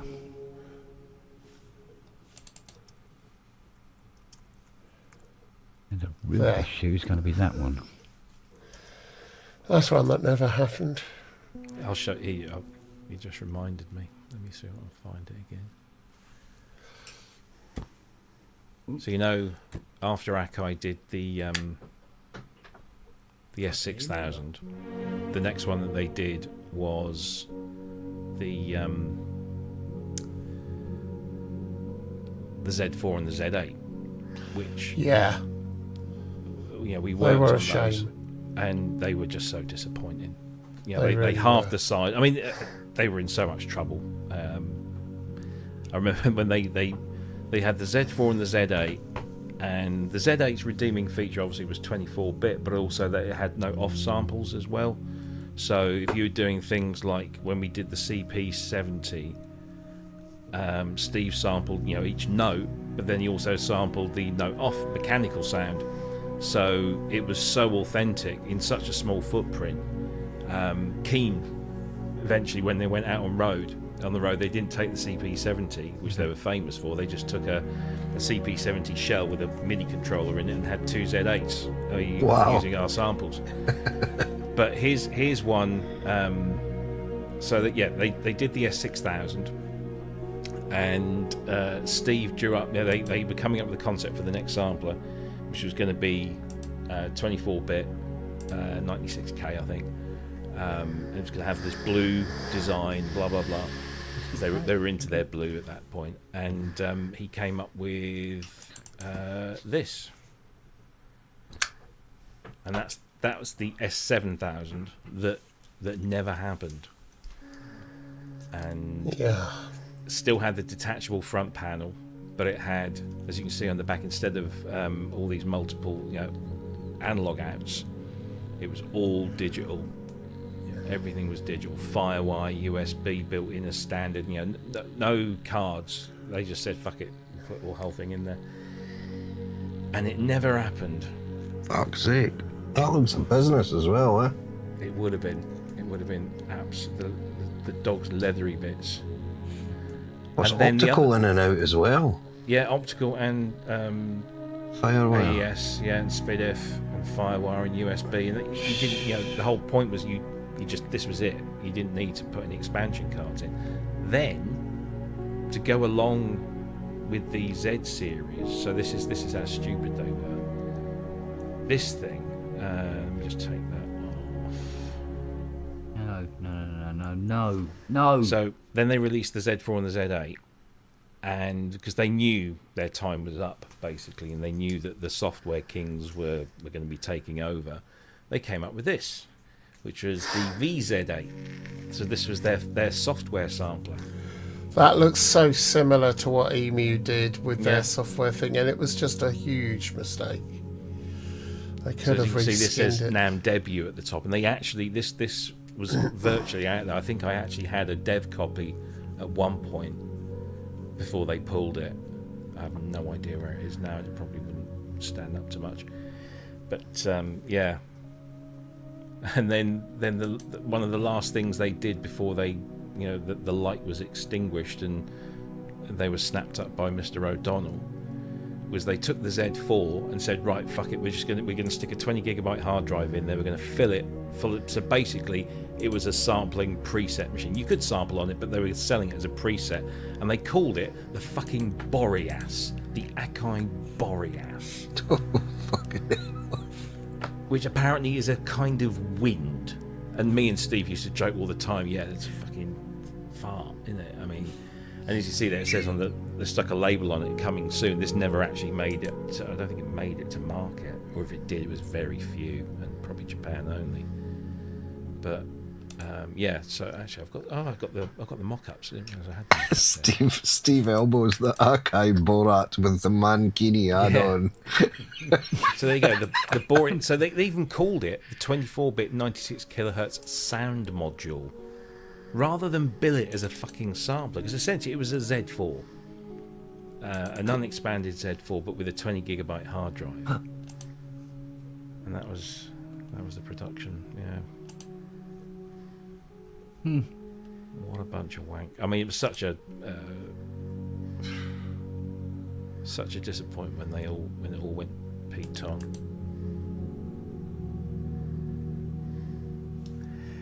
But there you go.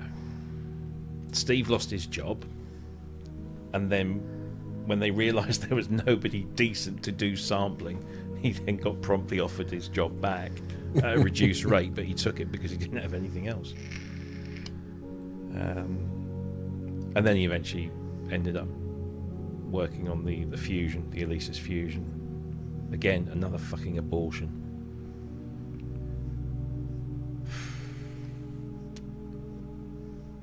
And that's what we did. Sure, Mark Tinley used to work for Akai as well. Oh, lots of people used to work for Akai at some point. Yeah, he was with them for a long time, Mark.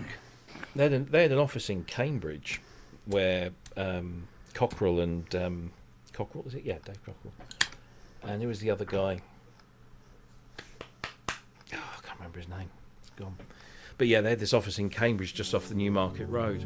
Little sort of ramshackle thing. I only went there once, but Steve would come down often. Yeah. No problem. The Boreas was an offshoot of the Z4. So the Z4 and the Z8, the Z4 being the standard version, the Z8 being the Pro. Basically, they went from a 4U big ass rack mount with a lovely big screen and all this expansion capability to a 2U. I've still got my Z8 prototype here. It doesn't even say Akai on it, which is probably a good thing. It still works, but when you turn it on, it still thinks it's January the 1st, 1900 or something.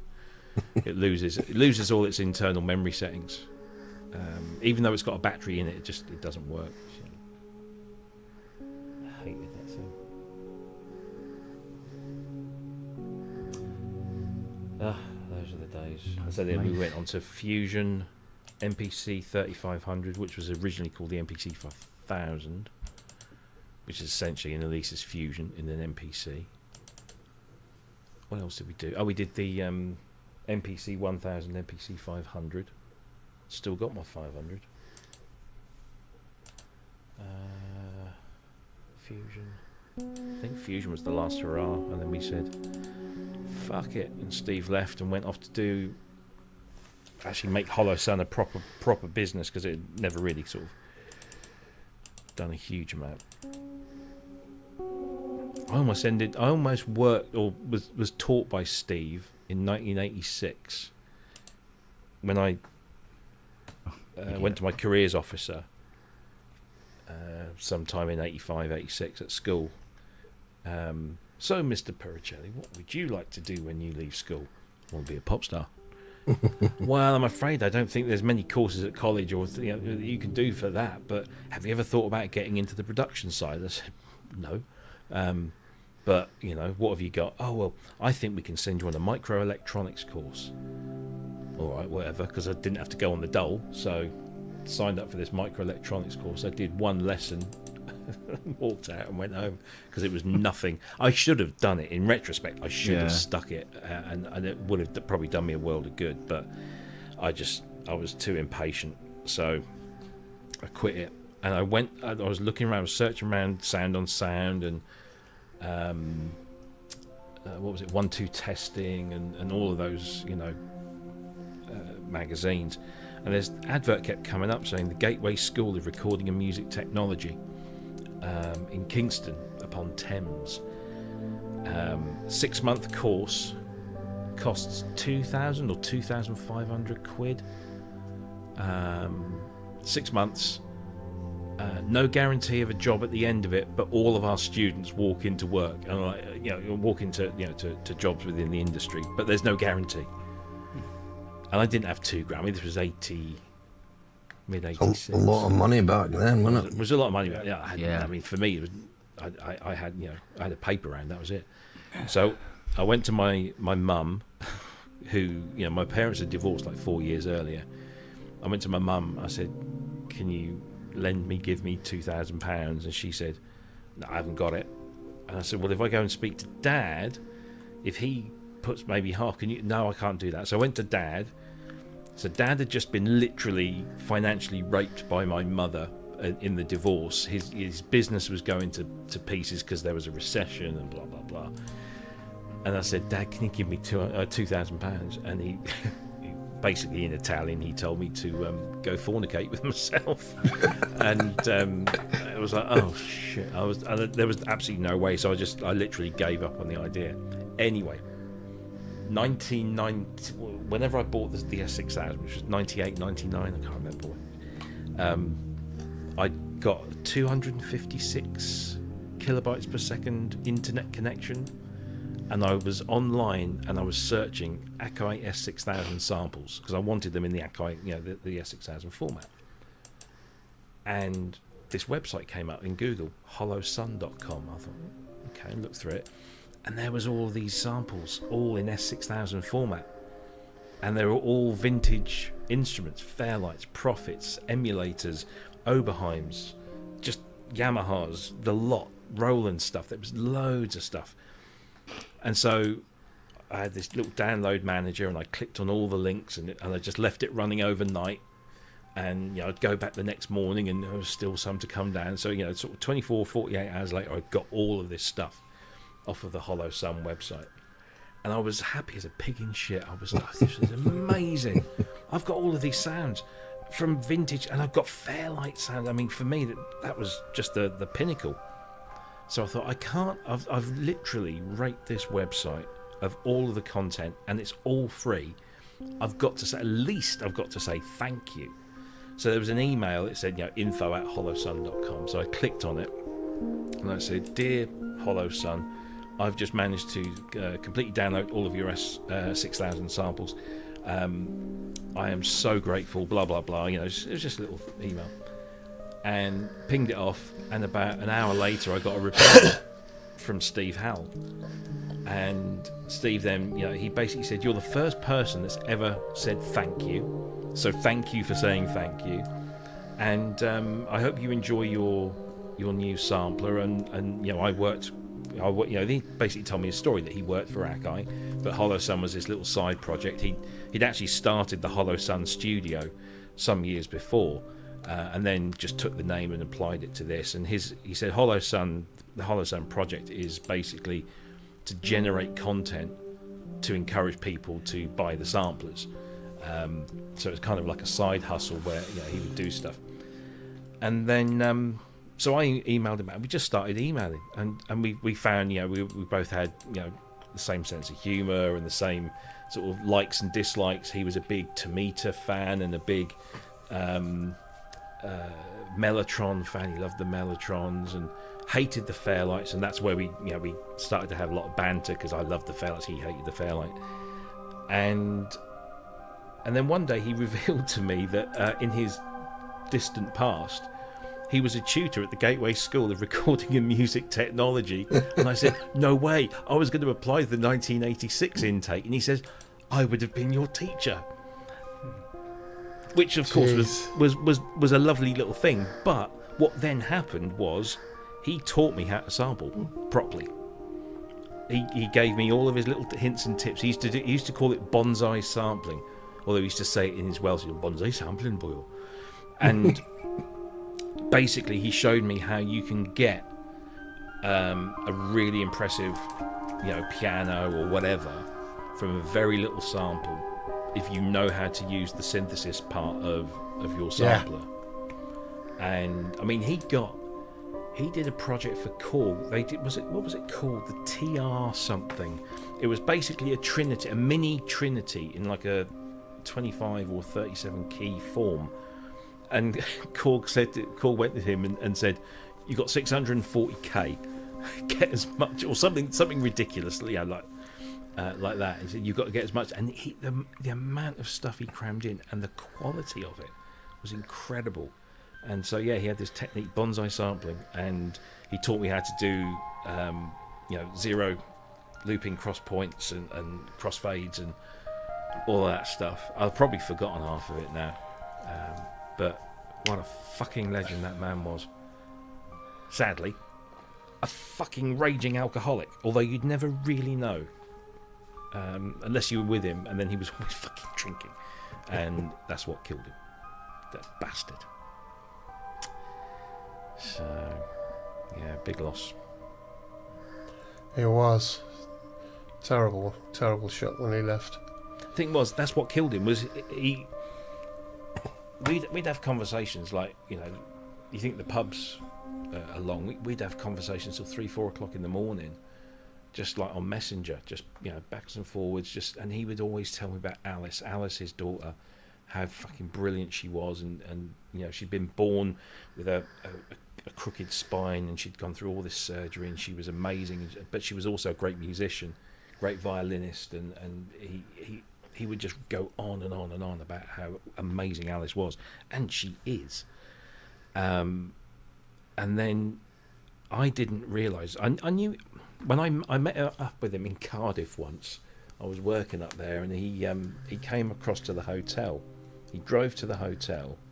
He only lived the other side of town, but he drove to the hotel, and we went into the bar, and we had a pint, and then we had another pint, and then we had another one, and I said, "You're driving, mate." He said, "Oh no, I'll be fine. And there was another pint, and it never clicked. I just thought, I've met people who can drink, 5, 6, 7 pints and still be down the line. And he was one of those.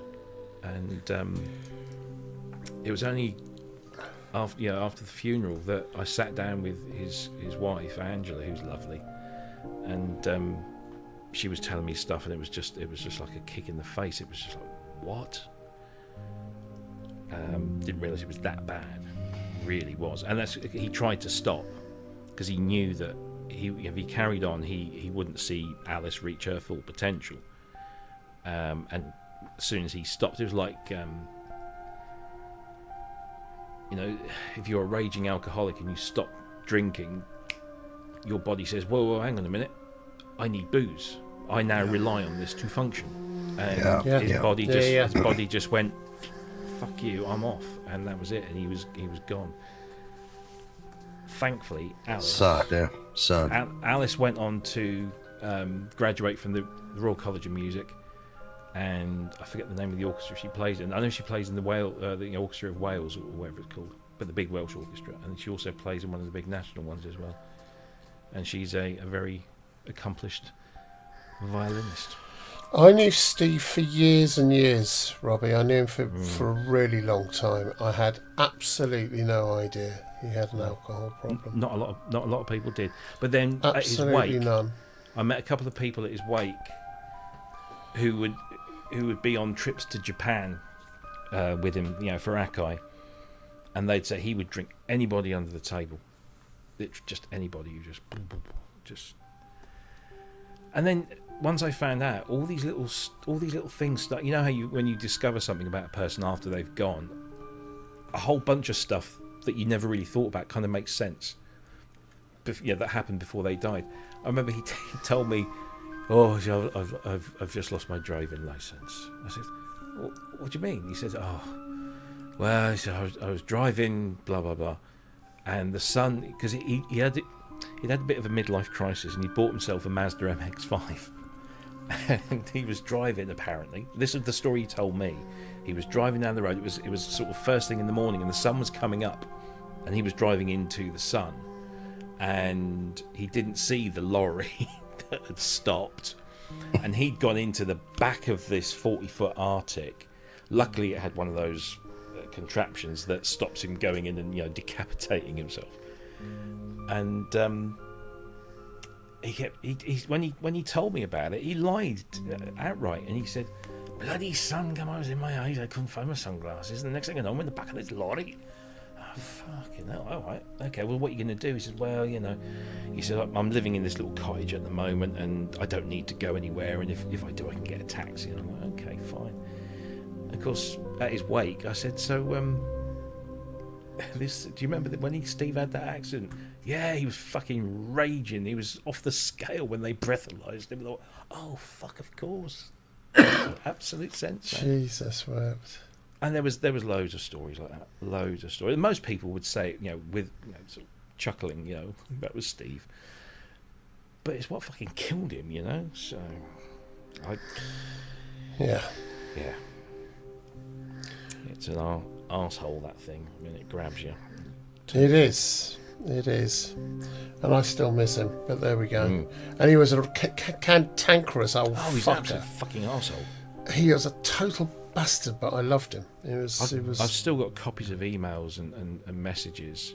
Yeah. Because when he parted, I mean, I knew he'd gone into hospital, and Alice was keeping me up to date with stuff, and I knew he'd passed. And the first thing I did was I went to Messenger and I just copied and downloaded all of these messages, and then I sent him a final message. I knew he was dead. In fact, the weird thing was his computer was still on.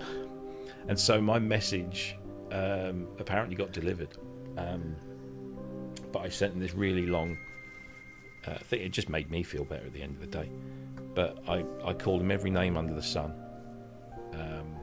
Not for lying to me or telling me or whatever, that for leaving Alice behind. Because they shared the same birthday, 5th of November.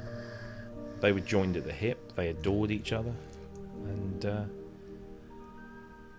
wanker went and did that. But there you go. A lovely funeral at Llandaff Cathedral in Cardiff. Played nursery. What was the track? It was a track off Nursery Cry. He's a huge Genesis fan. If it wasn't for him, I don't think I would have properly got into Peter Gabriel era Genesis. Because he said he used to roadie. He roadied for them in the early days, lifting the Mellotron, which is how he kind of really got into it.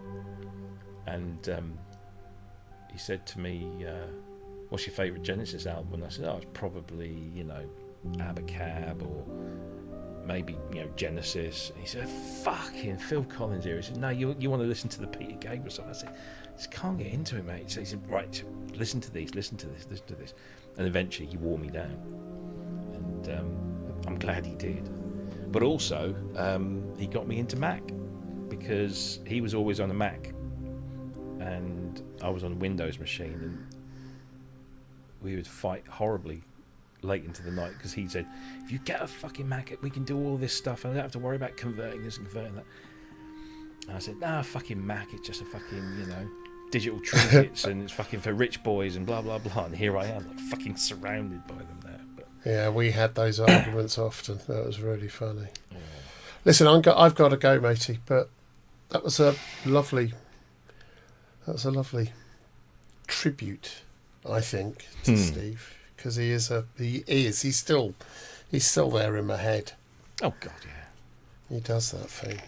And that was the thing, that the last thing I ever saw him do was that when he went to sample the what the bloody hell's it called? It's gone again. That big East German synth. Oh yeah. I know what you mean.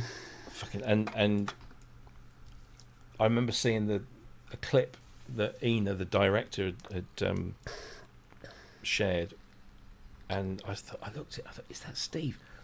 And he's like really thin and really gaunt, and he was quite ill, slightly jaundiced as well, because his liver was just saying, fuck.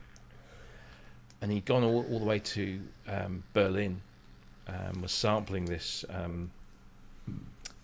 was it fucking called? I know the instrument. It's literally just gone out of my fucking head. Oh God. Anyway, and that was the last thing the last time I saw him, like, you know, talking and stuff. And it was only about 6 months after that he passed away. But Ina invited me to introduce the film when they showed it at Synthfest a few years ago, and I sat there with Angela, his wife, and we just sat there just like holding hands, sobbing all the way through. Oh, bless. But it was lovely, and she enjoyed it, so it's a nice little tribute. Yeah, that alcoholism or dependency on substances, it's a fucker when it gets you. Yeah, it's a fucker. You know, yeah. Anyway, look, I'm going to go and be very sad. I will doubtless catch it. No, I'm just feeling a bit maudlin now because I miss him. I'm going to bugger off and go and have a cup of tea. Ken, I'll give you a shout tomorrow, mate. All right, yeah. All right, listen, good to see you, Scotty. Good to see you, Steve. See you later, Andy. Yeah, I'll leave you all to it till 4 o'clock in the fucking morning. See you later. See you later. Bye. See you later. Yeah, sub-hard chord. I knew it had chord in it, I just couldn't remember the first bit. And the thing is, I played one, but it wasn't the one that he sampled, I don't think. Because that would have been a nice little full circle moment. Yeah. What a wanker. Well, I dedicated my Blade Runner track to him, didn't I? Yeah. Because I bought the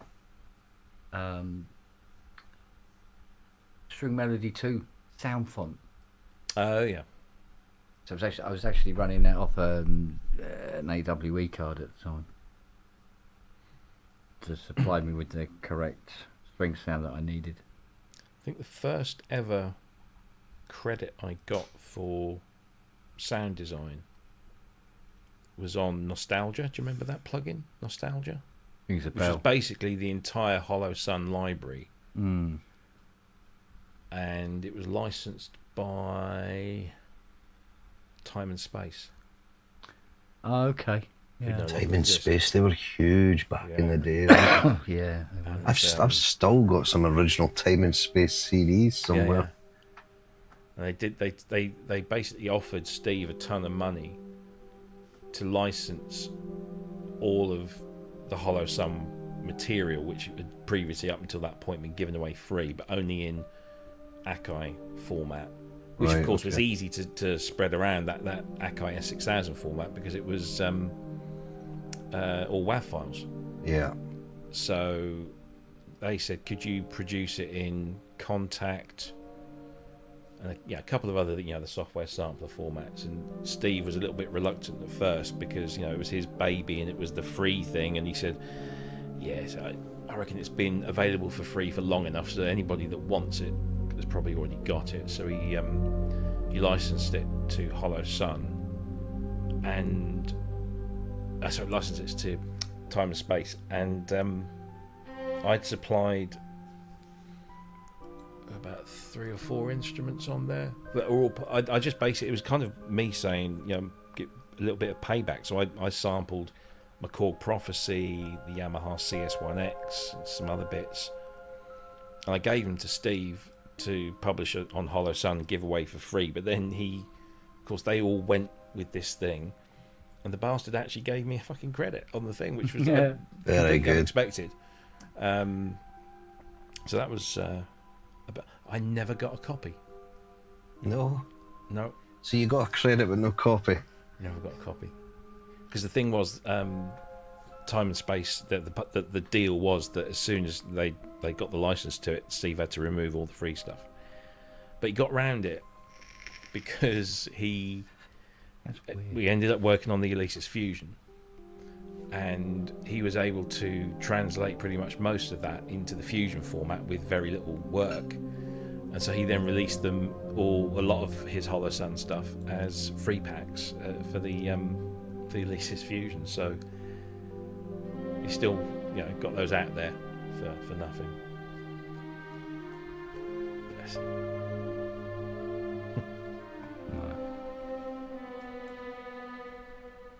No,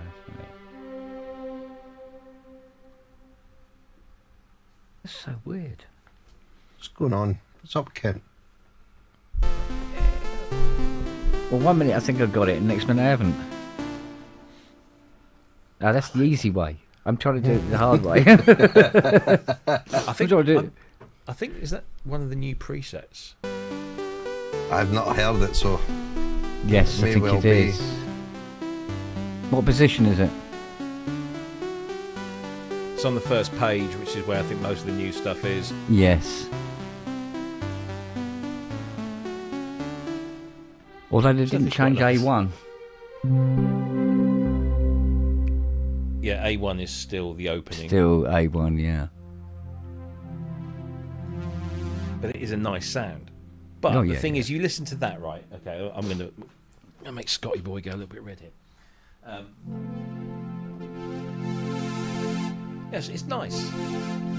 You do that. Yeah, yeah. Then you go over here, and where is it? Can't bloody find it now.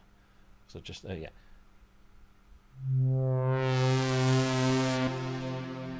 Yeah. And there's just something a little bit more about that that old Scott has managed to. Yeah. Well, he knows his bananas, doesn't he? He does a bit. Copyright strike. Yeah. But I mean,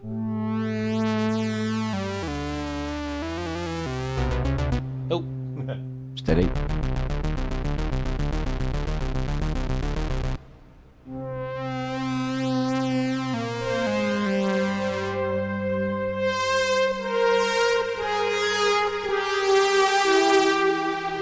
Got a bit of an advantage there, though. That sounds authentic. Exactly. it's not too far away. It's not far off, is it?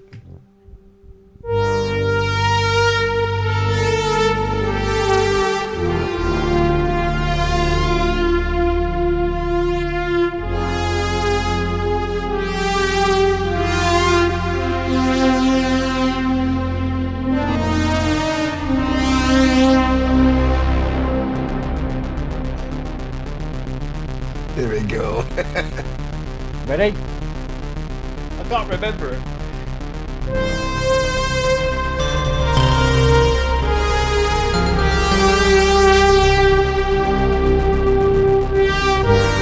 G.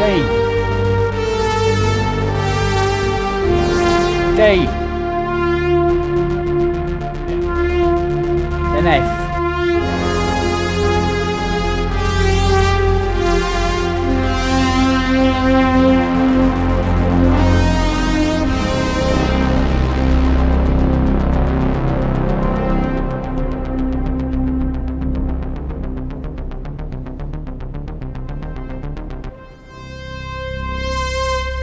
Where's the cunt with the timpanis? I know. Yeah, we'll call up the timpani. Dum dum dum dum dum dum and all that. Yeah. Wagyu did them in this chat. Yeah, there you go. Thank you, Wags. Yeah, he did bum bum bum bum bum bum bum.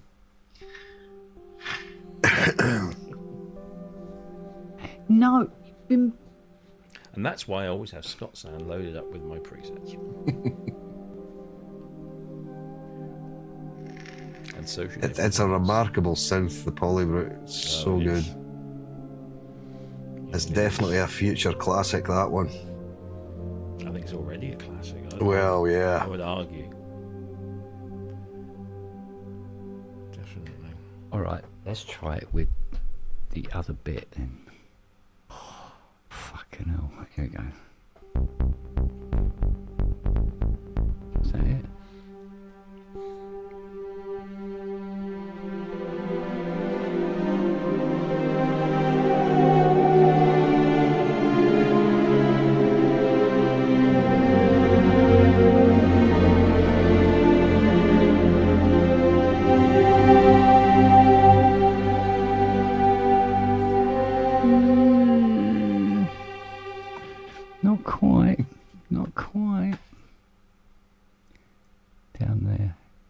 should. This is now more string than voice. Fucking make up your fucking minds.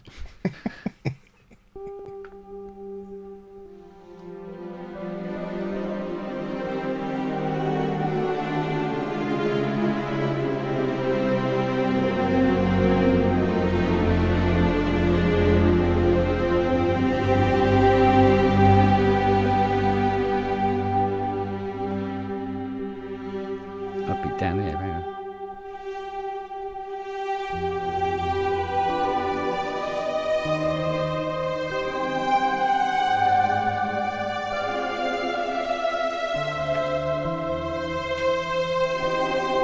Or something, no, bollocks. Fuck you, basically.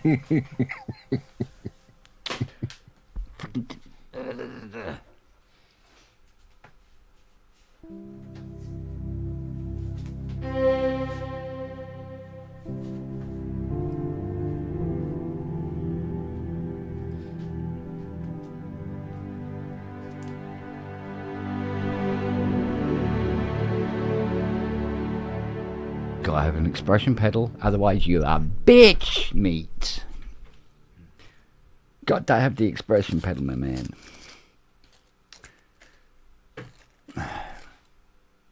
That's where all the hard meat comes from.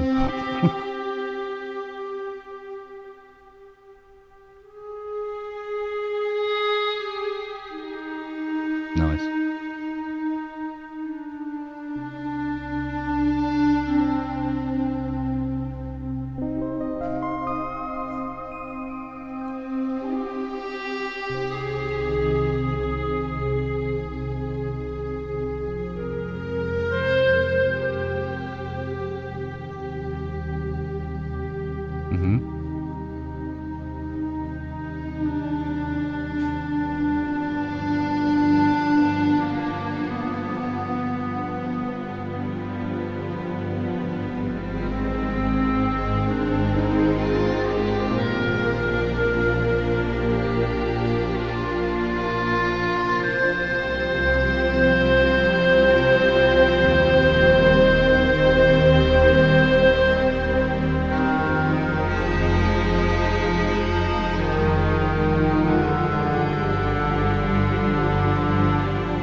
There you go.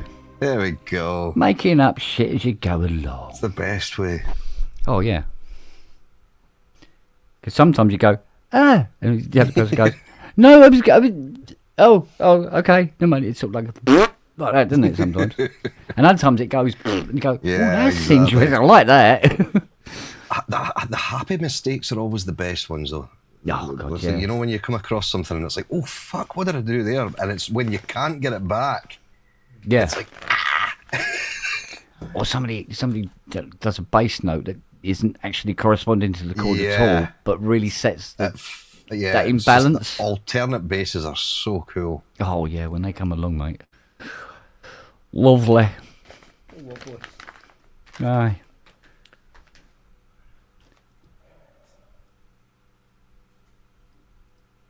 That's a really nice clarinet you got there as well. That is Cinematic Studio Woodwinds. Oh, yes. Not a and I've purchase. got it with Cinematic Studio solo strings, and I'm just adding ensemble now on Concertino.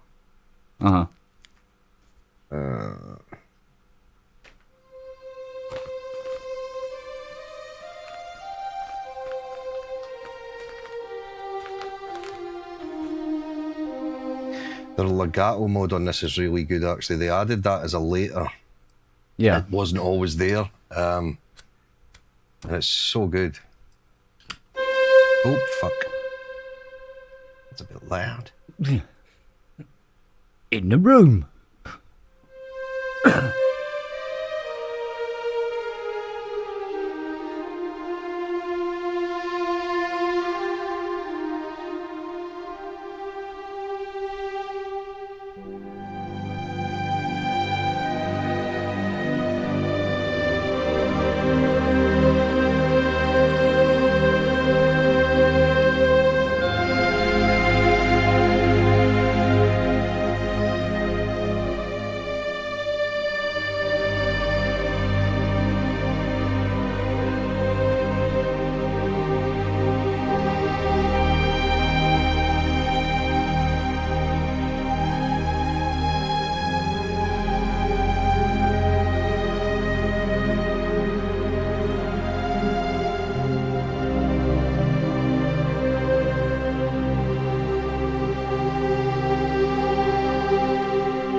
hey. All right, I'm gonna throw some at you now. Right, go for it. Let's see if we can really fuck this up properly. Right, ready? Go.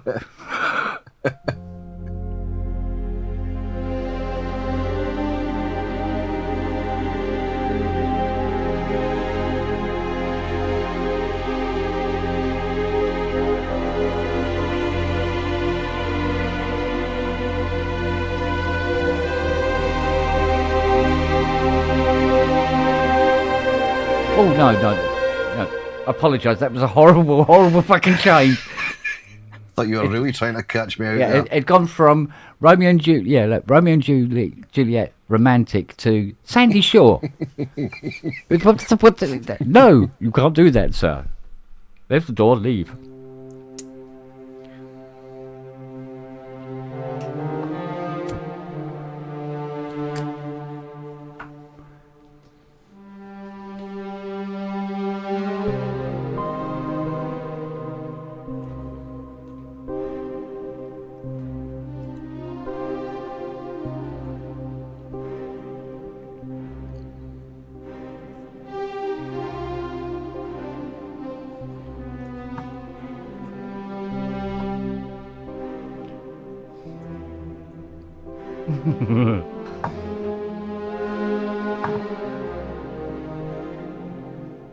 No, I don't really like that at all myself. No, I don't think so. What is it set to? Well, that's set to Dewberry what, isn't it? Let me just have a quick look. I've got to check what this is doing now. Okay. Right. No, I don't know. I'm lost now. Find yourself a lead and I'll follow it.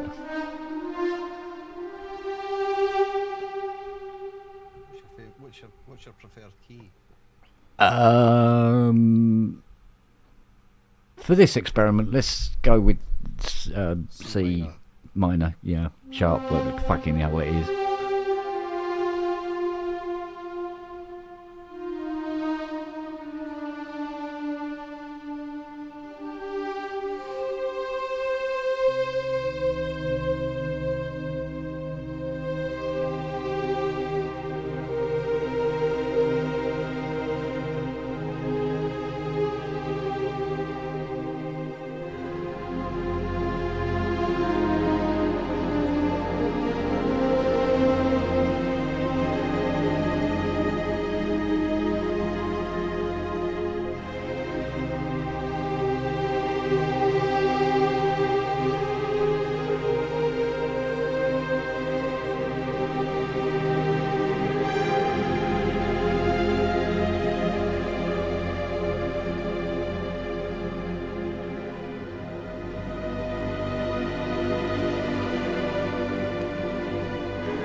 What am I getting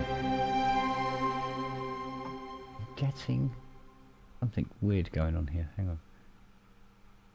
Is it you? Probably me. No, there you go. There. I got somebody, some pain in the ass bitch, is doing tremolo strings for no apparent reason. You've seen Rick Wakeman What? has had to cancel his current tour.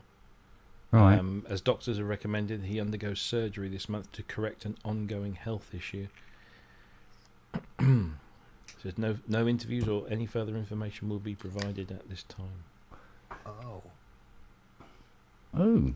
He does say, please hold onto your tickets as they will be valid for any rescheduled dates. But so here's hoping. But did you have tickets, Rob? No.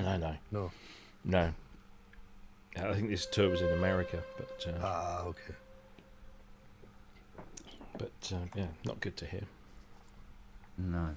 I'll see if Michelle knows anything when I speak to her tomorrow.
That's quite a nice progression, actually.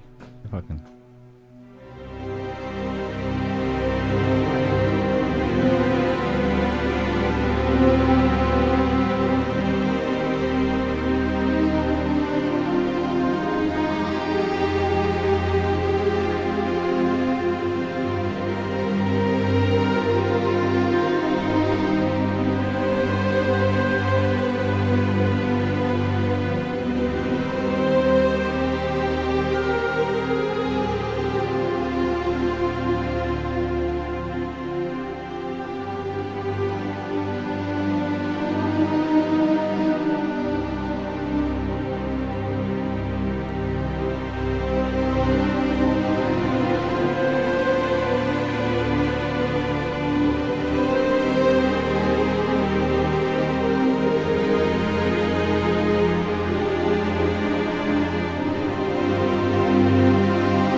Yeah. Flesh that out a bit and it'd be alright, wouldn't it? It's not very easy doing this shit on a little Arturia key step, you know. He said in a room full of massive, expensive keyboards.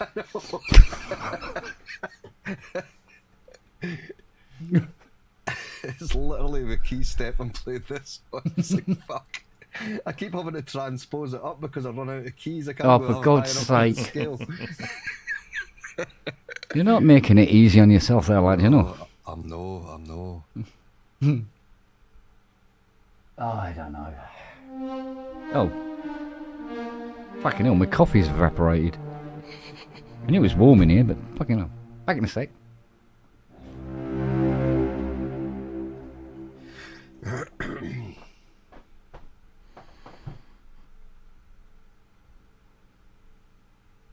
finished Bank 2 for the TO5 today, Rob. Oh, nice. Yeah, so I'll get that one out probably this week, I would think, and then crack on with some more. Yeah, let me know when you do. I can add it to my list. Yes, I will do. It's a good Just little done. synth, that TO5. It's a cracking little synth. Yeah. Yeah. James is doing some cracking stuff as well just now. He's firing out some really good stuff. He is. I've just done this week's presets column. I've got something for the Moog Messenger.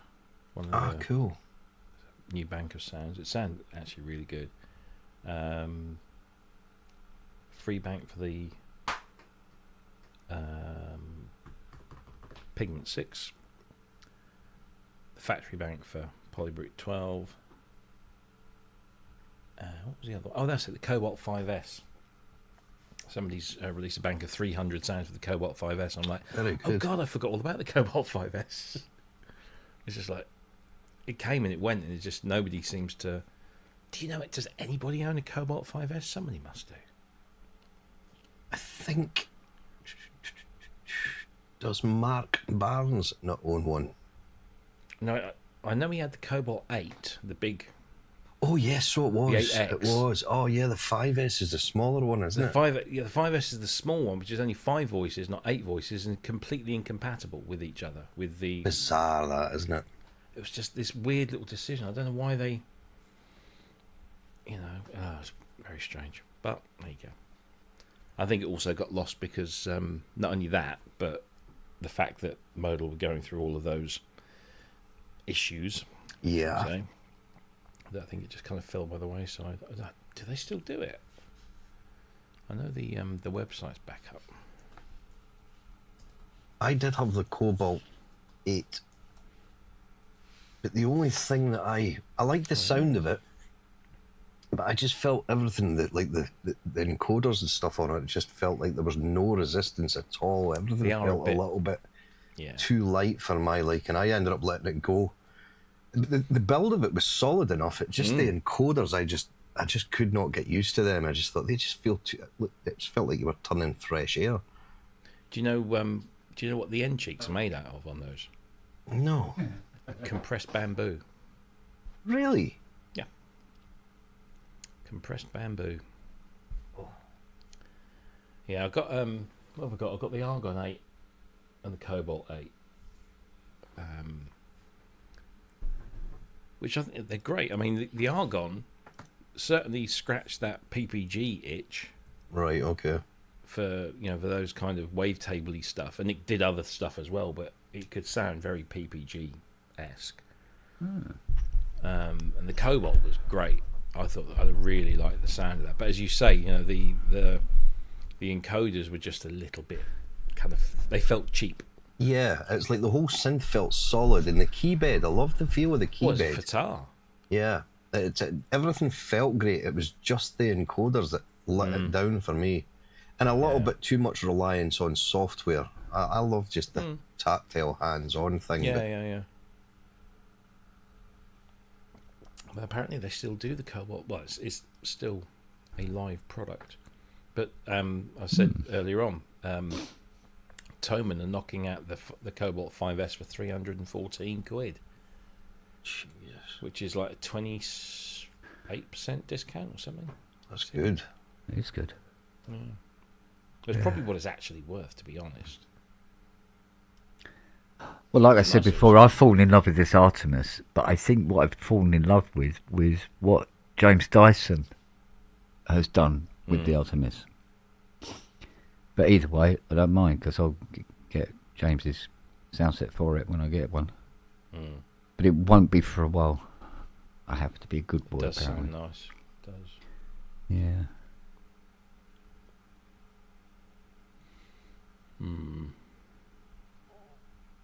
Yeah, Prom, the 5S is a 5-voice version. And it's missing some other bits as well, something to do, I can't remember whether it's something to do with the filters or the envelopes. There's some other slight differences it's kind of based on, but it's not the same, and unfortunately it's not as if you can't even transfer 5S patches onto the 8. They're just completely not compatible with each other. Yeah. I mean, if they'd have just done a 4-voice version, Possibly deliberately? well, I don't know. But, I mean, it was before Modal went tits up. Oh, it might be architecture limitations or something like that. It could be, but I mean, why not do a 4-voice version with the same amount, with everything else the same, but just a limited 4-voice version, and then if you load an 8-voice version on, it will just play the first 4 voices. Yeah, like they did with that's been done before, but obviously I don't know. Oh, the Minilog's like that, isn't it? Yeah. Yeah, there's another one like that as well, but I can't for the life of me remember what it was. Or sorry, the Minilog XD. You can play. I think they're cross compatible with the Prolog patches and things like that. Yeah. Well, all that log stuff is, because you can get a lot of that stuff works on the NTS1, but only one voice. Of course, the Hydra's like that as well, yeah. And the Hydra, yeah. You take like 49 patches. And yes, Polybrute 6 sounds all work on the 12, and the 12 sounds will work on the 6. Work on the 6, yeah. You're just losing the extra. Yeah, you're losing the extra part of the. Well, from going from a full deluxe to a 49, yeah, you're going to lose half one sound and not the other. Yeah, it just seems very. But then Modal were making some very strange choices at that point in their history. But Modal didn't really know what it was they wanted to be. Because sometimes companies do get to that point. Well, I think by that time the company had got to a point where they knew they were hemorrhaging money, and they needed to shift stock. And this was maybe an attempt, or let's do something that's a lower budget, cheap, portable. Yes, I don't know, but I tell you what, when I saw Christian at Super Booth this year, it was a much more relaxed and happier Christian than I'd seen the year before.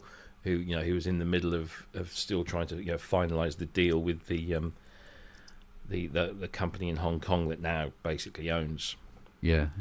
But I mean, what a great move, to the company that was building your synthesizers anyway steps in and rescues the company. Yeah. So there's literally no break in any. Nobody has to learn anything new. It's just like complete continuation. Well, I think ASM did things the right way round with the 49 and the Explorer, and let that vegetate for a little while, and then bring out the Deluxe. What, a year later? Oh yeah, some while after, wasn't it? Something like quite a long way after. Look, Glenn Darcy is a legend. He's a lovely guy. He knows what he's doing. He's been around the block.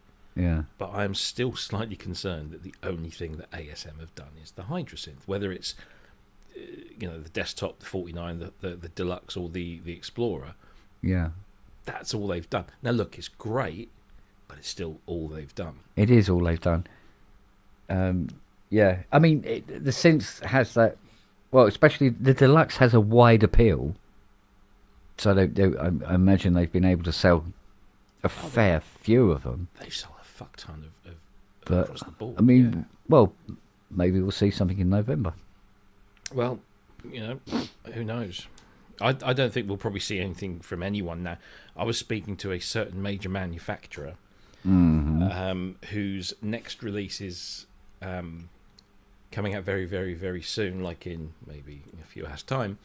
And that's it for 2025.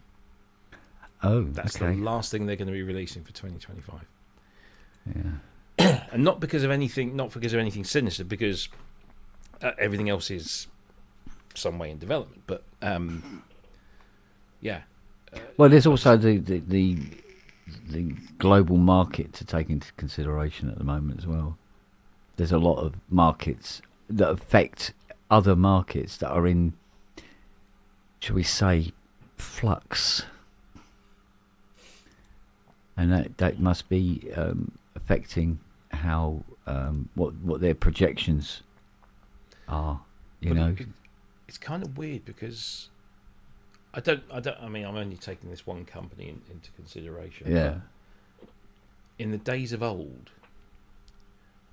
say 10, 15 years ago, yeah, you would have a spate of releases at the end of January when NAMM happened.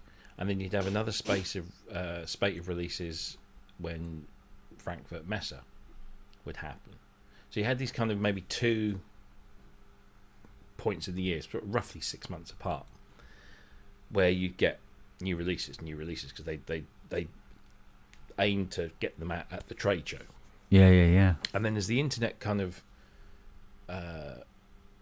became more and more of a vehicle for for promoting and announcing and distributing information on new stuff, things started to kind of spread, and you had these. Yes, you still had a peak at the trade shows, but things were much more kind of spread out over the year. Yeah. But I've noticed this year, not so much last year, but still, I think last year was still kind of indicative of this, but certainly this year, there was a bunch of stuff that was, sort of shown at NAMM, and then there was all this stuff that happened at at Super Booth. Although the Super Booth this year wasn't as big as it was last year in terms of big new major releases. I mean, obviously this year you had Messenger. Last year you had Polybrute, Astrolab, the Muse kind of, and a few other big releases. It seems to be now that we've kind of gone back to that big glut of stuff, and then because as we know on the show, and certainly from a writing perspective, there's not a huge amount of new stuff. No, coming, just trickling. Yeah, so it's every like week, feast or famine. It is. It's all or nothing for a bit. I just wonder if that's just because that's the way the market's going, because of chip costs, chip availability, all this kind of stuff. I think we've probably passed a lot. Well, the global market is shifting at the moment anyway, and there's uncertainty, especially with US markets, based with anything to do with the US market. Well, it's not just the tariffs. There's the US government has really upset Canada. Canada has responded, and like one of the big things that America is was really famed for were its grain exports, especially to Italy, because they could keep up the quality of the grain and large shipments and good pricing. So Italy, famous for its pasta, 9 times out of 10 will be making it with American grain. And now there's delays, price fluctuations and stuff like that. They're now buying it from Canada. Up to 75% of the US grain market is gone overnight. And of course you go, yeah, what's it got to do with synthesizers? Fucking everything. Because everything is linked to everything else. Because those farmers and the workers going to have less money in their pockets, and markets tighten up, borders are tightening up there, and it's affecting shipping and delivery dates and stuff like that.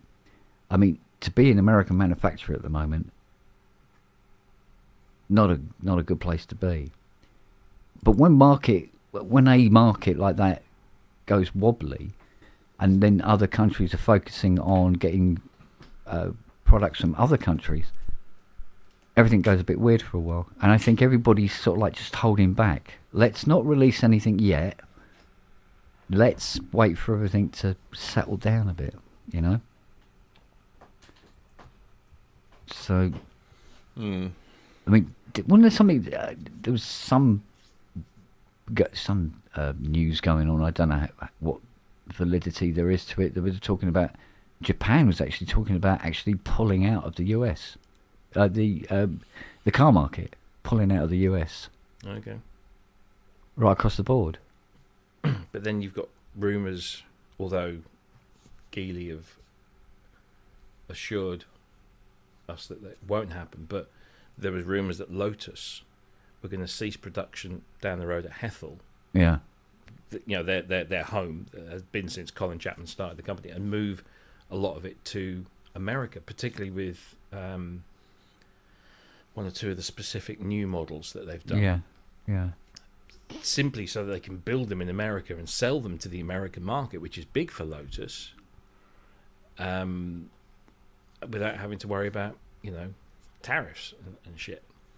But yeah, I mean, it's apparently Geely, because Lotus is owned by Geely, this Chinese company. Yeah. And apparently they've come out and said no, everything will continue to be made in Hethel, and all the R&D and everything is all still going to be based there, and we're not going to shut that down. But they didn't say they weren't going to open anything anywhere else. So it makes you wonder, because then, I don't know. I would have thought it'd be a very brave move for them to open a Lotus factory in the US at the moment. Well, yeah. But if it means they can sell their product without having to worry about the extra tariffs, Yeah, but you've got to try and find Americans with money to buy the car. Yeah, But there are Americans with them. I mean, the people that buy Lotuses are not the average American, because Lotuses aren't that cheap. Granted. But so the market will still be there, because unfortunately they're the people that are benefiting from all of this shite. But I'm just thinking that if Lotus is a Chinese company, the Lotus Chinese parts, owned, Chinese owned, yeah, and the Lotus parts are based in where? Well, Lotus still to this day, I mean, they're famous for using, parts from other manufacturers. I mean, fuck's sake, the Esprit had Allegro door handles on. Yeah, mate, I've seen it. As the Range Rover did, and all that kind of stuff. Yeah. So they've famously Ford indicator lights and all sorts of stuff. Oh yeah. Just whatever works, let's have it. Yeah. I mean, as far as Lotus are concerned, chassis, drivetrain, engine, suspension, that kind of stuff, that's Lotus. That's Lotus engineered, Lotus designed, and either made somewhere else and brought back. But it's all it's all part of Lotus. Whereas things like indicators and door handles and the stuff, we don't care, as long as does it weigh less than X, fine, then we put it on. Does it look kind of good? Yeah, fine.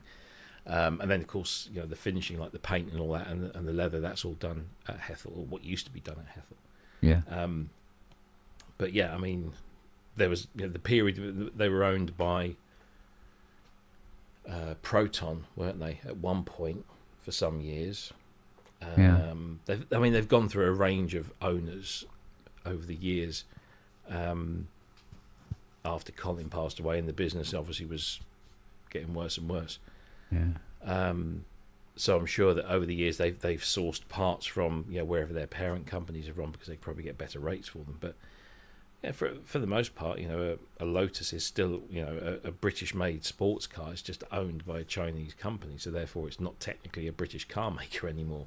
Yeah. Like Jaguar Land Rover is, I think, it's owned by Tata, isn't it? The Indian company. Yeah. TVR is owned, well, it's a Russian guy, isn't it? I believe so. Yes. Yeah. They still made in Blackpool, or have they stopped making them there? I don't know. I think TVR still go, and I'm pretty sure they're still built in a shed somewhere outside Blackpool. So yeah. There's what's the other one that's near Leicester? What the bloody hell's that? There's a place that builds the Atom. There's the Atom, but there's another. What the hell is that car company that's based in Leicester? In Leicester? Yeah. M begins with M. Morgan. No, not Morgan. No, no, it's the Maserati. It's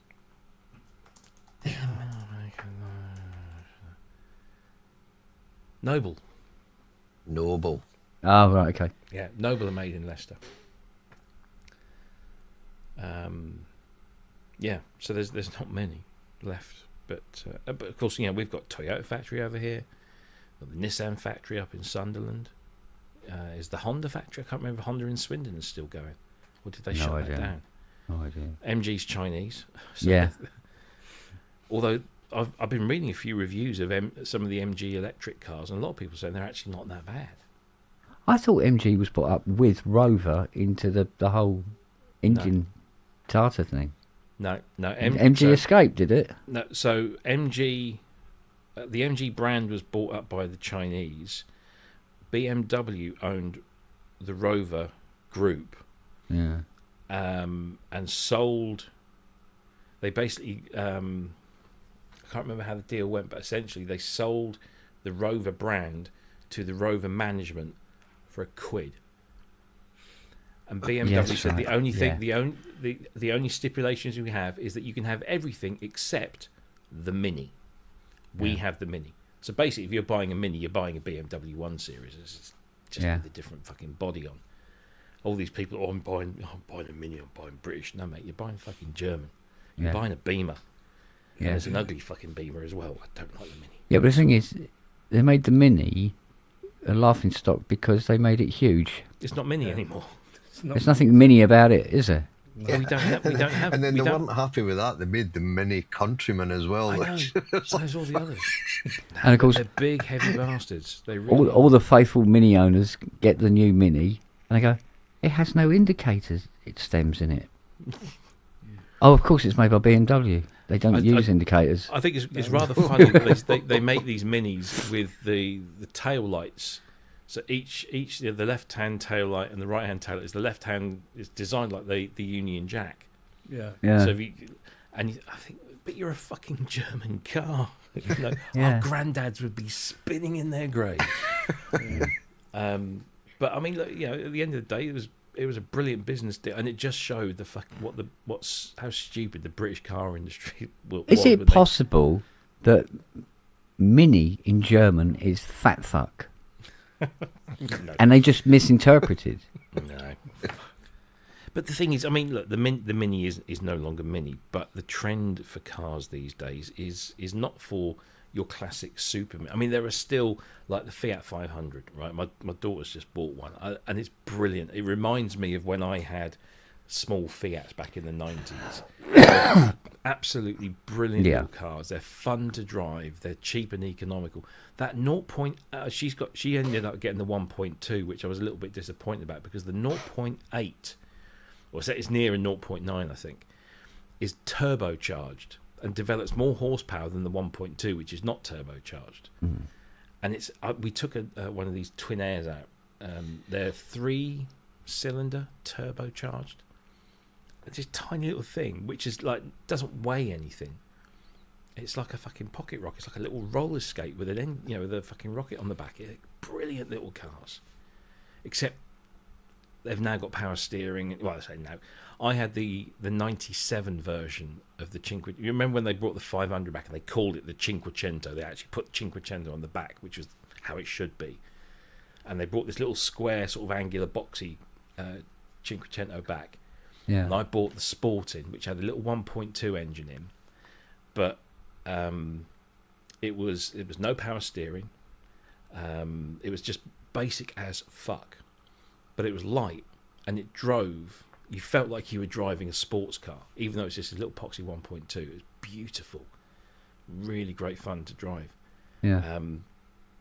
But then, when they brought the Seicento out, they put power steering in it, and they uprated the suspension a little bit, and it just felt, because my wife bought one, and it just felt, it's boring now. It's no longer fun. You're not fighting the steering wheel. You can't feel everything through the steering wheel. It was just boring as hell. But the new ones are great, and they're great little first starter cars, and they hold their value. And this is an automatic, which is quite rare. She's learning automatic. She's got a test in about a week. Yeah, scary. But yeah, it's this whole trend of cars now. There's very few cars out there that you would put into that sort of classic super mini bracket. Like you had the original minis and all of those really small, efficient little cars. Yeah. Well, the original Golf as well was quite a small car. It wasn't a big car at all. You look at it now. Yeah.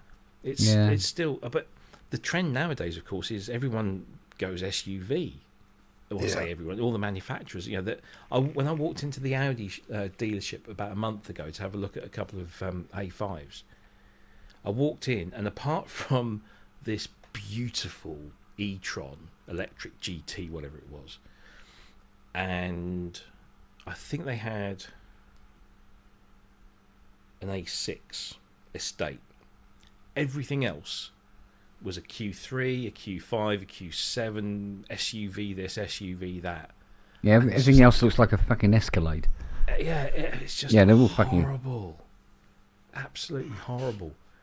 And I said to the guy, I said, I'm only here to see, because the A5 has basically killed off the A4, which was their other sort of like standard saloon car. It's killed that off because people prefer the A5. They do the little A3, which you can have in a saloon or a hatch. And that's about it as far as like traditional. Everything else is SUV. Everything else is big fucking 4-wheel drive. You have to step up to get in the driver's seat and all. And to me, I just think they look awful. It doesn't matter what brand or what. I just hate SUVs. There is something quite amusing in a way when you have a mum going to Tesco's in a Chelsea tractor. Yeah, in a car that was actually designed to go across frozen tundra. But the thing is, they look like they're designed to do that. But if you actually put them, no. But they don't have to be that big and that far off the ground. No. But when you speak to the people that drive them and own them, a lot of them will say to you, "Well, I like this because I sit higher up. I can see more of the road." I get that. You can see further in the fog. Yeah, but for me, I can't. I can't abide. I got Plus, they all look the fucking same. Yeah. I like that A4 saloon. Well, the A4 saloon was a lovely car, but apparently, according to the guy at Audi, the A5 is. But everyone was just going for that instead because it looked a little bit fancier because it was a sportback, or a coupe, and people kind of preferred that thing about it. It's like the Passat. If you look at the VW range, VW have killed the Passat saloon. You can only buy a Passat estate now, and they've killed the Arteon, which ended last year. So they're no longer producing the premium brand, like saloons, fastback, whatever. So like the entire VW range now is either electric, ID3, ID5, ID7, or you've got the T-Roc, the T-Cross, the Tygo. There's another one, and they're all SUV, either small or large, but they're SUVs. Then you've got the Tiguan, which is kind of like the middle of the range, and then you've got the Touareg, which is the big, like the flagship one. They gave me a Tiguan when I took mine in for a service, and it was a hybrid. I mean, like you still sounds like tit wank to me. It really does. It's a weird thing because when you're at a set of traffic lights or you're stopped at a junction, and you want to, you look right and you think, there's a car coming, but I've got enough space. Yeah. So you just put your foot down a little bit to just get out into there. Fuck me, if you've got a hybrid, that you're off because the power's instantly there, and then the petrol engine takes over. So that bit of it I kind of liked, but other bits of it was just like, oh no, just a little bit. And you only get like 50 miles out of that electric part of it before you have to charge it up again. Yeah. And I said to him, well, it's got regen. It's got battery regen on it. And I said, well, surely if I'm regenning, if I put it into that mode where it's regenning the battery from my braking and my slowing down, because it's essentially got a kind of a KERS system on it. I said, surely I can keep my battery. He said, nah, it'll give you a couple of extra minutes. Yeah. So what's the fucking point then? He goes, and that was that. So it's economy. Well, it ticks boxes. That's the thing. It ticks boxes, and that's probably why puts 400, 500 quid on the price of the car. But hey, yeah. So the car I'm buying, hopefully, comes with this 2-litre turbocharged engine that develops 320 brake horsepower. Everyone was thinking when they did that car that they were going to Do you remember the Passat R36? It was a sporty Passat about 2 generations ago. Had a I had an R32 Golf, so it must be like a bigger version of that. Right. So it was like the R32, but it was 3.6 litre V6, and went like shit off a fucking hot shovel. It was amazing. They did a saloon version, which was really rare, but the estate was a little bit more popular. And when they said that they were going to bring an R version of the Arteon out, everyone was like, "Oh, I bet it's another V6." And even Volkswagen in the early press releases was saying it's going to be a V6. We've managed to get this V6 unit in there. It develops over 400 brake horsepower, and everyone's like, "Oh, this is fucking great." When it came out, it was this 2-litre, same engine as the Golf, the R Golf Mark 8, which is a brilliant engine. It's 2 litres. It generates 320 brake horsepower. But it wasn't the V6. And the only reason it wasn't the V6 was emissions numbers. Not the emissions numbers of the car itself, but the combined emissions numbers for VW would have been put over a threshold. And so VW had to to claw it back. There was another stupid thing they did on the facelift with What the the fuck Arteon. did Mustang do? Well, they don't do that. I mean, lie. Well, they don't sell as many. I mean, obviously VW are a global, seller, especially in China. Mm. But when they facelifted the Arteon, this was stupid. So my Arteon has got the precursor to what VW now call IQ lights, which is these intelligent matrix LEDs. So they do all this fancy stuff. So it's got auto full beam. So you put your full beam on, and if something's coming towards you, the car says, I can see a car, and it's over there, and it's this far away, and it's over at that angle, so I'm going to switch my lights so that you still get full beam, but you're not glaring the car that's coming towards you. Yeah. It sees a car in the distance. If you're driving up behind a car, it sees a car, and it splits the lights. So you're not glaring the car in front, but you're still illuminating the side of the road. So it's so good. But the problem was, because of the brightness of those lights, they had to have the European regulations stated that you had to have headlamp washers as standard. So if you had those lights, you had to have headlamp washers as standard. So to cut costs and to keep within the European regulations, on the facelift model, they dropped those lights altogether, so they could then drop the headlight washers as well, which would save them more money. So now they have inferior lights to those previous models, but if you pay for the optional extra, you can have them, but they're not as standard. And that's all about this collective numbers for a company, not just a vehicle. So a vehicle can have 200 grams per kilo of however they measure the carbon emissions. Yeah. But if the company as a whole breaches their threshold, they get penalised. So they try and keep it down. So therefore they dumb down certain models. My diesel, right? I can't remember what the output is.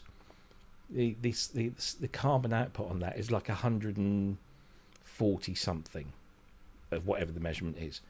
The new one I'm getting is over 200, and it's ULEZ compliant. Right. Huh? Makes no sense, does it? No. And my diesel's ULEZ compliant as well, but I thought the whole point that ULEZ stands for ultra low emission zone. So I've got a car that kicks out more grams of carbon, and yet I went onto the website the other day, just punched in the numbers. So your car is fine to drive in London, apart from congestion charge. I can hear my Mustang now going, I have no idea what they're fucking talking about. I know, because yours chucks out probably twice as much, but is compliant because it's a vintage. Exempt, yeah. Yeah, it's just exempt, yeah. Yeah. Well, it's the same with me and Sho, because Shona's got an A3, and it's 1.6 diesel, and she's not allowed to drive in any ULEZ areas. Yeah, I've got a 3-litre turbo diesel SQ5, and mine's is fine. Do you put AdBlue in any of your... Yeah. What, in your one or in both? Mine, not in hers. And that's the reason. That's exactly the reason. If mine, because mine's got the 2-litre 190 horsepower diesel, if it didn't have AdBlue, that would be picking up charges left, right and centre, because they put the AdBlue in there that brings the emissions down. Yeah. And therefore you're compliant, whereas like Shona's car is being that the standard 1.6 won't have it. Yeah. It's crazy. It is ridiculous. I still find it mad, It's still AdBlue brings its own problems as well, because it just crystallises in there, and all your pistons and things start getting seized up, and it's a shit system, that AdBlue. I have to be. I mean, I've had this car 3 years now. It's the first car I've had with AdBlue. I've had no problems with it. It's pretty cheap to fill the tank on it, and it lasts a long while. But yeah. I've heard some stories, so I'm sort of glad that I'm going back to petrol. So yeah, well, I've had mine now. When did I buy mine? 2017, and I've still only got 38,000 miles on it. Yeah, I've had it since 2017, and I'll just keep that for ages now. But my AdBlue kept coming on and telling me I needed to top it up, and then when I was topping it up, it was like it's full. So I had it in at the garage, and Audi, being Audi, came back and says, "Oh yeah, you're needing to change out the AdBlue system. It's £4,000." And I went, "You're having a fucking laugh." And then my usual mechanic, I went along to him, and he just said, "Let me take a look at it. I'll see what it is." And it transpired it was little valves. And he says, "What happens is," he says, "because you don't do a lot of miles, the AdBlue crystallizes." And then he says, "What happens is the little piston, the actual stem inside the piston, just seizes open or closed, whatever it may well be." But he says, to be honest, it will start giving you loads of trouble, and you're better just to map it out of the car. Yeah. He says that's what everyone does. You just go in the ECU, and he says there's a guy in Dundee does it here for £100 and you map it out, and then you don't need AdBlue anymore. All right, fair. And I says, "Well, how does that work with my emissions though?" But he says, "No, it's fine. You're fine. It doesn't make." He says the AdBlue does basically nothing. It's just a big sales gimmick. Really? It's like, wow. Yeah. It's yeah. So yeah, I mean, it literally is taking the piss, because AdBlue is essentially urine or urine. So. See, what makes me laugh though, it's like on a couple of days during the week, Fiona will go, "Oh, Greg's sausage roll." Yeah, okay then. And she jumps in the smart car, and there's a Greg's just on the end of the road here. But she has to go to the one over in the other side of Yule Village. So because if she goes to get the sausage rolls from here, it'll be £12.50. Yeah. Because she enters the Yule's zone. Whereas, but surely that smart car is compliant. No, it's not. No. They've changed it around London slightly. Beware. Yeah, but the car itself must be compliant. Well, it used to be. It's not now. Yeah, I know. How old is it? She must be getting on for being... When did she get the red one? Get rid of the red one, get the blue one. It's got to be about 10 years ago now. Oh, well, that's probably it then. Yeah. And but at one point, it was compliant. It was compliant, and now it's not. But as of, I think, roughly about the end of last year, beginning of this year, it's no longer compliant. But if she takes the Mustang, yeah, fine. And if she takes the Chrysler, I think they shoot her. I'm not quite sure. Yeah, but that's just for driving a Chrysler. Well, yeah, that's true. Yeah. I think what it does is its emissions on the Chrysler is the equivalent of her just throwing uranium out the windows as she drives along. Well, the police see a Chrysler and instantly think it's a baddie, because there's only only baddies ever drive. No, that's why I got the estate. Because baddies only drive the saloons. They don't drive the estates, fortunately. So. Oh dear. What was your first car? Christ. Mine's was a Triumph Acclaim. Oh, wow. Oh, Jesus Christ. Right, there you go. The first car... So that's like saying, when I was a lad, I used to live in a hole in the road. When I cold met at my night, first wife, she had an Austin Metro City X. I think it was a 1 litre Austin Metro. So I kind of inherited that. And then a year or so later, I upgraded to an Austin Rover Metro 1.3L, which I customized with an MG Metro spoiler, and it had graphics down the side and everything. So the Metro was essentially my first car, and then I proceeded to, I think the next car was a Fiat Tipo. That was a Tipo 1.7 diesel, no turbo. Yeah. And it weighed as much as a tank. It sounded like a tank. It smelt like a tank. You started up, and this big plume of black smoke would come out of the back. But it was economical as fuck. It was like 75-80 to the gallon. And this was back in the days when diesel was cheaper at the pump than petrol. Yeah. So we would like win-win. It was like cheap to buy the fuel, and the fuel lasted forever. Yeah. And then I went to a Punto turbo diesel, 1.7. And then we went back to petrol for a while. I remember when I was younger at a petrol pump, filling my car up with fuel and getting in a blind panic because I seen like 70, thinking, shit, that's 70 quid's worth of fuel, and it wasn't. It was the 60 litres or 70 litres or whatever it was I put in the car. Yeah. Because the fuel was always cheaper than the litre, and then all of a sudden it changed, and you were actually looking at your fuel numbers. The price was higher than the fucking litres, and it's now way higher. But I know. It's weird because I blame my first car. I got my first car when I was 12. Did you? Yeah, and I used to just drive it around the garages here because it's private ground, and I've had Hillman Imps, but the first car I ever drove actually on the road was a Triumph Herald 1800. Not Herald, sorry, I beg your pardon. Triumph Dolomite 1800, and I put Ali Mags on it. And all that bollocks and everything else. Typical bloody 17-year-old stuff, do you know what I mean? Yeah. Sure, Judy. But it was an auto and it ran beautifully. Beautiful car it was. I really, really loved it. And then I had a BMW 5 Series. Was it a 523, I think it was? Something like that. No, it wasn't. No. There were loads of cars in between then. It was the most memorable one, next memorable car. Then I've had an SD1 V8 for Tess. Christ. Mark 1 Escort. Full Cortina. I had a 1600E for a little while, but it was a fucking... You used to have to tie the seatbelt really to the headlining, otherwise you'd drop through a hole in the floor because it's fucking rusted. I always wanted loads one of of those 2.8 Capris. Oh, yes. Oh, yes. Fuck. Yeah. What a motor that was. Yeah. There was that in the original Audi Quattro.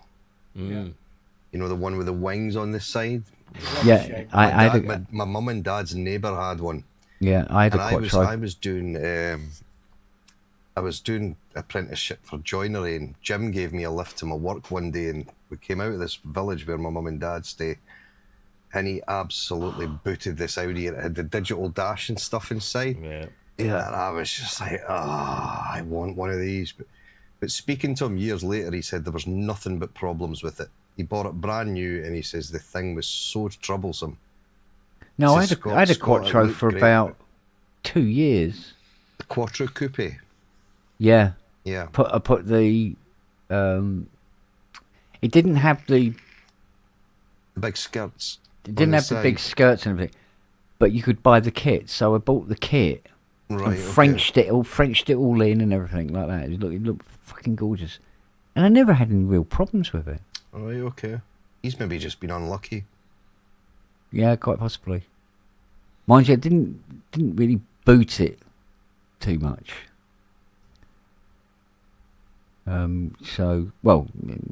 Occasionally, obviously, but I know they like being cleaned out every now and again. Yeah. Because they do get choked up if you just potter around in them all the time. That's the thing. Because that was 5-cylinder, wasn't it, or something weird? Yeah, it was 5. If I remember right. Yeah, it was a 5-potter. And then I started. Then the newer cars were coming out, and I'm going, nah, nothing's really turning my head. And I started falling in love with old motors again. So, right up until this Chrysler. Although, technically speaking, I got impatient and I wasn't going to wait for the SRT V8 one to turn up. I should have. Because I think it was about 5 or 6 months later, the same garage got in the Chrysler estate 300C SRT8 Bobcat or Wildcat. Wildcat, yeah. It was dropped, and all that business, and all the big wheels, and all that fucking shit on it. And I went, yeah, should have waited. Could have smoked around in that for a while. That'd be a laugh. But apparently they toughen up the suspension, and And you've seen the speed bumps around here. Mm-hmm. It'll be rattled to bits in a month. So, whereas this thing goes over them like that. It's lovely. And I love the way people are going, wow, how do you afford a Bentley? I go, oh, Because the amount of people have turned around, wow, you got a Bentley. Is it a W12, Ken? Hmm? Is it a W12? You got? No, it's the standard 3 litre CRD. So it's a bit of a, it's okay. But it's one of those ones where when you stamp on the accelerator, you go, come on in, and it goes, yeah, hang on about a minute, let me think. Yeah. Yeah, all right. And then it goes, sort of thing. Yeah. Does take a while, but nah, she's all right. She's all right. She's very useful for taking shit down to the tip. I know that. It does look like a Bentley, though. I'm just looking at that just now. It does look like a Bentley. It does, yeah. I mean, for the more discerning, they go, Bentley? No, it's not. But for other people, they think it's a Bentley simply because of that grille. Yeah. Even though it's got that, the Chrysler wings on it, and not a big B with one wing on it. So, but then I mean, I have people creaming their pants over seeing the muzzy out the front. So, horses and courses, isn't it? Yeah. I've owned so many bloody different cars. It's ridiculous. I do hold on to mine. I'm not too bad. I'm not really one for. I tend to hold on to them. No, I think what it is I never spend enough money on them, and I'm actually buying dogs all the time. They go, I've always wanted to have one of them, so I get one, but I can't go too crazy, and I get a dog one. Like the P5B I bought was not a happy girl when I bought it. But I did manage to keep her working on the road for a good 2 years before I got rid of her.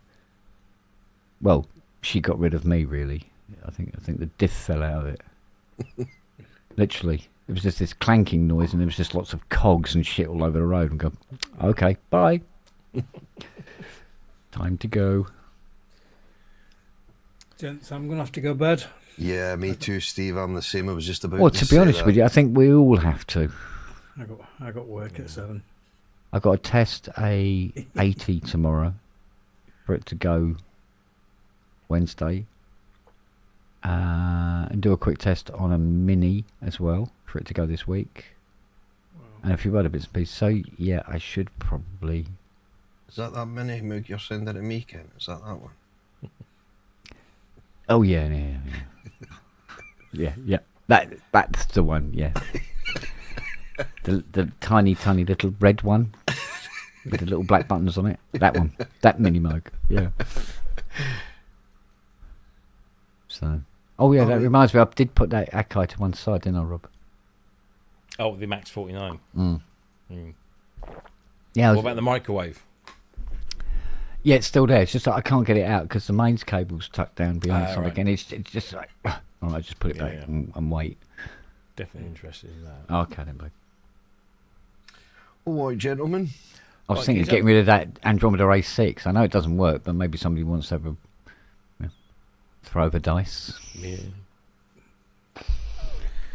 Indeed. Although put it up for a raffle on your ProSim network. It's an Andromeda A6. They would be better off sticking their dick under a steam iron and hoping for the best. Seriously, it's someone might like the challenge. It's not the challenge; it's getting the bits. Yeah. But that said, I'm not quite sure, or can't quite remember, what it was that was actually wrong with her. So, who knows? But anyway, I've got to get my priorities at the moment is to get Fiona's savings topped back up again. It's like the money for that Steve Winwood 80. It came in last night, and so because I get this ping and I go, oh hello, go to my bank account. It's gone. Wow. Okay. 3.5k. Cool. Transfer straight out to piano. Back down. So, got £24. Yay! But that's the whole point. Was I really need to put that back up again because law of averages dictates that she'll live longer than me. So yeah, because she's going to kill you. Well, yeah, because if I keep and she's got a good aim. If I keep taking the piss out of her like I do, yeah, she has got good aim, isn't she? Well, at least when it suits her. I mean, normally she couldn't hit the side of a fucking barn. But when you say something perhaps a little naughty to her, yeah, I think she, it's like Day of the Jackal, like me. So she got me in the head with a tennis ball the other day. I can't remember what I said something, and she went, "Oh, you bugger!" And she picked up this tennis ball and just went like that, and it went crack straight there. I went, impressive, most impressive. Yeah. So, so we get her savings topped back up again, and then once the Muzzy goes and everything else, and I think it should be pretty much back on track again. And then I'll have a look at the Artemis. It might be half price by then. Yeah. Because I think it's going to take at least another year in it to get it sorted out. Mm. So there you go. Right. Okay, gentlemen. Right. Time for us to rest our weary heads. Indeed. Was it? Oh, just gone 1:15. Yeah. That's fair enough. That's good enough, isn't it? Oh, it's gone down to about 12 degrees here. I might actually get some sleep tonight. Yeah, we actually had hailstones here today. Wow. There you go. We had scorching sunshine all day, and then this thunderstorm came through, and I said to Sho, we were stood in the kitchen making tea. I said, that looks like we might get hail here, and we literally, the grass was just covered in white. Wow. Hail. And then it cleared up, blue sky again, sun came out. Huzzah. It's like that thunderstorm we had yesterday. I mean, Rob saw it. Yeah. Well, we had similar. Bucketed. What you had came over this way. Right. Oh, okay. it was going that way, wasn't it? Yeah, it was going that way, wasn't it? Because Norwich is east. This way here, that direction. That's Norwich. I'll take you away from it. That's Norwich over there. Yeah. That's Kent. No, Kent's there. Kent. That's Sussex. That's Kent. Yeah. I simply said, "Do you know where Maidenhead is?" Yeah, hang on a minute. Let me take my jeans off.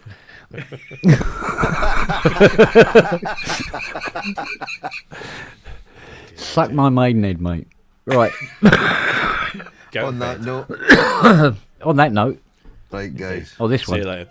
See you later. Hey, on that note. All right, take care, gentlemen. See ya. See ya. See you later, Steve. See you later.